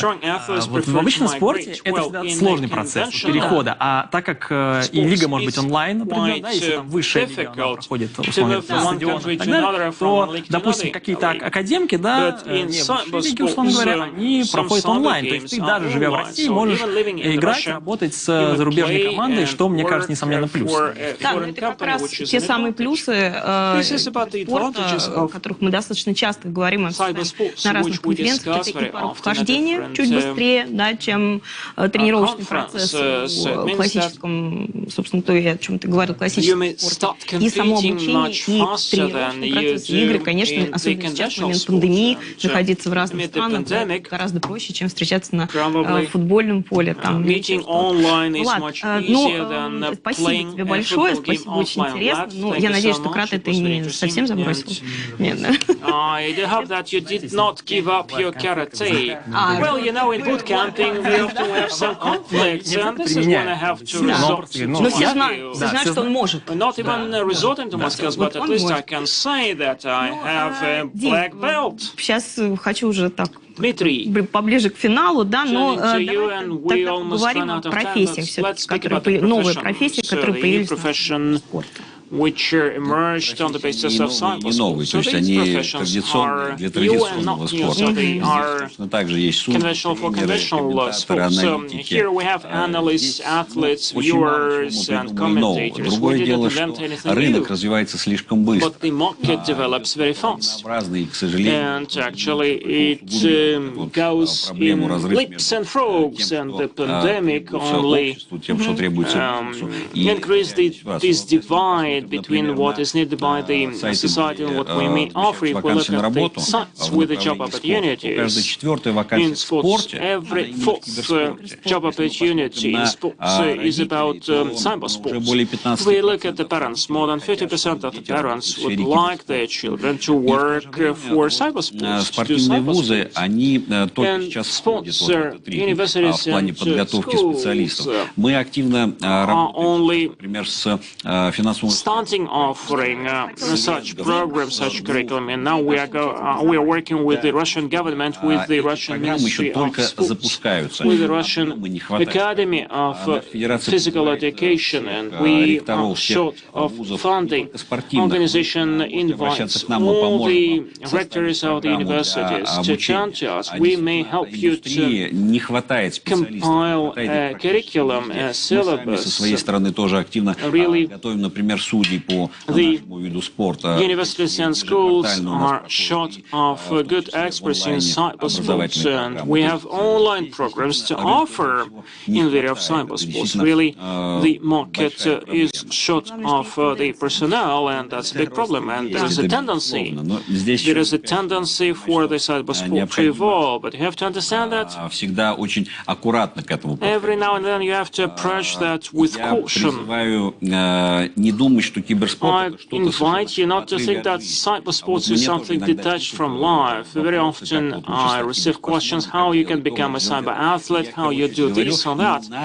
And I keep saying, don't give up your education, don't give up your girlfriend, don't actually play cyber games 24/7. There are such things as enough and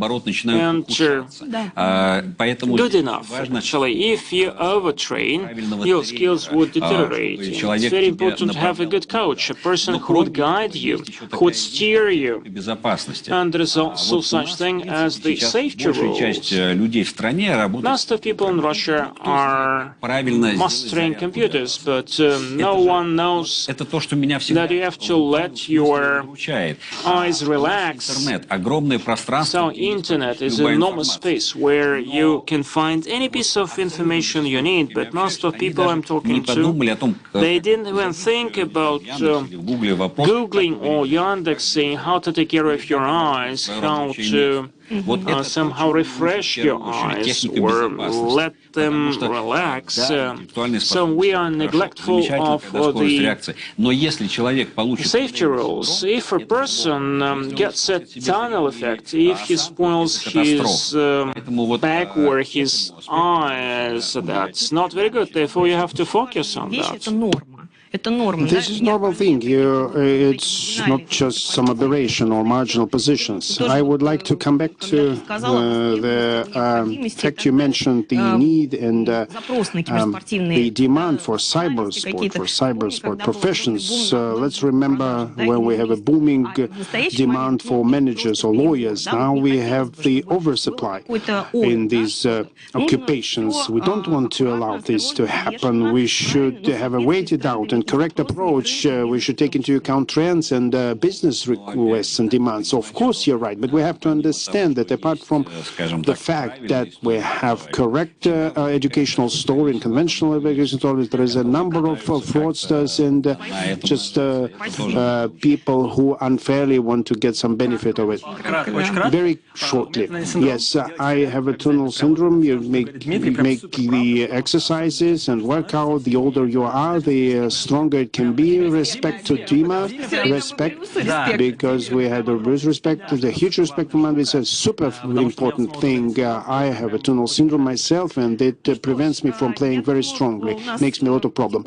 I think gradually we should summarize and wrap up our discussion for today. And first and foremost, and our voting. And we also understand that computer games are not our enemies. It for sure develops soft and hard skills and is very relevant during pandemic and during the locked up world which are living in. In the reference book, we should introduce new professions based on the esports.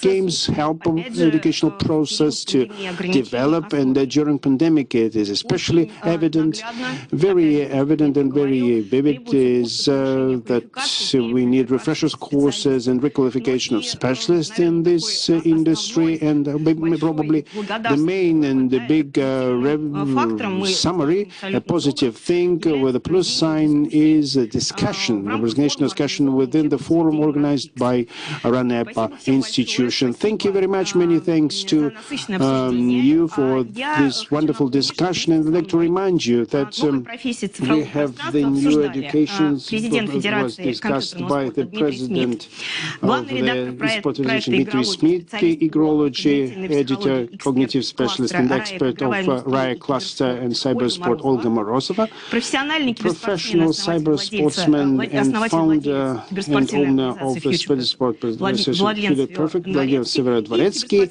and esports commentator and Riot Games former owner of Team Just, Nikita Koltstar Morozov. Thank you very much.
Изменились ли мы?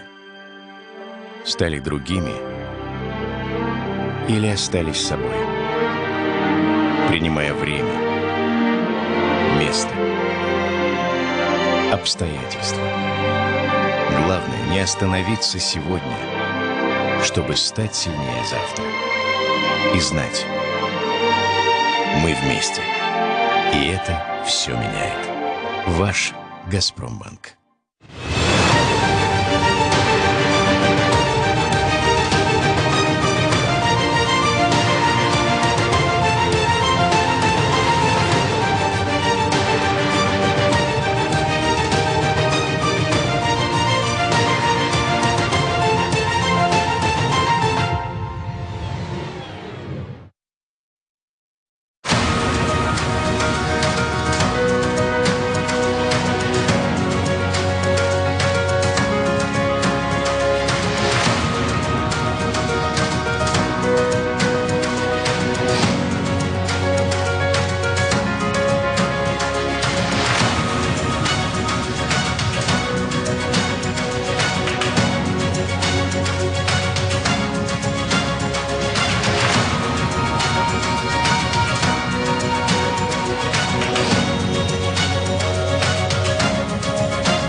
звуке или в тексте, ушами или глазами, но всегда мозгами. Только по делу. Главное в политике, главное в бизнесе, главное о личных деньгах. Со скоростью звука, со скоростью света. Услышать и увидеть. Один бренд, два адреса. Бизнес FM и bfm.ru. Не на словах, а на деле.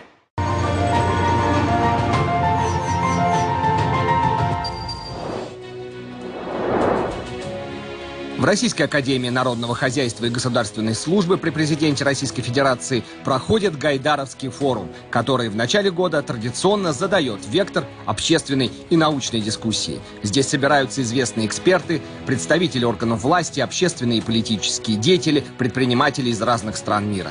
Гайдаровский форум открывает обсуждение деловой повестки на ближайший год. Для гостей из-за рубежа форум выступает важным источником информации о главных тенденциях социально-экономического и политического развития, состоянии бизнес-среды и инвестиционного климата России.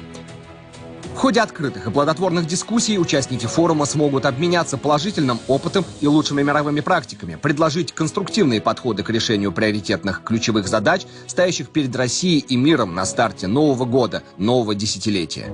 Ключевая тема форума этого года – «Россия и мир после пандемии». Какие уроки мы извлекли с 2020 года? Что нас ждет после пандемии и как мы можем подготовиться к этим изменениям? Станет ли дистанционная занятость будущей моделью рынка труда? Как ограничения и принятые в условиях пандемии законы повлияют на права и свободы граждан? Кто кто является реальным бенефициаром пандемии в долгосрочной перспективе, а также глобальные вызовы десятилетия и национальные приоритеты России. Эти и многие другие вопросы будут обсуждаться экспертами форума. Смотрите прямые трансляции 14 и 15 января. Россия и мир после пандемии. Гайдаровский форум. Не пропустите.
Добрый день. Buenas tardes. Me gustaría saludar a todos los participantes, daros la bienvenida y a los asistentes a esa mesa redonda, a nuestro debate. Y quiero dar la palabra al decano de la Facultad de Periodismo de nuestro Instituto de Función Pública de RANEPA, Vladimir Silkin. Estimados señoras y señores, me es muy grato saludaros aquí en el foro de Gaidar, y hoy celebramos el debate de Rusia y España sobre el espacio mediático en la nueva realidad y la formación de periodistas del futuro. Estamos colaborando con el periódico La Razón. Mijael Comisar es la agencia informativa Interfax de Moscú. José Antonio Vera, director de publicaciones de La Razón de España. El decano de la Facultad Facultad de Periodismo de la Universidad de Tomsk, Ilya Myasnikov, Cilia William, jefa del Departamento de Comunicación Audiovisual del Instituto de Rovira y Virgili de Tarragona, Olga Guillermo López García, jefe del Departamento de la Teoría de Lenguajes y Comunicación de la Universidad de Valencia. La moderadora será Olga Pirozhenko, secretaria general de la Alianza de las Universidades Rusas y Españolas y directora del Centro Ruso Español. Y yo soy decano de periodismo de RANEPA. Vamos a debatir dos temas después de la pandemia: los desafíos del periodismo y el futuro del periodismo y el periodista del futuro. Estimados señoras y señores, tenemos 7 minutos para cada uno de los ponentes y el límite de tiempo para nuestra mesa redonda es de 45 minutos. Os ruego que os atengáis a este formato. Doy la palabra a Mikhail Komissar, director general de la agencia Interfax de Rusia. Gracias, estimados colegas. Como dirigente de una de las agencias de información de Rusia más importantes, quiero tocar el tema de nuestra agenda que tiene que ver con los desafíos globales del espacio mediático y analizar qué futuro estoy viendo para nuestros negocios de periodismo y de informaciones. La pandemia ha afectado muchísimo el negocio de las noticias y las noticias fueron la base de nuestra agencia que se formó hace 30 años.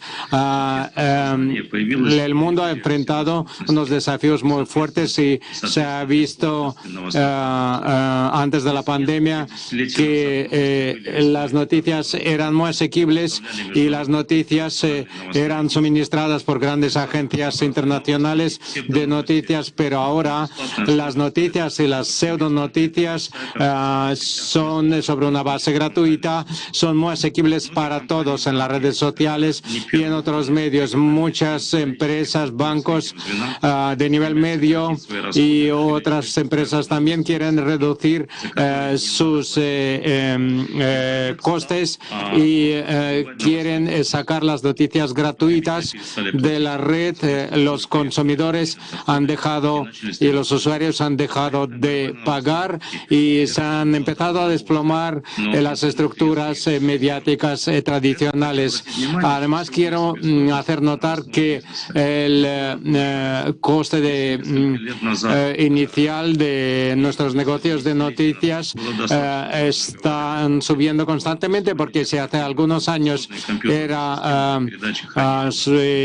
suficiente tener un corresponsal, ahora tenemos grandes sistemas de informática y sistemas de ciberseguridad que son muy costosos. Lo que pasa es que los costos están subiendo actualmente y los ingresos se están reduciendo, lo cual lleva a que queden pocas agencias en el mundo que puedan vender sus productos de noticias.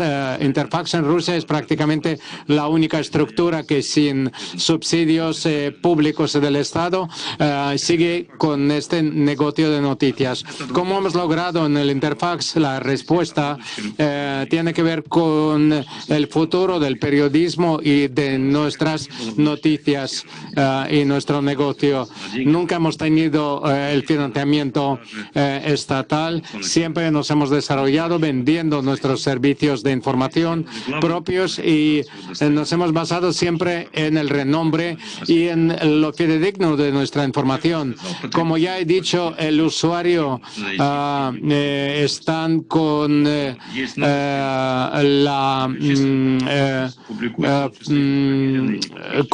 están convencidos falsamente de que las noticias de la red son fidedignas, pero a menudo hay fake news y la filtración del contenido por los gestores de las redes es insuficiente y hay muchísima gente que no está de acuerdo con esto y las grandes empresas, los medios de comunicación comunicación social más importantes del mundo no se conforman con esto y buscan la noticia segura y fidedigna, por lo cual no pueden fiarse de las informaciones que vienen de fuentes no confiables. Y en todo caso no pueden presentar sus reclamaciones en caso de una fake news, por lo cual las agencias profesionales como Interfax requieren un nivel de objetividad de su información y noticias. Estos usuarios tampoco quieren muchas fuentes porque les basta con unas fuentes fidedignas y que no son muchas, y estar entre los proveedores de información fidedignos es el objetivo que tratan de lograr las agencias de información más fiables y seguras, basándose en las tecnologías de información informática más seguras.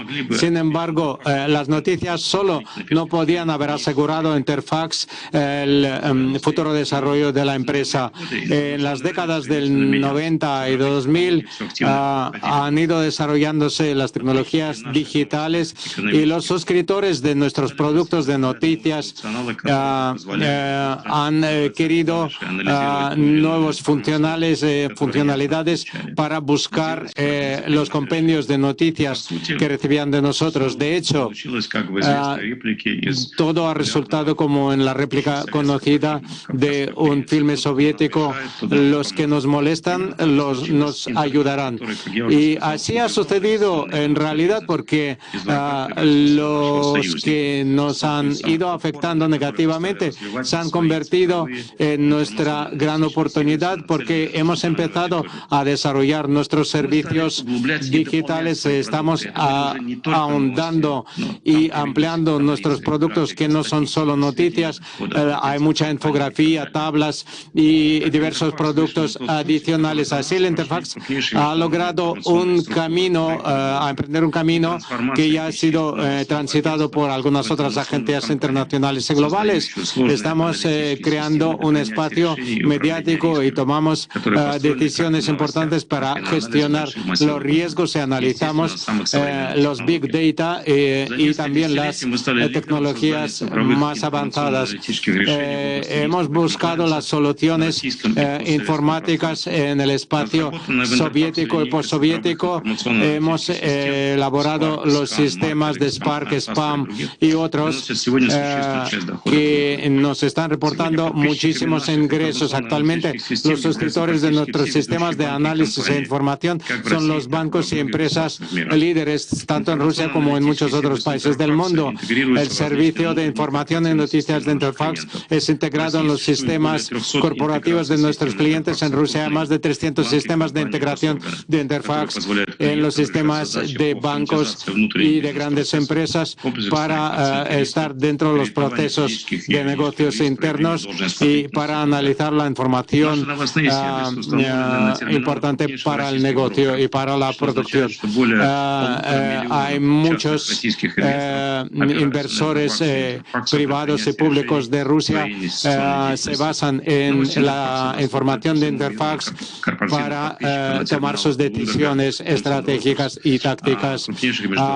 También se puede encontrar en las bases de datos globales de Bloomberg y de otras agencias, y también las bases de datos internacionales. Siendo un actor importante en el espacio internacional y en el mercado de noticias, estamos programando nuestro futuro para que los bancos, las empresas y la función pública conozcan nuestros productos y sepa utilizarlos. Y hemos estado pensando no en el día de hoy, sino en los que vendrán dentro de 3 o 5 años a nuestros espacios. En marzo de 2020 hemos empezado a analizar el sistema universitario de Interfax para formar periodistas del futuro, para implantar los métodos de negocios y de análisis. Nuestros empleados están impartiendo la docencia, explicando la transparencia, temas de la fiscalidad y muchos otros. Actualmente el programa universitario docente de Interfax ya está usándose en muchos centros de estudios como RANEPA, universidades de Moscú, Tomsk y otros. Los sistemas de análisis de Interfax están instalados en aulas universitarias y sirven para los profesores y estudiantes. Los jóvenes especialistas recién graduados buscan la credibilidad de muchas empresas y también calculan los riesgos de sanciones internacionales y también buscan la seguridad en el mercado. Volviendo al tema de nuestra sesión, de nuestro papel, del futuro del periodismo, quiero recalcar que el futuro del periodismo de noticias consiste también en la capacidad de adaptarse rápidamente a las exigencias del mercado y usar las tecnologías de avanzada digitales y de otro tipo para conglomerar las noticias, analizar los datos. Gracias por la atención.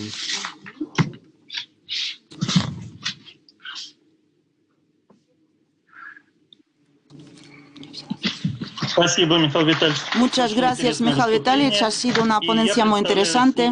Y yo doy la palabra a José Antonio Vera, director de las publicaciones de La Razón. Por favor. Hola, buenas tardes. Se me escucha bien, ¿verdad? ¿Todo correcto? Sí, sonido bien, quería preguntar, ¿no? Todo bien. Todo correcto, muchas gracias. La verdad es que es un auténtico placer estar hoy aquí en este foro Gaidar, que no lo hemos podido hacer en Moscú, pero nosotros en España nos hemos traído la temperatura de Moscú. Estamos sufriendo unas temperaturas con unas nevadas impresionantes. Lo peor es que mientras que en Moscú y en Rusia, con mucho frío y con unas temperaturas bajísimas y mucha nieve, todo funciona, en España no funciona nada. Entonces el aeropuerto está cerrado, las comunicaciones en general, en fin. Tenemos mucho que aprender, en este caso, de ustedes. Me parece muy interesante este foro y el tema que se plantea, porque claro, el periodismo ahora está en un escenario absolutamente de cambio total, ¿no? Cambio acelerado que se venía produciendo, pero acelerado sin duda pues por esta pandemia que aún no ha concluido y que nos ha llevado ya, por ejemplo, pues a la desaparición prácticamente total de los periódicos de papel, que han dejado de existir, de hecho, y nos ha llevado también pues a un escenario en el que todo se puede hacer a través del teletrabajo, desde nuestras casas, como estamos haciendo este foro. Los periódicos, las revistas ahora se hacen desde casa. Nosotros en La Razón, pues prácticamente en el periódico hay 2 o 3 personas y el resto de los trabajadores, de los reporteros, de los periodistas, están en sus viviendas conectándose y haciendo el periódico, que sigue saliendo exactamente igual y que lógicamente ya tiene más peso la versión digital que la versión de papel, que aunque la seguimos haciendo, lo cierto y verdad es que las cifras de venta de los periódicos de papel, incluido en nuestro caso, por ejemplo, en España, el diario El País, que siempre tuvo una gran influencia y muchísima tirada, pues han caído a unas cifras de venta ciertamente ridículas, ¿no? Por tanto, el primer tema que tenemos que ver aquí es que estamos en un escenario de cambio, un escenario que no sabemos a dónde nos va a llevar, pero que desde luego no va a retroceder. Es decir, este periodismo de papel que hemos vivido la mayor parte de los que probablemente estamos aquí, pues ese periodismo no va a volver y estamos en otro periodismo que no tiene por qué ser peor, porque yo creo que lo fundamental en el periodismo va a ser siempre la noticia, y la noticia se puede dar por cualquiera de los medios que existan, por supuesto a través de los medios digitales. Lo que ocurre es que si antes, por ejemplo, en Madrid pues había 4 periódicos de papel, pues ahora en medios digitales tenemos como 20 o 25. Por tanto, la competencia es mucho mayor. Hay muchos más periodistas trabajando, pero también muy mal pagados, cada vez se paga peor el periodismo y por otra parte el nivel de exigencia es menor porque hemos asistido a la irrupción de un importante número de medios en donde digamos que el rigor con el que se ha tratado siempre de buscar la información, de mimar la información, pues ese ya no es exigible y cualquier cosa vale. Es decir, como ahora lo que nos interesa es que nos lea mucha gente, pues vale con poner un título muy llamativo para una noticia, aunque a lo mejor no tenga mucho que ver en ocasiones ni siquiera con la noticia. De lo que se trata es de que el usuario, de que el lector pinche esa noticia para tener muchos más lectores y de esa forma conseguir ingresos que de otra forma no se podrían conseguir porque ahora los ingresos de los medios tienen que ser a través de, efectivamente, esa publicidad que viene marcada por el nivel de personas que están entrando en esas noticias. Eso nos lleva, digo, a un escenario en el que, efectivamente, el rigor informativo no siempre es lo más preciso, por desgracia, y en el que a mí me parece que es muy relevante entre los desafíos cuando se plantea el tema del desafío, de los desafíos de la prensa a partir de ahora, pues a mí me parece que uno y primordial es el de intentar que la prensa siga teniendo un mínimo de rigor, es decir, que los periodistas sean en los medios que sean a través de redes sociales, sean a través de medios digitales o a través de otros medios audiovisuales, etcétera, tengan en mente siempre y tengan también en mente las empresas la necesidad de contrastar las informaciones para que una noticia que surge en un periódico, en un medio impreso, en un medio digital, sea una noticia que tenga cierta credibilidad. Ahora mismo estamos asistiendo, y lo ha citado antes el director de Interfax, al tema de las fake news, que ya es abrumador, ¿no? No sabemos si gran parte de las noticias que nos llegan a través de redes sociales son falsas o verdaderas y ahora mismo están haciendo un negocio increíble los medios que se dedican a verificar las informaciones, ¿no? Y que por otra parte se han autodenominado como verificadores, no sabemos quién les ha dado el diploma, pero ellos pueden decir lo que es falso o no, pero lo cierto y verdad es que hay necesidad de que alguien nos pueda decir si aquello que nos está entrando a través del teléfono móvil pues es una noticia falsa o es absolutamente inventada. En ese escenario yo creo que es importantísimo que los periodistas, que los medios serios, que los medios contrastados, los medios de toda la vida traten de imponer ese rigor que es absolutamente fundamental para que cuando llegue una información a la audiencia, a los lectores sepan que si viene de esta determinada fuente, pues es una información que es creíble y habrá otras muchas fuentes en donde eso lo podemos poner en cuestión, pero sí que es verdad que sería necesario que al menos en esta avalancha de noticias que nos llueven a diario y que no sabemos en muchas ocasiones la procedencia y, por supuesto, no sabemos el rigor que tienen, sería muy importante que tuviéramos un mínimo de conocimiento de cuáles son esas fuentes y de que esas fuentes pueden ser más creíbles que otras, ¿no? Por tanto, entre los desafíos me parece que ese es fundamental. El otro desafío es el de ceñirnos un poco pues al tratar de amoldarnos a los nuevos medios. Si no nos amoldamos, estamos hundidos. El cambio se va a producir, se ha producido y se va a producir muy deprisa todavía más, y los medios que no se adapten al cambio estarán desaparecidos, estarán destruidos. Eso es una evidencia y eso tenemos que saberlo todos. Y con relación al futuro, hablar siempre del futuro pues es impredecible, porque a veces uno piensa en términos de futuro y el futuro nos sobrepasa, ¿no? Nunca podíamos pensar que, hablando del futuro, nos íbamos a enfrentar a una pandemia como la que a la que estamos asistiendo aún hoy en día, de manera que el futuro en muchas ocasiones va por delante de nosotros.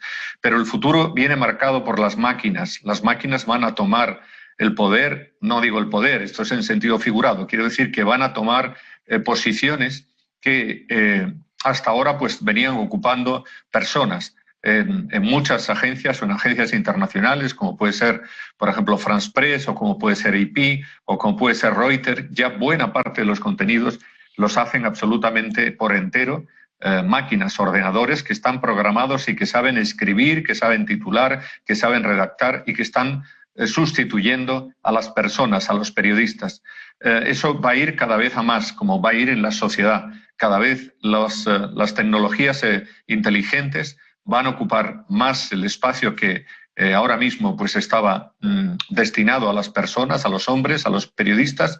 Y bueno, en un escenario de ese tipo, muchos pueden pensar que será bueno, otros pueden pensar que no lo saben y otros pueden pensar que será malo. Yo creo que es imprevisible, pero que es una realidad, que eso se va a producir, que los costes se van a abaratar por esa misma razón, porque se tienen que abaratar con el uso de las máquinas, pero lo que no sé si es verdad que eso será bueno y será positivo con relación a esto que he comentado antes, con relación a que el periodismo siga manteniendo esos índices de veracidad que son fundamentales y esos índices de rigor que son propios del periodismo profesional, y con relación a que efectivamente el cambio que se va a producir en el mundo y por tanto también en el mundo del periodismo sea un cambio que sea para beneficiar a la sociedad y no para perjudicarnos. Yo, francamente, tengo que decir que no soy muy optimista. Pienso que el periodismo en los últimos tiempos ha sido invadido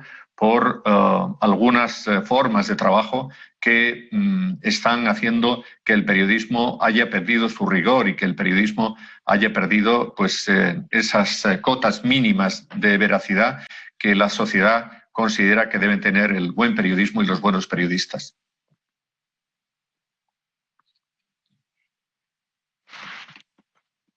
José Antonio, спасибо большое. Muchas gracias, José Antonio, por esta ponencia y por esta opinión tan interesante. Включите микрофон, пожалуйста. Да, микрофон сейчас. У меня включен микрофон. Perdón, que no escucho. No, сейчас включен микрофон. Да. Владимир Владимирович, вы благодарите, да? Не слышно. Не слышно все равно? Нет, не слышно. No escuché lo que nos estaba diciendo. Le agradezco mucho. У меня включен микрофон.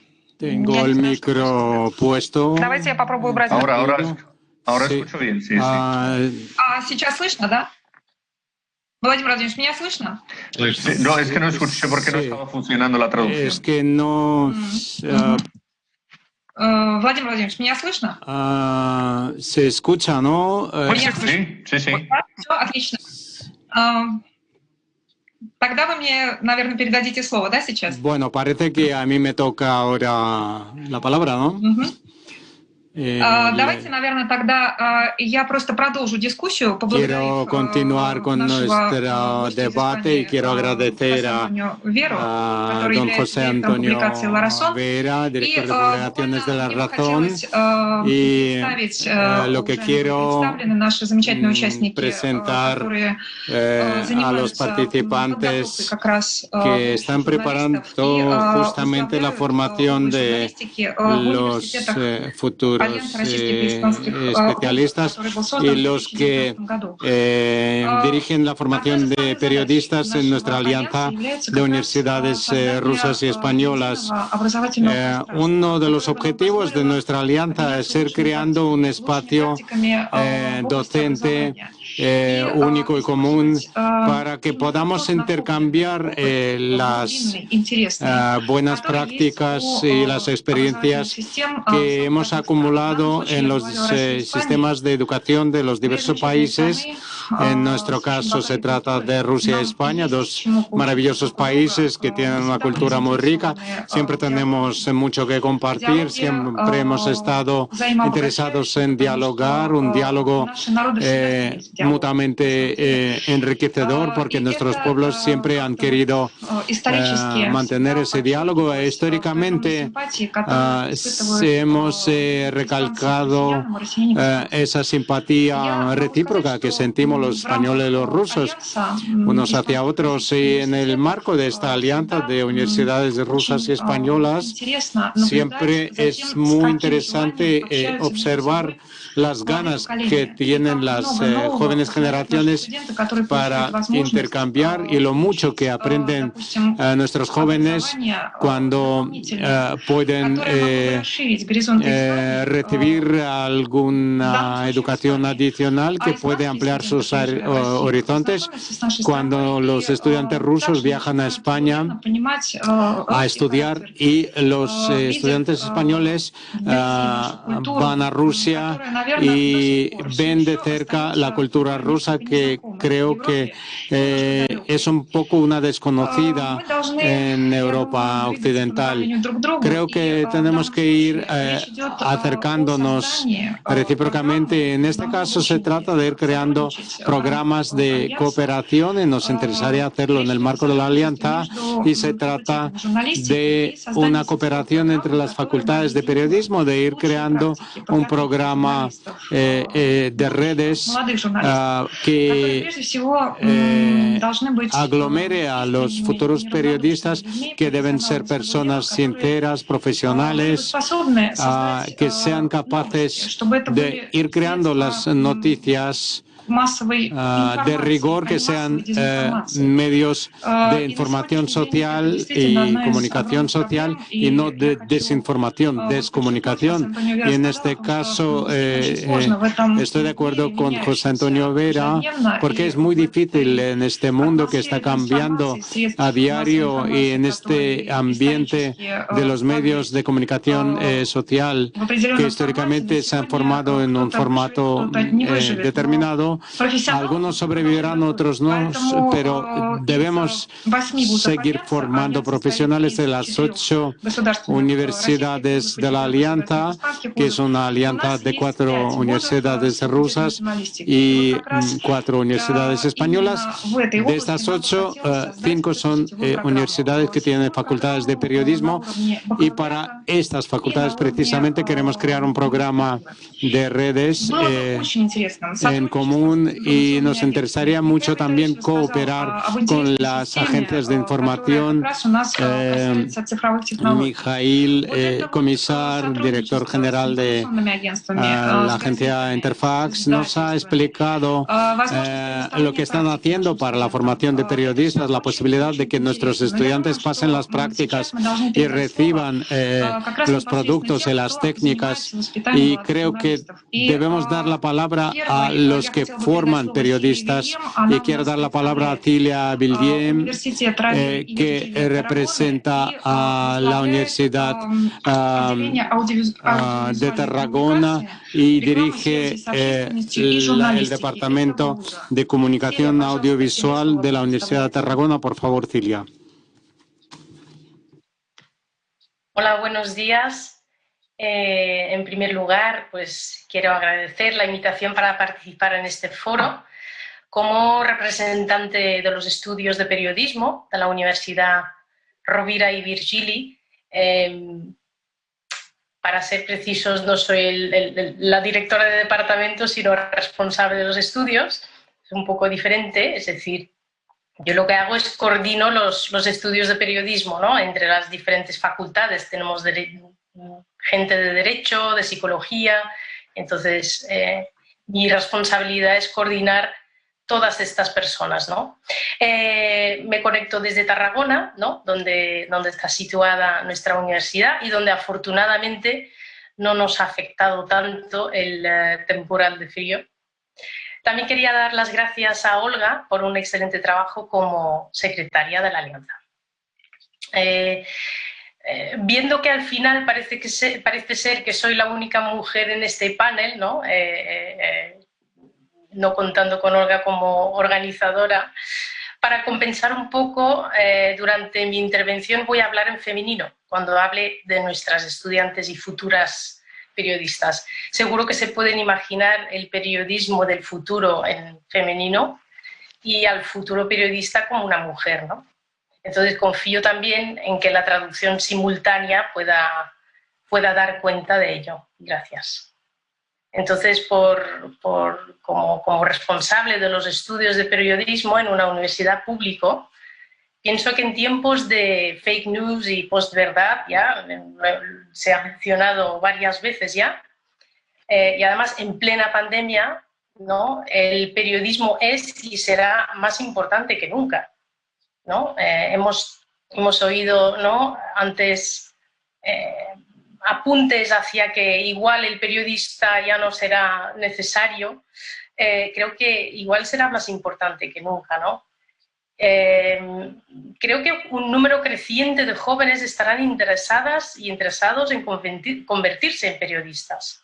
Eso lo estamos viendo en las cifras, ¿no? Este curso se han disparado las matrículas en nuestros estudios. Entonces, bueno, igual es por la pandemia, igual no, pero es un dato. Entonces, aquí en la URB nos esforzamos mucho por formar esa nueva generación de periodistas que puedan sobrevivir en esta era de posverdad, ¿no? Y si se me permite decir, la era del falso periodismo.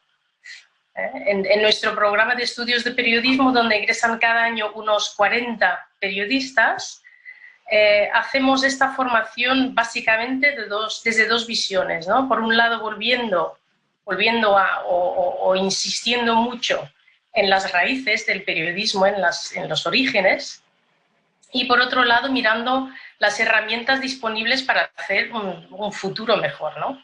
del periodismo. Entonces, cuando hablamos del regreso a las raíces del periodismo, deciros un poco cómo entendemos el periodismo en nuestra facultad. Lo entendemos como independiente. Somos una universidad pública, por eso nos debemos también, ¿no? a la sociedad en general. Una periodista independiente sale y ve los hechos por sí misma. No meramente replica declaraciones oficiales de una fuente gubernamental, una comisaría, una empresa o una organización de lobby, ¿no?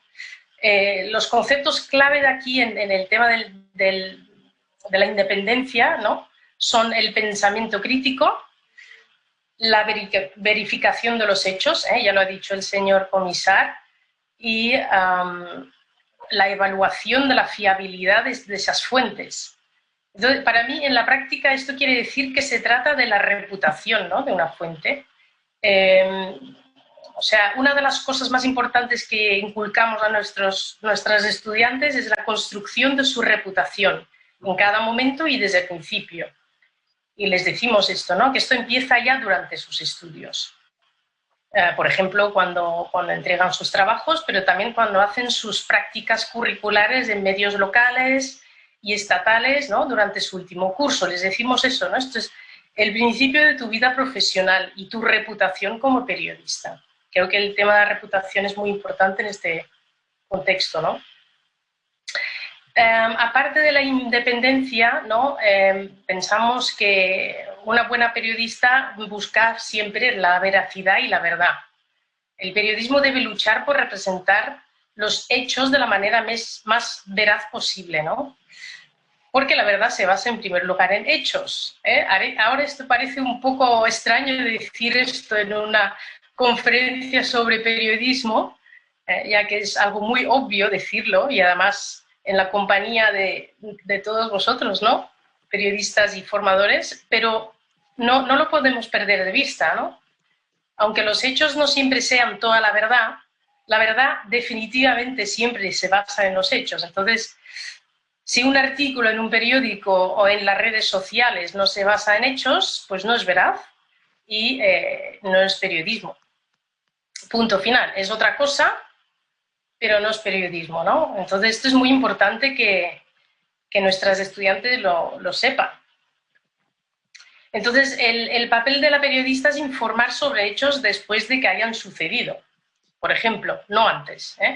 Con demasiada frecuencia, los políticos o los gobiernos utilizan a periodistas como portavoces. Al filtrar, por ejemplo, información que luego puede influir o dirigir el desarrollo posterior de los hechos, como globos, ¿no? globos sonda. Y esto lo hemos visto suceder muchas veces en los medios españoles, así como en otros países, ¿no? Donde el periodismo independiente o el periodismo de investigación es bastante escaso, como mínimo comparado con otros países. Esto es preocupante, ¿no? Entonces, los conceptos claves aquí son la veracidad, buscar una amplia gama de fuentes diversas en lugar de solo una, informar sobre los hechos en lugar de anunciar o predecir hechos, ¿no? Bien, antes decía que en la URB nos aproximamos al periodismo desde el pasado, desde la tradición, pero también mirando el futuro, ¿no? Que de esto se trata este panel. Entonces voy a dar solo 2 ejemplos porque no hay mucho tiempo, pero por ejemplo con nuestras asignaturas sobre periodismo en Internet y periodismo de datos, hacemos trabajar a las estudiantes directamente con los datos en bruto. O sea, ya no estamos hablando de hechos o declaraciones de funcionarios o del gobierno, ¿no? Sino de datos que representan una realidad. Entonces, para mí es una posibilidad que se abre, ¿no? Cuando combinamos la capacidad tradicional de la periodista de contar una buena historia con la gran escala y la variedad de información digital que existe en Internet, pueden surgir cosas interesantes, ¿no? Ya veis que yo sí que soy un poco optimista, igual ingenuamente, pero... el ejemplo más reciente serían los datos sobre la crisis del coronavirus, ¿no? Los datos en bruto sobre la evolución de las infecciones o los datos sobre las vacunas que se han ido utilizando por estudiantes o ciudadanos comunes, pero también por periodistas para elaborar su propia visualización de estos datos de forma original y que pueda arrojar luz sobre algún aspecto nuevo en una situación específica, por ejemplo, ¿no? Los datos también se pueden utilizar para centrarse en cuestiones transversales a las que normalmente no se presta demasiada atención, ¿no? Son cosas que pueden ser muy, muy interesantes. Los datos abiertos, lo bonito de los datos abiertos es que son datos públicos, que publican los gobiernos locales, la policía de tráfico o los hospitales, pero también empresas, por ejemplo, las de alquiler de bicicletas en las ciudades, ¿no? Que publican sus datos sobre la movilidad en una ciudad en un momento determinado. Estos datos suelen actualizarse en directo y son una fuente de información muy rica para las ciudades, por ejemplo, asociables a la contaminación atmosférica. Si como periodista independiente en Barcelona, por ejemplo, yo ahora quiero explicar que en los barrios donde se utilizan muchas bicicletas el aire está más limpio, que ya es algo bastante obvio, lo reconozco, pero cuando pude demostrarlo cruzando los datos de las estaciones meteorológicas de Barcelona que miden la contaminación atmosférica con los datos proporcionados por la empresa de alquiler de bicis, entonces tengo un argumento mucho más creíble, ¿no? En este momento el periodista va a buscar el dato para hacer la noticia, ¿no?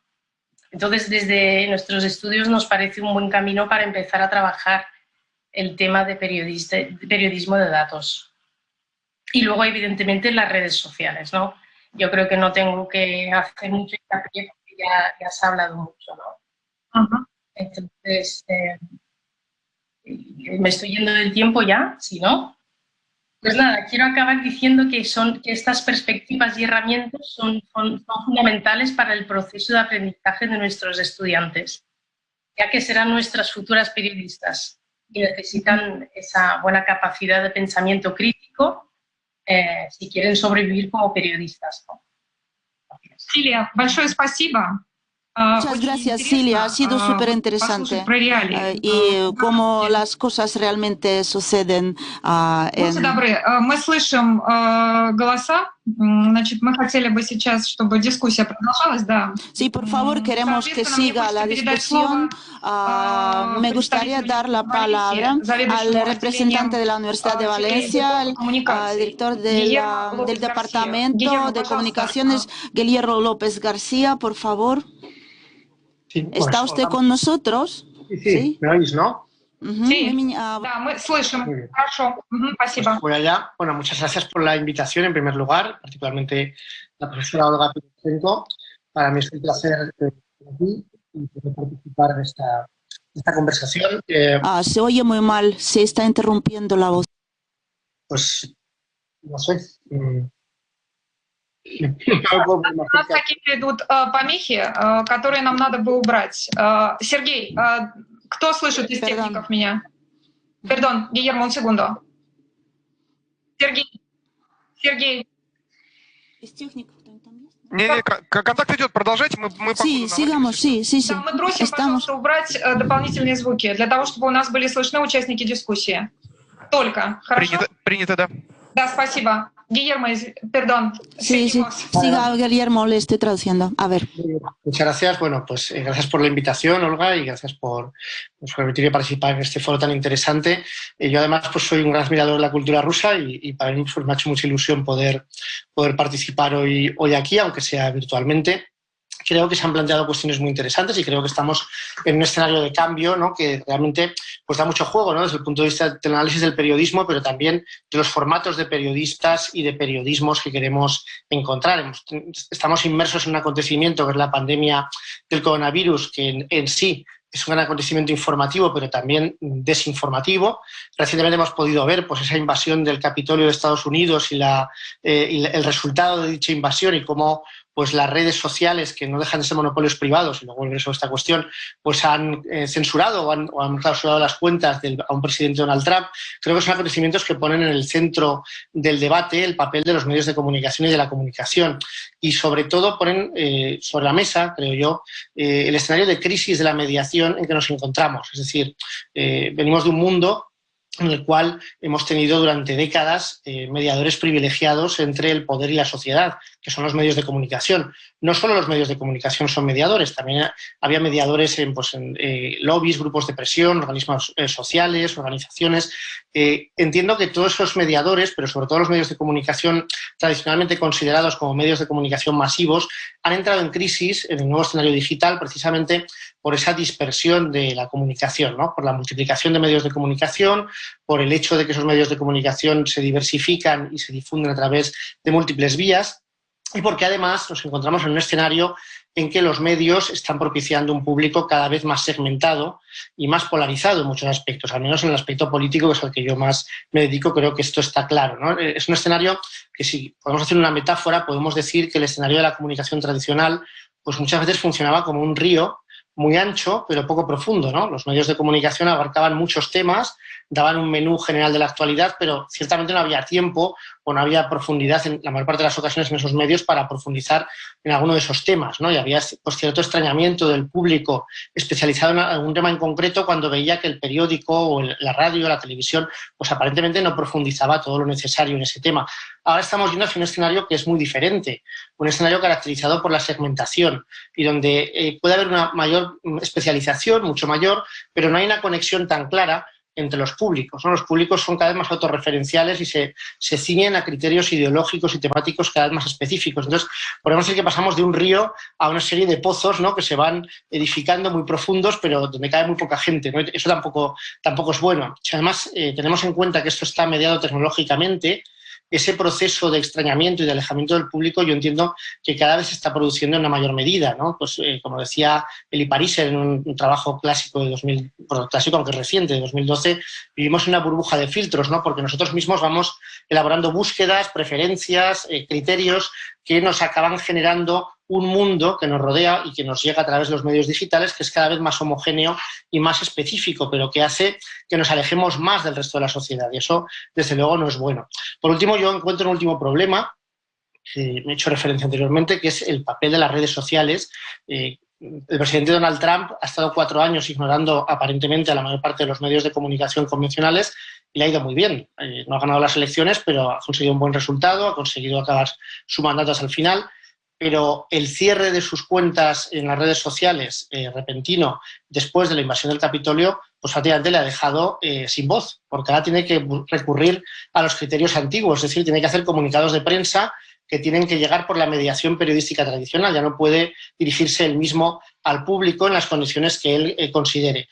Es un caso específico, claramente, pero un caso muy importante del mundo hacia el que vamos, ¿no? ¿Qué podemos hacer nosotros como facultades de periodismo, como formadores para nuestros estudiantes en un mundo así? Bueno, yo intento recoger además cuestiones que han dicho mis compañeros en la mesa.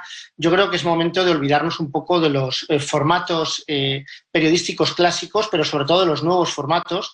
Yo no creo que sea momento de estudiar redes sociales específicas, de estudiar el periodismo en Facebook o el periodismo en TikTok, el periodismo en Twitter, porque estas redes son muy evanescentes, es decir, desaparecen muy rápidamente, aparecen y desaparecen.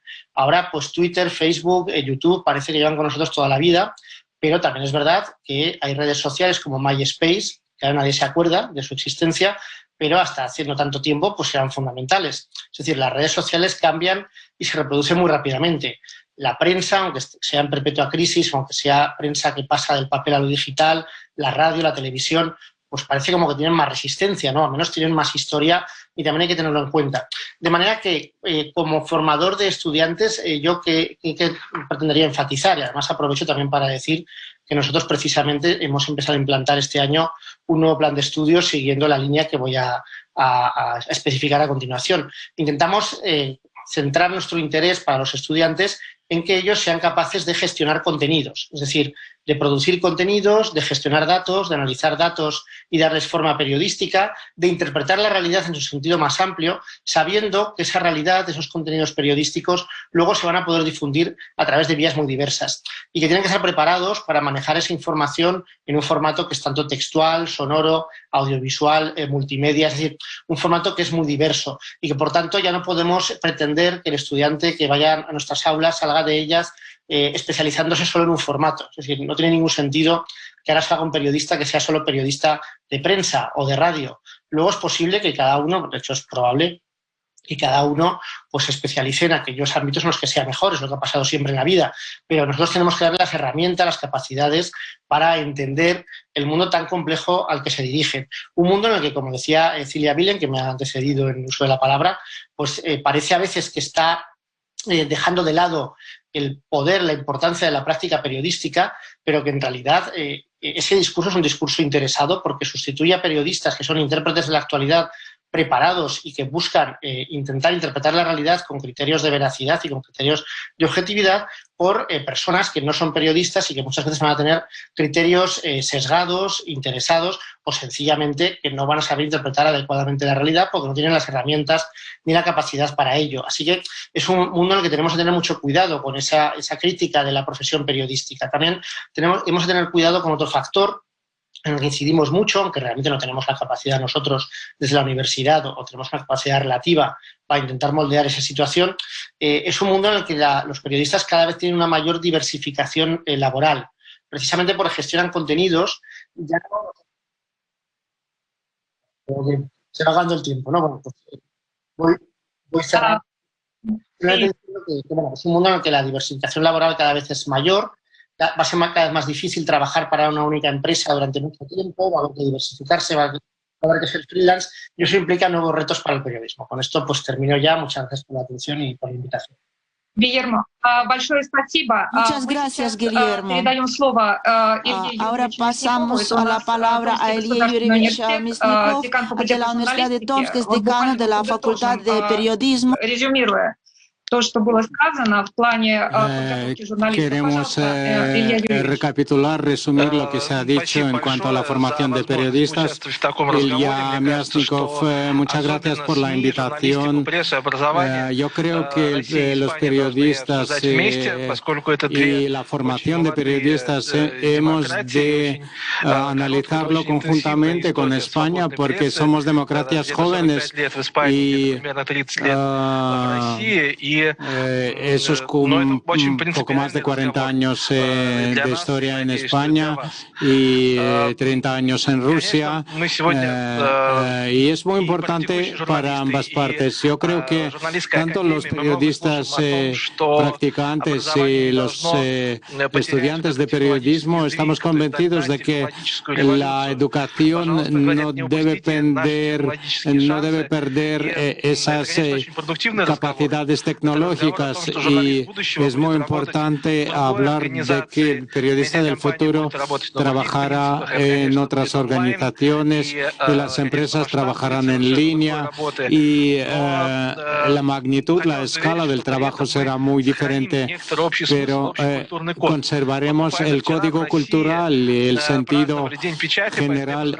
Ayer se celebró en Rusia el Día de la Prensa y felicito a todos los periodistas rusos y españoles también. Por eso saludamos a todos los periodistas, sean de prensa escrita, internet, televisión o radio,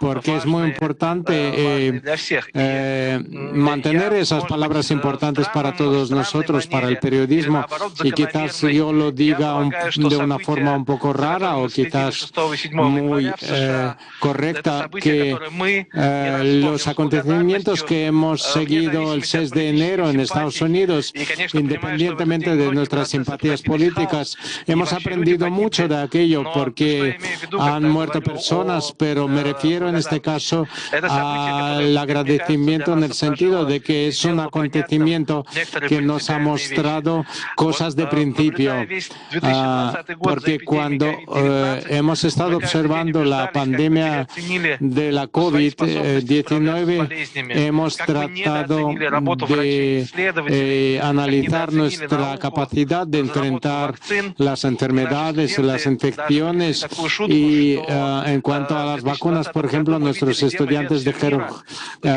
hemos visto una demostración del mundo donde han ganado los adversarios de las vacunas, y también hemos visto una demostración de un mundo sin periodismo, porque para ver el mundo